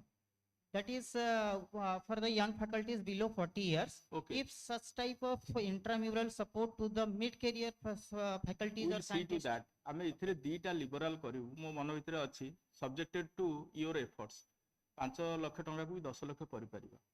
द्वितीय किंतु ये टंका खर्च होवा दरकार. द्वितीय कथा हला जे आमे मध्य if you are able to mobilize more funds आमे next cap को नबा. मोर मन भितर एप्रिहेंशन थिला जे सेई जो ब्रैकेट टाकू यू आर फोकसिंग से ब्रैकेट पाखरे किछि ना किछि एक्सपोजर अछि किछि ना किछि प्रोजेक्ट अछि. एई जो नुवा ब्रैकेट जो माने आगु को यूनिवर्सिटी की नेबे तांको पाखरे initial exposure let charity begins at home सेई प्रिंसिपल एटा करा आइछि. These are good suggestions, but we will make a review at the end of the financial year that will give the administration an appropriate signal how to reorient it in our desired direction. One more thing I have to ask you, sir. Sir, in OUT, I have not seen there is any provision of support for the postdoctoral research to the faculties, like some other universities. If that type of facility that OUT can promote postdoctoral research, then people can opt for. most of the student faculties I have seen, they are opting for PhD during their service career with the study leave. But I have not seen anybody opting for So postdoctoral. your proposal is if postdoctoral can be included under sabbatical. Is it so? Exactly. So that is possible. That is possible, but let a proposal come. Let it be initiated at the faculty level. Let the dean bring it to the dean's committee. We'll take it to academic council, and accordingly we'll make relevant. At that time, the entry qualification was masters and PhD was a dream. Now everybody is a PhD. Why not postdoc? And it will have two challenges. Challenges one, if you have adequate staff to spare your colleague, this will be the challenge one. And challenge two, maybe your expenses. Your expenses, if you are able to mobilize through your through fellowship, scholarship, or assistantship, anything, I think we will give a limit, and that within that limit you can be spared. But let that proposal, I am open. Let that proposal come from the faculty. We'll try to take it further. Okay, thank you, sir. खाली गोटे जिन last presentation of doctor Anupama Baliyar Singh से गोटे जिन आम miss करचे बोधे से जो study tour को बढ़िया कथा बोलते से आसला ना कौटी आसला if it came at that point please include मु समस्त आशा करने एटलिस्ट भेटनारी डीन और एग्रीकल्चर डीन आपड़ दिजन जाक दुईटा सेपरेट पैरालल प्रस्ताव दिंतु जे आजिकल समय 1250 किसी नुह then will try to take it up in appropriate quarters how to increase it मु क्वांटिटी कहू नहीं किंतु to the best of our ability है ठीक है मैडम सेटा ऐड कर देवे सो थैंक यू स्वागत next is session 4 by Smita madam और जीवन ज्योति किए आसुन हाँ madam please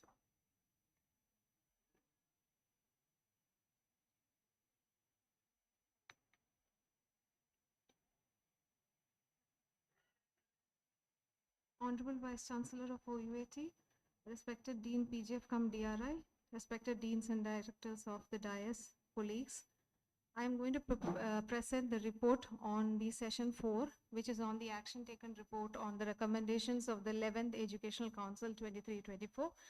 The presenter was Dr. H.K. Patro, Dean CA, and the chairman was the Honorable Vice Chancellor, Professor Pravat Kumar Raul sir, and co-chairman was Professor Sanjay Kumar Das, Dean College of Forestry and CAT. Now, Patro sir had in detail discussed on the recommendations of the 11th Education Council under 3 different heads. One was NEP 2020 versus the Dean's recommendation, the 6th Dean's recommendation.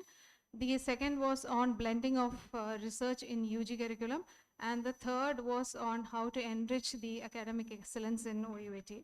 So among the important accomplished recommendations of the 11th Education Council, we have already, from sir's presentation, we could understand that we have already accomplished most of the recommendations, or we are on the way to accomplish most of the recommendations, of which the foundation course, the provisions for online courses, which is for 10 credits, and customized skill enhancement courses based on the capability of the institution, uniformity in skill enhancement courses for agriculture and horticulture disciplines in all semesters, course on urban horticulture with rooftop gardening as a skill enhancement course, then nomenclature, course structure, course modification as per the 6th Dean's Committee and NEP 2020, research experiences and research-based courses for UG students.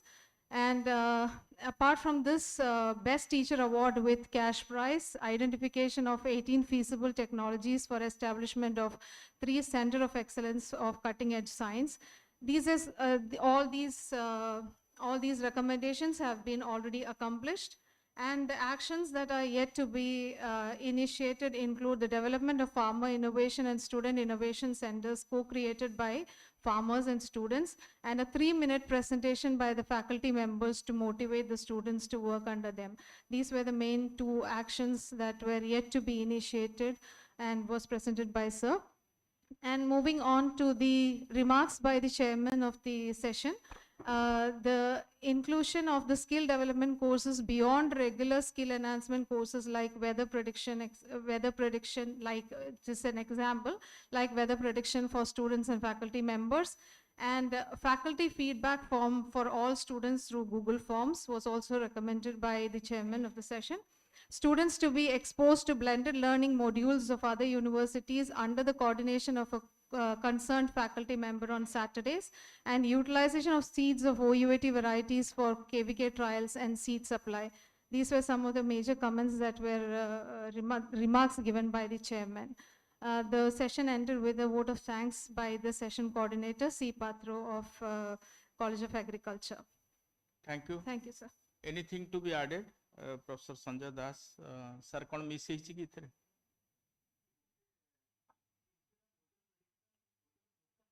ठीक है, you appropriately. Two courses have been included in.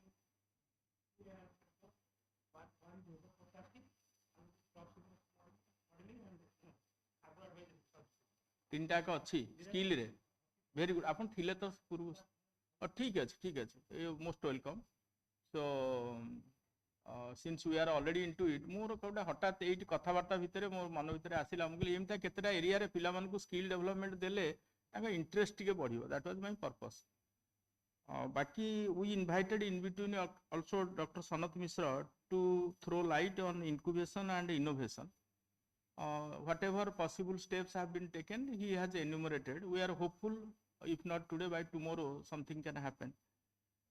खाली मोर कहबार थिला आमे गोटे समय रे केते आमे स्टार्टअप को एबे नर्चर कलेनी सन 140 टा स्टार्टअप को आमे तांकर मटेरियल को वैलिडेट करिचे तापरे से माने गवर्नमेंट रु पैसा पाउचंती. मोर खाली गोटे छोटिया इंटरवेंशन थला इफ यू राइटली रिकलेक्ट जे तांको संगे आमे एमओयू करबा जदि आमे एमओयू करबा ताहले से आम फोल्ड को सो मोट आसीगल we have contributed to them एमती नो जे माने रास्ता रे बुलुथले आमे ताऊ डाकी आनी एमओयू करलु. सो बर्तमान it is only encashing or taking the things to our own favour. So please try you have also assured me केतबेले कोन मन भितर आसु जे आमे we are also forgetting my sincere request please initiate MOU. Even we can celebrate it, we can make it formal or we can make it in ceremonial, something like that. But let us go to startup mela kariba. Se jeti लोक 140 तो आसीबे ने Mucio ए 40 जण आसंती अन्य single go आमे 40 जण को संगे MOU करिबा. Because they are the people who have been recognized by us, who are being nurtured by us. So we have every right to take them to our fold. And that will give a lot of visibility not only at the state ecosystem but also at the national scenario. Please do this. Any support needed, please bring it to my knowledge. यही head रे IDP रे पैसा अछि madam कहउछंती आमे तो सब बेले I do not know what my right hand does my left hand does not know. So ए सब बेले ब्रिंग ए कोऑर्डिनेशन सिनर्जी गोटे वर्ड काजी के यूज करथले. Synergy between left hand and right hand is the need of the hour. पैसा गोटे पटे अच्छी सी मुंड बिंधा हो आम सनत सार को कहीदेले 140 जन को डाकी एमओयू कर से कभी आनिक जोगाड़ करी कौटू. So please question is with us and answer is also with us. Please take I will be happy जदि आम डीन एक्सटेंशन काली मत कहते जे सी गोटे मेला करेंगे कौन सार से मेला ना हम फार्मर्स फेयर जो हम ता गोटे भैल्यू एडिशन हम आम स्टार्टअप माने गोटे विंग आम जदि स्टार्टअप को दबा जे 2-4टा स्टॉल दबा जो माने दोज हु आर इंटरेस्टेड से तांकर शोकेसिंग करेंगे टेक्नोलॉजी. मन करंतु से पिलाटी आमर सीए से एजी इंजीनियर जे करिछि कोनटा मुनिको फूड्स से he has some obligation for OUAT. He is a um CAT नुह किंतु अन्य स्टेट रे आईसीआर थ्रू रे से जाइकरी तार BTech in ag engineering and IIM Ahmedabad तापर आसी से तार स्टार्टअप करछि. किंतु एग्रीकल्चर प्रति इन जनरल and OUAT प्रति in particular he has a lot of obligation because I tried to support him when I was at Apical. So से भलिया केतरा पिला को डाकी देले से मथ स्टॉल पकेबे. हमर भेटनारी मथ केते जण मु आमे सेतबेले कनेक्टेड हेथिले जो माने मध्य हमकु रिकॉग्नाइज करंती एज मेंटर. तेणु सेमानक सेही ऑकेजन रे जदि आमे एमओयू साइन करि परिबा this will be a good show during that period टिके एटा please take it forward next please ठीक गला ना एटा madam thank you so much हाँ हाँ टिके येटा ऑन करो म्यूट करके रख वीडियोटा खाली ऑन करो से जो ऑनलाइन आ गोटे सेशन तो अच्छी आज सकाळ सेशनटा हाँ please who will be चित्तोत्पला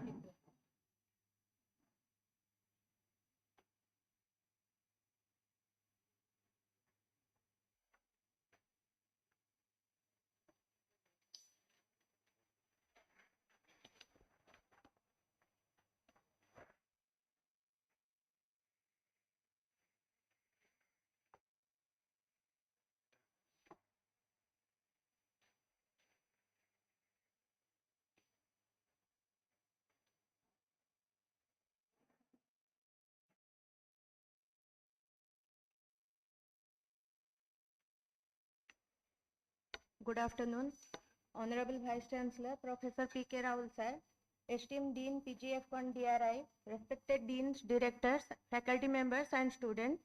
I will be presenting the rapporteur's report for technical session 5. The session was chaired by Professor Prabhat Kumar Rahul sir, Honorable Vice Chancellor OUAT, and co-chairpersons were Professor Bhubhaneswar Mishra, Honorable Vice Chancellor, Sambalpur University, and Professor Gitanjali Das, Honorable Vice Chancellor, Barampur University. So we are having two sessions in this technical session 5. The first one was the keynote address was by Professor Gitanjali Das, Honorable Vice Chancellor, Barampur University, on opportunities and challenges of NEP 2020. And the second session was by Professor Bhubhaneswar Mishra, Honorable Vice Chancellor, Sambalpur University, on national accreditation system. Then the session coordinator was Dr. Madhulika Panda, Assistant Professor from College of Basic Science. Myself and Dr. Jiban Ranjan Das, Assistant Professor from College of Veterinary Science, were the rapporteurs for the session. The keynote address was given by Professor Gitanjali Das, Honorable Vice Chancellor, Barampur University, on the topic opportunities and challenges of NEP 2020. And the key findings are, first gave emphasis on necessities of NEP, emphasizing on 5 revolution: green revolution, white revolution, blue, grey, and now knowledge revolution and entrepreneurial revolution is in progress. So purpose of NEP is to restructure the Indian education system and transform Macaulay education system, which had a significant impact on Indian education and cultural heritage, which we are following since 1835, and now NEP is going to replace this Western education system. She also emphasized 5 principles of NEP, which is a must for any educational institute. That is, it should be the education system should be accessible to the students that take education to the doorstep. It should be equity, that means equality and social justice, equality in terms of gender, equality in terms of caste, in terms of social status, and quality of education, that is number of staffs, facilities, etc. Then it should be affordable, should not be expensive, and accountability on the part of the teacher. If anything is going wrong, then the teachers are accountable for that in any education system. Then the NEP 2020 emphasizes on to establish Indian knowledge system. She has given emphasis by citing her example when she visited the Khalikot, village near the Khalikot, where Baikoli and Samanta Chandrasekhar, they were the local people, and how they have given enlighten us. And now, but we are always following the Western philosophers like that. Then it should be flexibility should be there. Students should have basket of choice without any hard separation. There is no separation of science, arts, commerce like that, and multidisciplinarity is there, particularly in research. Collaboration, coordination and cooperation is essential. Then holistic education along with classroom education, emphasis is given on sports, community services, yoga, then outreach activities, etc. And emphasis on conceptual learning, extensive use of technology, and respect for local content. She also gave the example of Bhasa Andolana and all those things. In conclusion, she told that NEP 2020 emphasizes on rootedness in Indian culture. NEP 2020 is a teacher-centric approach which aims at prioritizing academic excellence. The purpose of education is to develop quality human resources who will contribute for development of the society. I think whatever little left.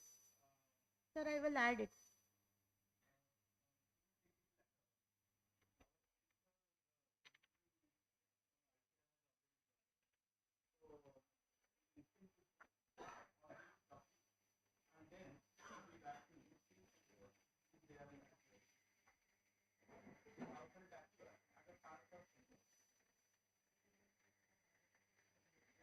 Good evening, sir.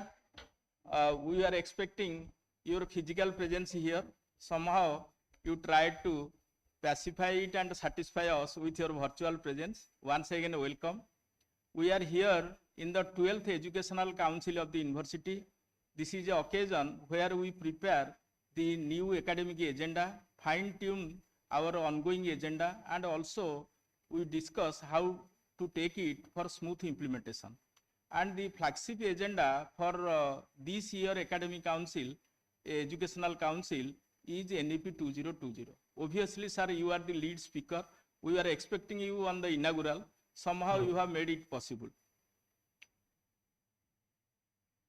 ये तो मैं पिछली वाली तो गलती से चली गई लगता है। अच्छा अच्छा ठीक सर ठीक sir.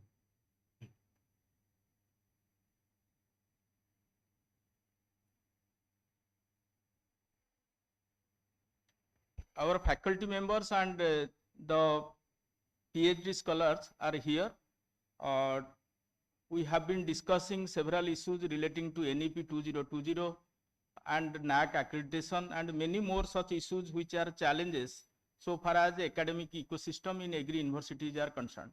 But the towards the end of the day, we are fortunate to take you for your deliberation on implementation of National Education Policy 2020, addressing the key features. I have, sir, heard you in several occasions, including Vice Chancellor's conference.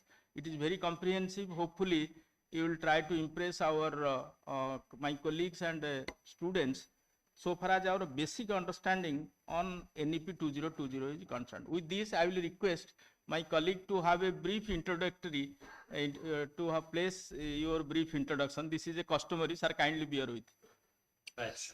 So, I also welcome Dr. Ajit Singh Jadhav with us, the Assistant Director General of Education Quality Assurance and Reforms, Agricultural Education Division, ICAR, New Delhi. Dr. Jadhav joined as ARS scientist in 1993 at IVRI, Izzatnagar, and elevated to senior scientist, principal scientist, and head at ICAR Central Avian Research Institute, Izzatnagar. He is having more than 22 years of experience in teaching, research, and guided more than 12 MBSc and 4 PhD students as guide. He has also published 86 research papers, 60 technical articles, 7 books, and presented so many research papers in more than 120 numbers of different occasions. He is also awarded with different accolades like your Indira Gandhi Rajbhasha Award from Ministry of Home Affairs, and crowned with other awards like Dr. Rajendra Prasad Award subsequently for 2020 and 2021. And he is also fellow of many professional societies. He has also visited different countries like US, Egypt, South Korea, and Thailand with different capacities. So with this small and brief introduction, I once again invite and welcome Dr. Ajit Singh Jadhav. And I also welcome the chairman of this session, our Honorable Vice Chancellor, sir. Sir, over to you, sir, please. Now, rather it is better over to Dr. Saab for a deliberation on NEP 2020.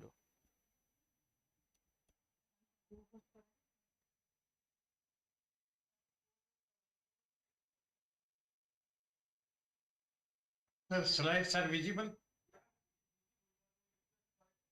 Sir, slides are visible. Hello. It is quite visible. Sir, am I audible, sir? Yes, clearly audible. Honorable Vice Chancellor, Professor Rao, esteemed deans and directors, and the senior faculty members, and the young faculty members and the students. On behalf of the education, I just welcome all of you in a meeting which has been organized by the university, and I apologize for the reason that yesterday, because of certain official official engagement at Ivera Ijatnagar, I was there. Otherwise, I certainly liked to be in the physical mode. But I will try to convey some of the points of the NEP which are relevant at present, and especially in a changing or the transformating changes which we have given in the 6th Dean Committee. So on that line, we will start with this background in the sense that this will be, some of the aspect will be very much important for the faculty as well as for the students. So on this part, that the government of India, that is considering one factor that is very much important. If you can see this slide, it is visible that if we can compare the developing country, where the component of GDP and the share of employment in agriculture is having the aspect that in India and comparatively with the China, that our workforce is contribution or the share in employment is very high, but the contribution in GDP is relatively lower as compared to the other developed country like Brazil. So the government has thought one of the component that is to be targeted is the workforce. How this workforce can be skilled, can be educated, and can be made employable, so that they can contribute significantly in enhancing the share of GDP, so that our productivity can be increased, and ultimately we can have the best out of the manpower which is available with us. And all of you know that our is a population which we consider that is the youngest population in the world.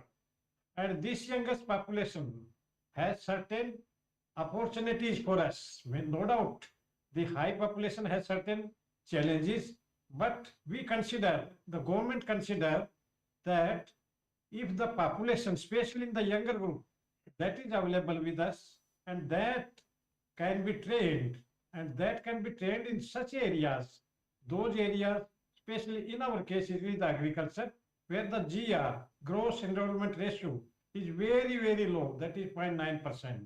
And government emphasizes that this needs to be increased.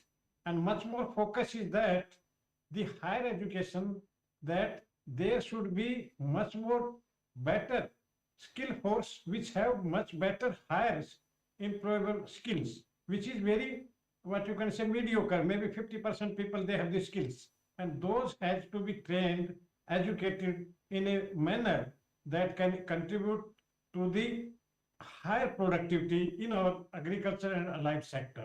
And you see the scenario that vocational education is hardly 2%, and that is more than 90% in unorganized sector.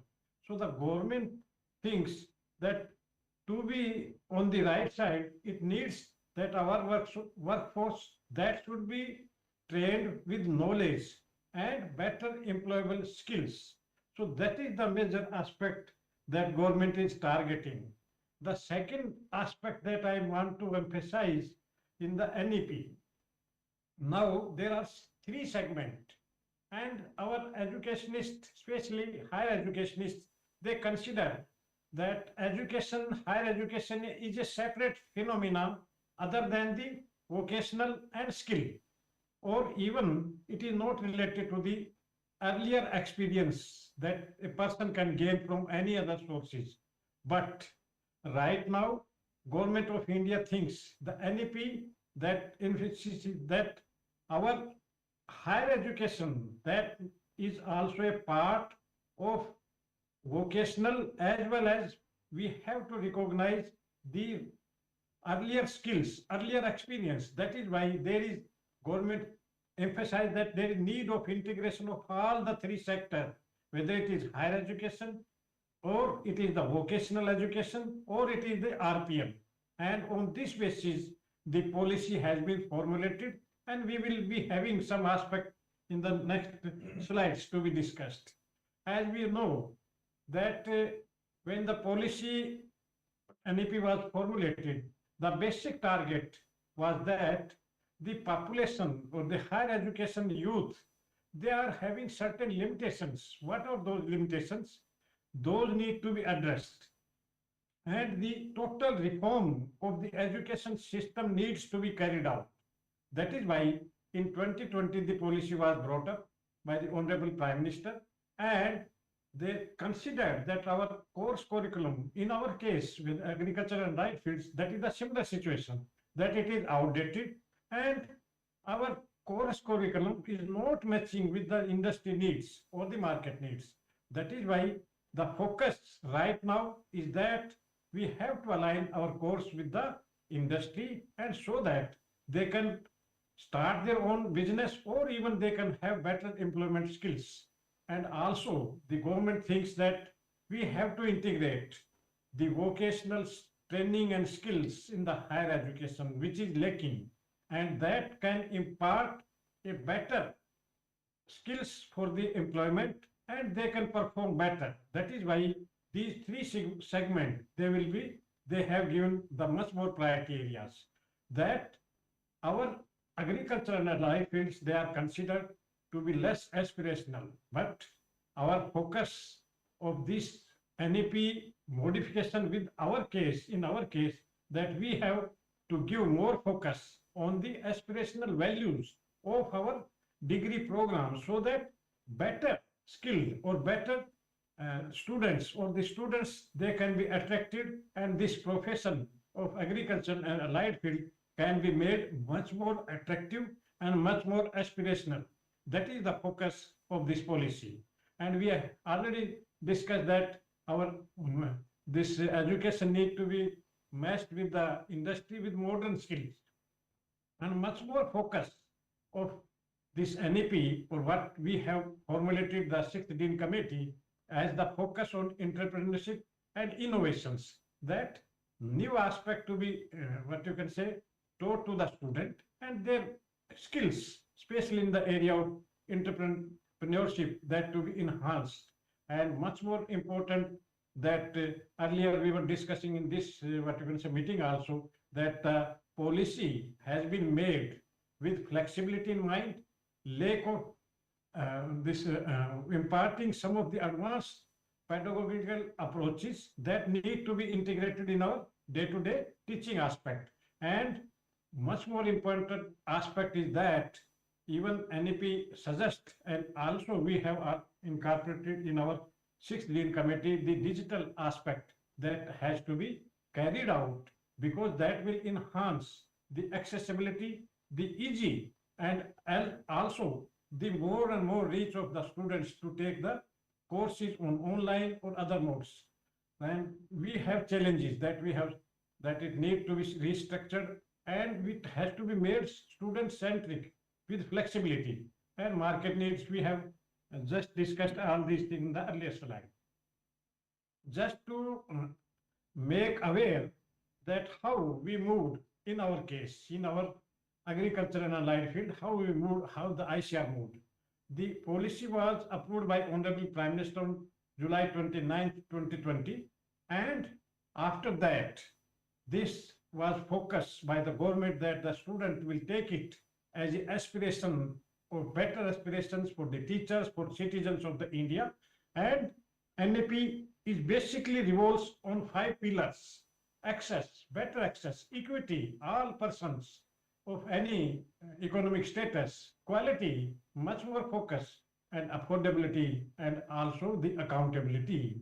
These are the 5 pillars the NEP revolves, and accordingly the things has to be modified in our case also. So on that aspects, the focus of this policy is in the holistic development of the student, which we are talking that they need to be given all type of education, whether it is a this sort of basic sciences and other language and other whether it is sports, whether it is yoga, all these stuff has to be given in the education form. Course curriculum change that needs that all the higher education, they need to transform into centers of innovations and also with the changing scenario of the course curriculum. And vocational education that we will talk in the later slides, that has given much more focus, and there is much more focus on choices, credit system that has been based on the choices of the students. Pedagogy approach that is student centric, and it is focusing on the learning and the skill enhancement. Use of technology is much more required in day-to-day our teaching aspects, and credit transfer, that is the provision of academic bank of credit, that is the basic guideline for all the institutions, that no student will be left without the ABC credit, ABC account in any of the university, and the access has to be given a wide one. So apart from this, maybe I consider that Honorable Vice Chancellor and his team might have taken the step that Diksha Aram, we will talk later on, that is the most important segment in the new education policy, and the basic aspect in the Diksha Aram is that we have to teach the students which are lacking in fundamental duties, constitutional values, bonding in with one's country, and also about the role and responsibility in the changing world. These need to be taught in a systematic manner with inviting some lectures, some experts in the Diksha Aram that has been given a new horizon in the new education policy in our case also. And just a historical that how the agriculture system moved and how transformation changed and how we moved to going for the 6th Dean Committee.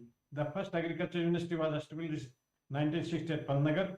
Then ICAR was recognized as autonomous body 1966 with establishment of Agriculture Education Division. And Model Act was developed in 1966, and the first Dean Committee was constituted in the year 1960. That was implemented in the 1960s to ensure that all our agricultural university, they have the uniformity in the syllabus. And likewise, the students or even the staff member may be considering how the evolved the 6th Dean Committee, how the earlier committee, it was considered to have a five-year duration, but because of certain reasons, the 5-year duration might have certain, what you can say, not adhered, but it was considered that it regularly the ICAR constituted the Dean's Committee to revise. And in our case, it was the 6th Dean Committee that took the assignment to carry out the reforms or the restructuring of the course as per the NEP. Just a very short brief on that aspect, that immediately after announcement of NEP 2020 by Government of India, ICAR took initiative immediately, and a national level committee was constituted under the chairmanship of Dr. Tej Pratap. And the basic objective of this committee was how we have to implement, what are the timeline, what are the strategies, and what is the mechanism of implementing this NEP in our system. And they devised certain guidelines and certain recommendations. And those recommendations, they were well within the ambient of NEP. And they recommended that we should go immediately to change the course curriculum and the credit framework and the other guidelines by the 6th Dean Committee. And they recommended that ICAR immediately start the execution of the 6th Dean Committee, and they take this exercise keeping in view all the provisions of the NEP regarding the guidelines and this credit work. And just a slide which show that how the committee, who are the members, and it was headed by Dr. Tej Pratap, former Vice Chancellor, GB Pant University of Pantnagar, and from OUAT, we have a very learned and very dynamic dean, Dr. Sanjay Kumar Das, and he contributed immensely in this committee, and he has also carried out the assignment with related to his subject area, that is agriculture engineering. And the TOR of the committee was that they have to restructure the course curriculum as per the NEP, and the restructuring that has to be carried out with the UG certificate, UG diploma, guideline for entrepreneurship of the students, and guideline for increasing the GR, and also how we can redefine our UG and PG degree for the market needs and any other aspect that need to be carried out. This was the timeline that it was formulated in August 2021, and many meetings just that taken place, and because I joined in October 2023, and I took over as a member secretary from there, and I consulted all my members and chairman of the meeting, and we had many meetings, physical and online, and we presented this report at various forms with the Honorable Vice Chancellor's meetings, or even before the DG, DDGs, and even it was sent for the consultation to many experts and even to the foreigners, so that we can get some of the points which are very relevant and to be incorporated to make it much more better, much more practical, and much more acceptable to the universities. On that line, we consulted many guidelines from the UGC or the NEP policy as a whole, and these guidelines, they were considered to be the essential from UGC, but we took those points which are very much relevant to our system also, and they are necessary from the UGC point of view, and accordingly we formulated the guidelines. These were the documents that we have consulted over a period of time. I just stop here for a somewhat more time here, just to make the students and the faculty how the basic structure of the NEP, or especially of our programs, is revolving. That we have major, that is the major core subject, and the credit requirement is 80. Minor stream we have 32. This is the minimum. Multidisciplinary 9 credit, ability enhancement 8 credit, skill enhancement courses 9 credit, value added courses common to all UG 6 to 8 credit, summer internship 2 to 4 credit, and the research 12 credit. Just to sum up, 2-3 modifications here which the committee has taken. Summer internship was not considered 2 credit here because we have a much more longer duration internship in the 8th semester. That is why this was not considered as a part of in the initial part. Second aspect, research in the 4th year was not taken into account because of the reason that our CJ practically oriented degrees, the professional degrees. The student who will opt for the research, they will not opt for this practical orientation in the 8th semester.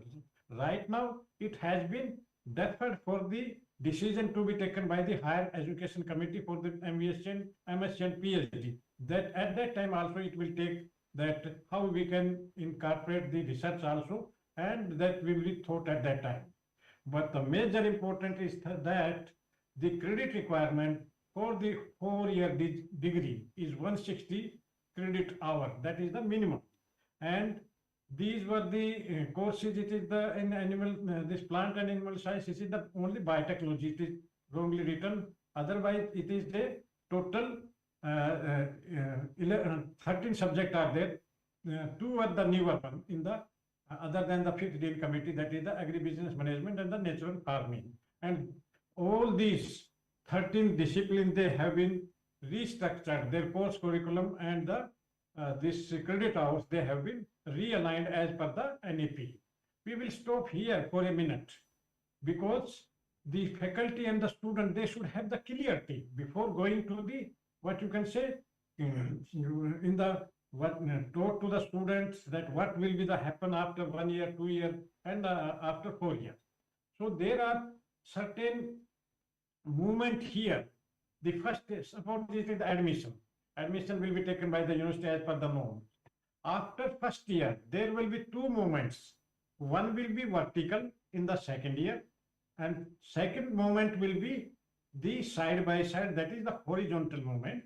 The horizontal means a student is allowed to exit after 2 years, but the conditions apply here, two conditions, that they have to complete 2 semesters for academic purpose. After that, the 10-week internship is mandatory. Though it is a not just that student has to complete, otherwise they will not be allowed to get the UG certificate in. In means whatever, take the biotechnology, agriculture, forestry, sericulture, whatever it may be. Then the second year student, they will migrate to the third year. But after completing the second year, there will be two moments. That is, one moment is going for third year, that is vertical moment, and there is horizontal moment. And the horizontal moment is just to give a direction that they will be allowed for the UG diploma. That's similar to the UG certificate, but here the nomenclature will be UG diploma in, whatever it may the subject may be there. But going for the left side, there will be lateral entry. And the lateral entry is that there are two options in the third semester or the second year. Either the UG certificate students or the candidates who have opted for exit, they will be again allowed to enter in the second year. And the diploma after matric of three years duration, they are allowed in the second year or the third semester. But in the third year, only one exit again allowed, that is the UG diploma that has opted to just exit after second year. They are again allowed in the third year, and the timeline is 3 years after the, within the, what you can say, exit. That is not indefinite, that they will come after 10 years or like that. And one more important thing I want to emphasize here itself, that 3-year exit is not recommended by the committee because of the nature of the professional nature of our all the agricultural and allied field subject, and it is a 4-year degree, and the nomenclature will be like that: BSc honors be followed by the subject or the discipline, and then BFSc in case of fisheries, and BTech only bracketed by the subject. This will be the nomenclature after passing the 4-year program. We will again going for some aspect here, that the major and minor courses, they will be 112, that is minimum, and common courses, that is 9, and ability enhancement and skill enhancement, that is has been kept in our case 12 for the skill enhancement, ability enhancement kept as 8, and value added courses, they have been kept 6. And one more thing that I want to emphasize, that there are compulsory 6 to 10 credit of MOOC courses. There are certain aspects that I explain here. Why we kept 6 to 10? Because BTech, they already have near about 170 credits. They are overloaded. That is why there is exemption that they can reduce the minimum requirement to 6 credit. Otherwise, for BSc Agriculture, BSc Forestry and others, it has been kept at 10. Now, certain conditions apply here for the MOOC courses, that university has to identify the institutions which are recognized. Non-recognized will not be allowed in this case. Then those, what are their courses on the MOOC platform, they will be opted, and array of courses, they will be just made in the sort of list, and out of that list the student can opt. So that is why the NEP is a student centric, flexible and choice based.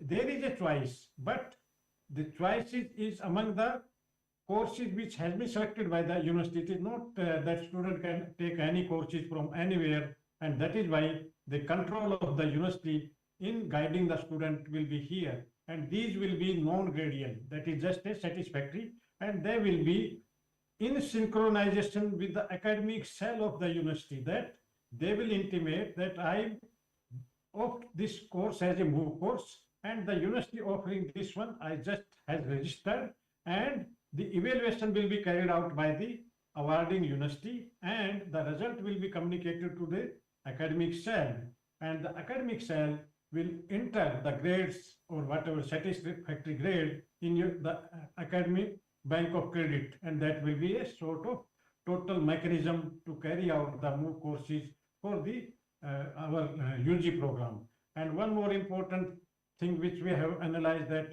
Diksharam being in the compulsory aspect, and it is preferably beginning, when the student begin, they should given certain guidelines, certain rules, regulation, yoga, and other rules, regulation related to the university, colleges, and they can be having somewhat a acquaintance type of environment to each other, to the teachers, to the university. So that is a compulsory, and that has been incorporated. And the 5th semester education tour, that is compulsory of 2 credit and non-gradient. And 8th semester is most important, that student, they will go for the student ready program in most of the subjects, where the RAWE, industrial attachment, hands-on training, project work, we have not kept anything a boundary of 10 credit, 5 credit. It is the university prerogative that they can decide. We will go for internship 20 credits, okay, it is up to them. BTech, there is a certain aspect that they need to go for the industrial attachment, experiential learning, hands-on training or project work, and they can decide the segment, maybe 10 credit, maybe 3 months, 2 segment, or a single segment, as per the requirement of the course.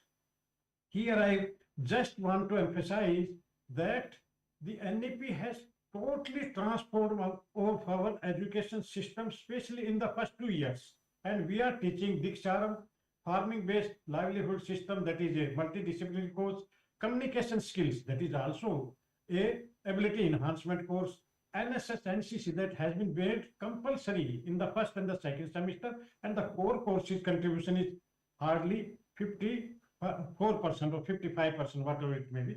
That means other than core subject, we are teaching the student, and likewise in the 2nd semester also, internship development and the business management, that is also a multidisciplinary subject. Environmental studies and disaster management, that is a subject which is value added, and the personality development, that is ability enhancement course. So these courses, they are now a important segment as per the NEP. That is why, and the NEP emphasizes that the first 2 years, they are much more important, because the student has to exit if they want. Physical education, first aid, yoga practices, and the medication, that has been made as a compulsory credit course, and that is why it has been kept in the 3rd semester, so that the student, if they exit after 2 years, they can have the course as a compulsory one. Here, core course subject is much more higher. And in the 4th semester, we have agriculture, marketing, and trade, that is a multidisciplinary subject.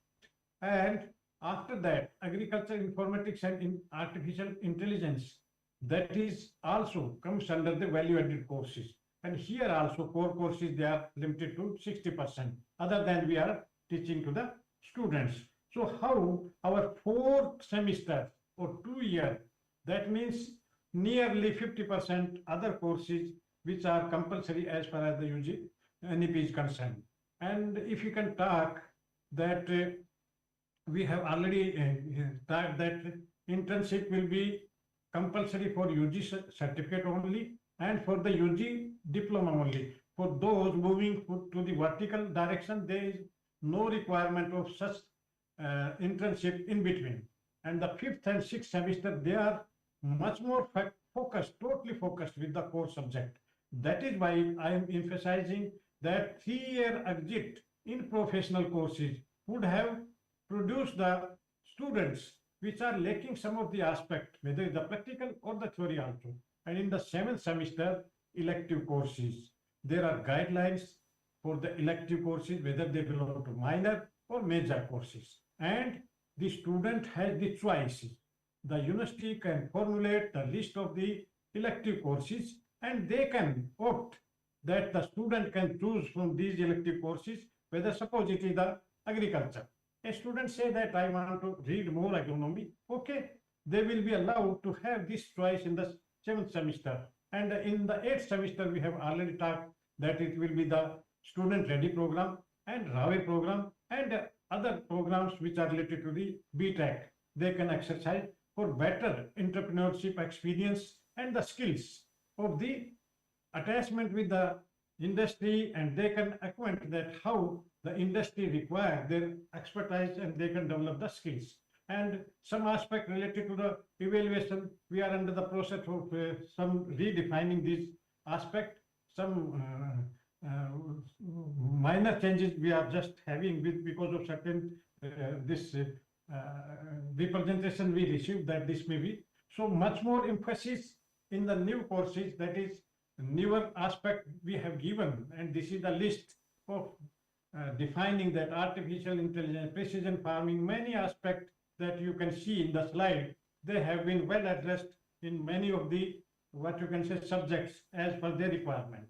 And much more focus right now is on the national credit framework, and this credit framework is right now is the meta framework which the UGC consider that in the time to come we have to consider in total the national credit framework for our all the this educational aspect. And here we can have the aspect of the national credit framework. We will be having three aspects. One will be the academic aspect we have discussed, and one is the skill aspect, that is the green arrow which is indicating upside, and third will be the experiencing learning proficiency axis. We can understand the things that the academic aspect and the skill aspect, they are correlated, and there is equivalency mechanism that how a 10th pass can be equated to the 12th academic pass with the integration of the skill assessment and the assessment of the credit and the levels. Likewise, experiential learning proficiency can be assessed at the trained, proficiency, expert and master, and they have been given certain levels. These levels can be just equated with the academic aspect, and they can be integrated, and the learners can gain such credit and they can upgrade their knowledge. So the basic advantage of the national credit framework that it establishes the equivalence between the vocational general education. There is mobility so that the student can move either vertically or horizontally after getting the grades deposited in the ABC. Lifelong learning will be advantage in the national credit framework, and the recognition of prior learning, multiple entry and exit, they all will be the part of the national credit framework, and blended learning and online learning, they will be now the part of our day-to-day learning technology, and continuous professional development and the market skills, they need to be just integrated in the learning. Lot many aspects are there with respect to the RPL, recognition of prior learning, and by this way, the informal education also, or non-formal education or the experience learning, they can have an access to the higher education, they can earn qualification, and they can improve their employment. And in this way, there is a mechanism that may take certain time. Before that, we have to prepare ourselves that how these will be working in the sense that we can upgrade. Just I give some aspect that UGC has also made the curriculum and the credit framework for the PG courses also. So our next, or the committee which has been already constituted, that is looking after how the UG framework that we have developed. Now, what will be the aspect of our PG programs or even PhD program? What UGC states has to be taken into account, but our professional aspect need to be reoriented accordingly to the NEP aspect. You know that in our case, BSc or any BTech program is not 3 years. So we are not thinking about the 3-year integration in the PG, but we are thinking about 4-year program, honors or later study research also. And integration of 5-year degree, whether it is bachelor or master.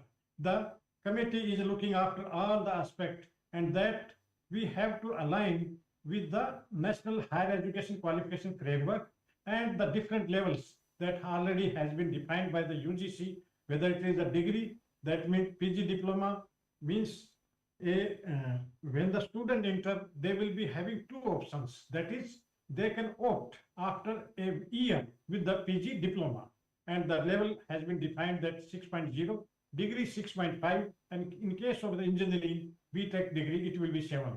Likewise, the National Credit Framework will work with assignment of the credits, accumulation of the credit, storage of the credit, and the redemption at later stages to these for the aspect of the related.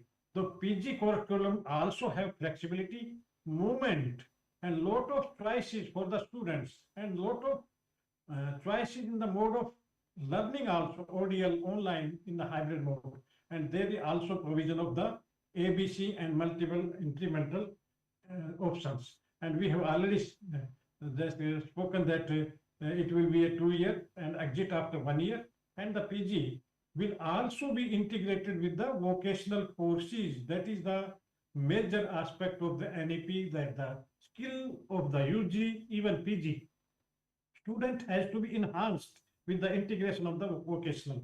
And this is a sort of steps how our pre-occupational and vocational courses from 6th to 8th, how small segment they can carry out.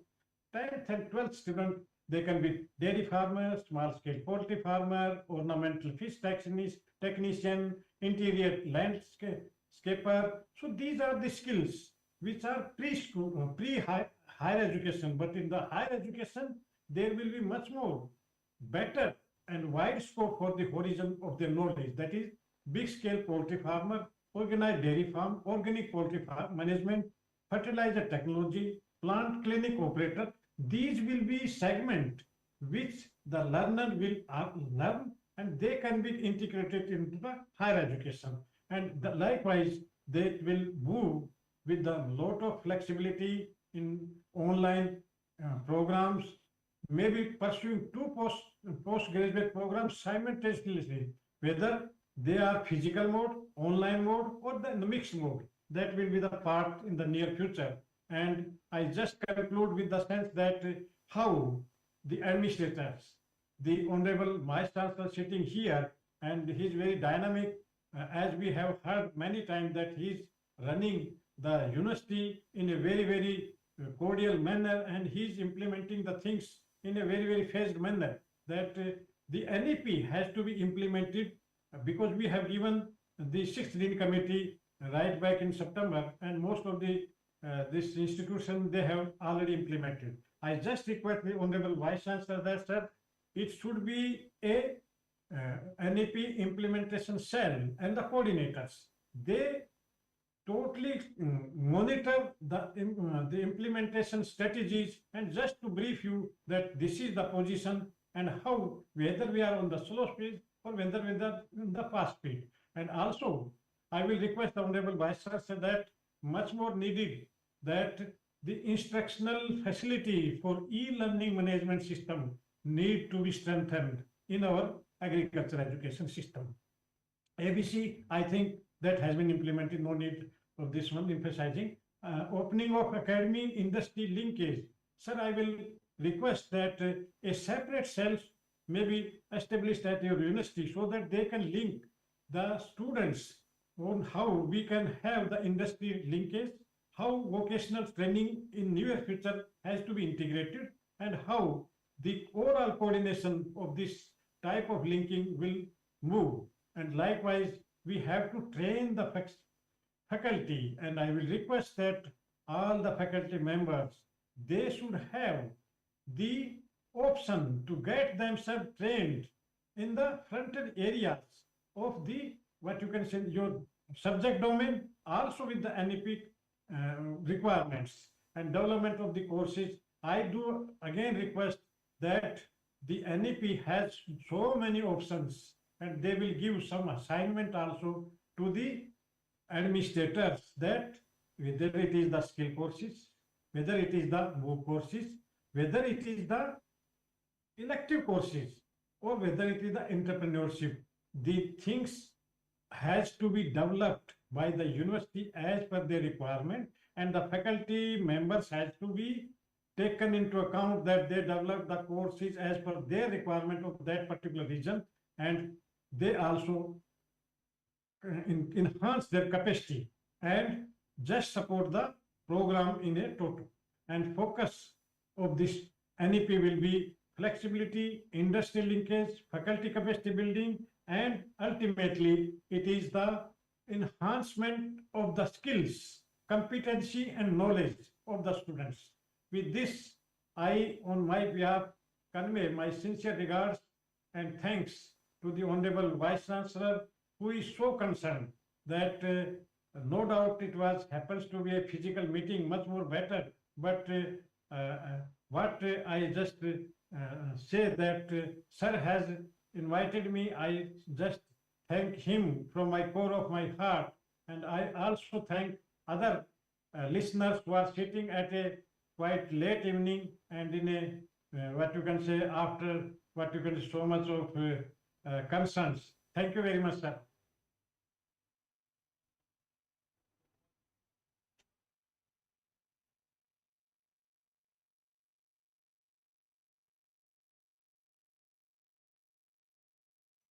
Prithvi. Thank you, sir. Thank you so much for an excellent presentation. We understand the intricacy. Lot of intricacies are involved so far as a NEP, the conceptualization, and also its implementation. You'll be happy to know that we have already implemented from this academic session. Whatever possible, with all possibilities, whatever resources we do have, to the best of our ability. And at each college also, different strategies have been taken how it can be as smooth as possible. A delegation was sent to G.V. Pant University to learn, to note in which way they are implementing, if anything, that will help us to make the things smoother at our place. And it is also a good situation that Professor Tej Pratap is available here in Bhubaneswar. So he has taken over as the Honorable Vice Chancellor of Sri Sri University, established by Pandit Ravi Shankar. And we also invited him to join us during these 2 days deliberations. But due to some preoccupations, he could not make it possible. But since he is just at our neighborhood, I have every access to reach him, to invite him for a deliberation here. And the things that are being, when it is internalized, when it is accumulated in the mind, obviously some confusions are ought to come. We'll try to clarify those things locally, and also we will try to invite you for any physical interaction as we proceed further in our journey. I think there is very, very limited scope to have an interaction, but as I see the faces of my colleagues, they are quite encouraged to have some interaction with you. It is a request to my colleagues, let us bear with the situation. We will definitely have our ADG here in our campus and in our premises to clarify all whatever doubts we are raising in due course of time. Without taking much time, I formally, informally, personally, officially, I convey my sincere regards and thanks for joining us virtually. Thank you, sir. Right, thank you. Thank you so much, sir. On behalf of the organizing committee, we extend our heartfelt gratitude for sparing your precious time and joining us over here online. We would have been surely gladder had you joined us physically. Nevertheless, we're extremely grateful for the eloquent deliberation. Thank you so much, sir. Before proceeding to the formal vote of thanks, may I request Honorable Vice Chancellor to please share his presidential remarks on the plenary session. Sir, please. This session, or I think nothing much to speak. Whatever I had to convey, hopefully I have conveyed. So once again, our sincere thanks to Dr. Yadav for coming in as through virtual mode. Thank you, sir. All is well that ends well. But the end is not well if people who have contributed to making this program a success are thanked properly. I thank Kalpana Madam for entrusting me with this responsibility. I have never delivered a vote of thanks officially, so I may be apologized if I make mistakes. First and foremost, we extend our heartfelt gratitude to Honorable Vice Chancellor for his meticulous guidance and unconditional support. May I take the liberty of being slightly informal here? The best attraction for me personally has always been the preparatory meetings for all functions, starting from the international conference in September to the convocation the last month and this. Our Honorable Vice Chancellor doesn't even overlook the comma, the full stop and the TH that can be added to dates. That's something very, very interesting, and that clearly speaks about the knack for details that he has. Thank you so much, sir, for all the meticulous observation and the unconditional support that you've always led to us. We are equally grateful to Dr. Ajit Singh Yadav, ADG EQANR, ICAR, New Delhi, for joining us online and sparing his precious time for his eloquent deliberation. Thank you, sir. We are equally grateful to our distinguished speakers. Our chief guest yesterday morning was Professor Sanjay Kumar Naik, Honorable Vice Chancellor, Devonshire University, who graced the occasion as the chief guest. We are equally grateful to the other distinguished Vice Chancellors who joined us today pre-lunch, Professor Gitanjali Das, Honorable Vice Chancellor, Berhampur University, and Professor Vidhubhushan Mishra, Honorable Vice Chancellor, Sambalpur University. In their absence here, we're extremely grateful to you. We are thankful to Dr. Kalpana Raiguru, Dean Postgraduate Faculty cum DRI, and the convener of the meeting for her wholehearted involvement in the process. She happens to be the first lady Dean PGF cum DRI. And I may be excused, madam, if I become slightly informal. On a Sunday evening, I had to come, I had a little work with her, so I arrived around 5:36. Madam ସକାଳେ ତାଙ୍କ କାମ ସାରିକି ଯାଇ ସାରିଥିଲେ ମୁଁ ଭାବିଲି ତାଙ୍କର ବୋଧେ କ'ଣ କାମ ଥିଲା ଫେର ଆଉଥରେ ସନ୍ଧ୍ୟାବେଳେ ଆସିଲେ. She had come only to find out if everything was okay with the stage, everything was set right for everybody. She even took the pain of seeing if there were enough chairs for the registration desk or not. And more importantly, Dr. Mishra was awaiting outside in the car for whatever work she had. So special thanks to Dr. Mishra as well. We would thank our co-convener, Dr. Sabyasachi Biswal, Controller of Examination, OUAT, for all your sincere endeavor. And since I have been given the microphone, I may take little liberty as well. So if you are here, I extend my gratefulness for all the pain you took during the recruitment process, especially for our department, because it had to be cancelled many a times due to some unavoidable circumstances. Thank you so much, sir. We are equally thankful to Dr. Sanjay Kumar Das, Member 6th Dean's Committee and the Nodal Officer, National Education Policy, for being with us whenever we needed you, sir. And he happens to be the classmate of Kalpana Madam. Sir, mind karibeni, Kalpana Madam mate gote line kahile convocation purbaru je Sanjay jemiti thile padhila bele ebe bi exactly semitiya, sei sincerity, sei meticulousness, and it will be still there. So it's a sorry fact that 2025 is going to witness a series of superannuations, a big loss that can never be replaced. We are equally thankful to Dr. Bhagirathi Panigrahi, PI, IDP NAHE, for all your unconditional support. Thank you so much, sir. Our special thanks to all our speakers, Dr. Subhash Chandra Sahu, Dr. Niranjan Panda, Dr. H.K. Patra for their deliberations. We would be ungrateful if we did not thank the Apex Committee that comprised of the deans and directors of all the constituent colleges for all their guidance and support. We equally extend our gratitude to the chairpersons of the committee members, be it the stage committee, the refreshment committee, the technical thing, everything. We are for all the chairpersons and the team members. Thank you, everyone. We are equally thankful to the anchors of the program, Dr. Chakradhara Patra and Dr. Ritun Patra. This would not have been possible without you. We are equally grateful to all the rapporteurs for their presentations, and most importantly, the faculty members and students who made this a grand success. Thank you all. With this, we come to the close of the Education Council meeting and the Symposium on National Education Policy. Thank you all.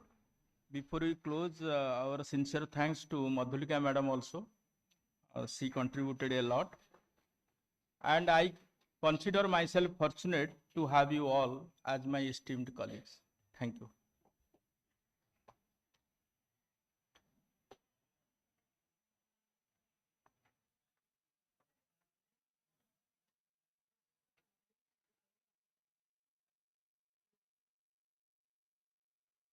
We'll break for tea. We have tea outside. We would request everyone to have a cup of tea outside. Thank you so much.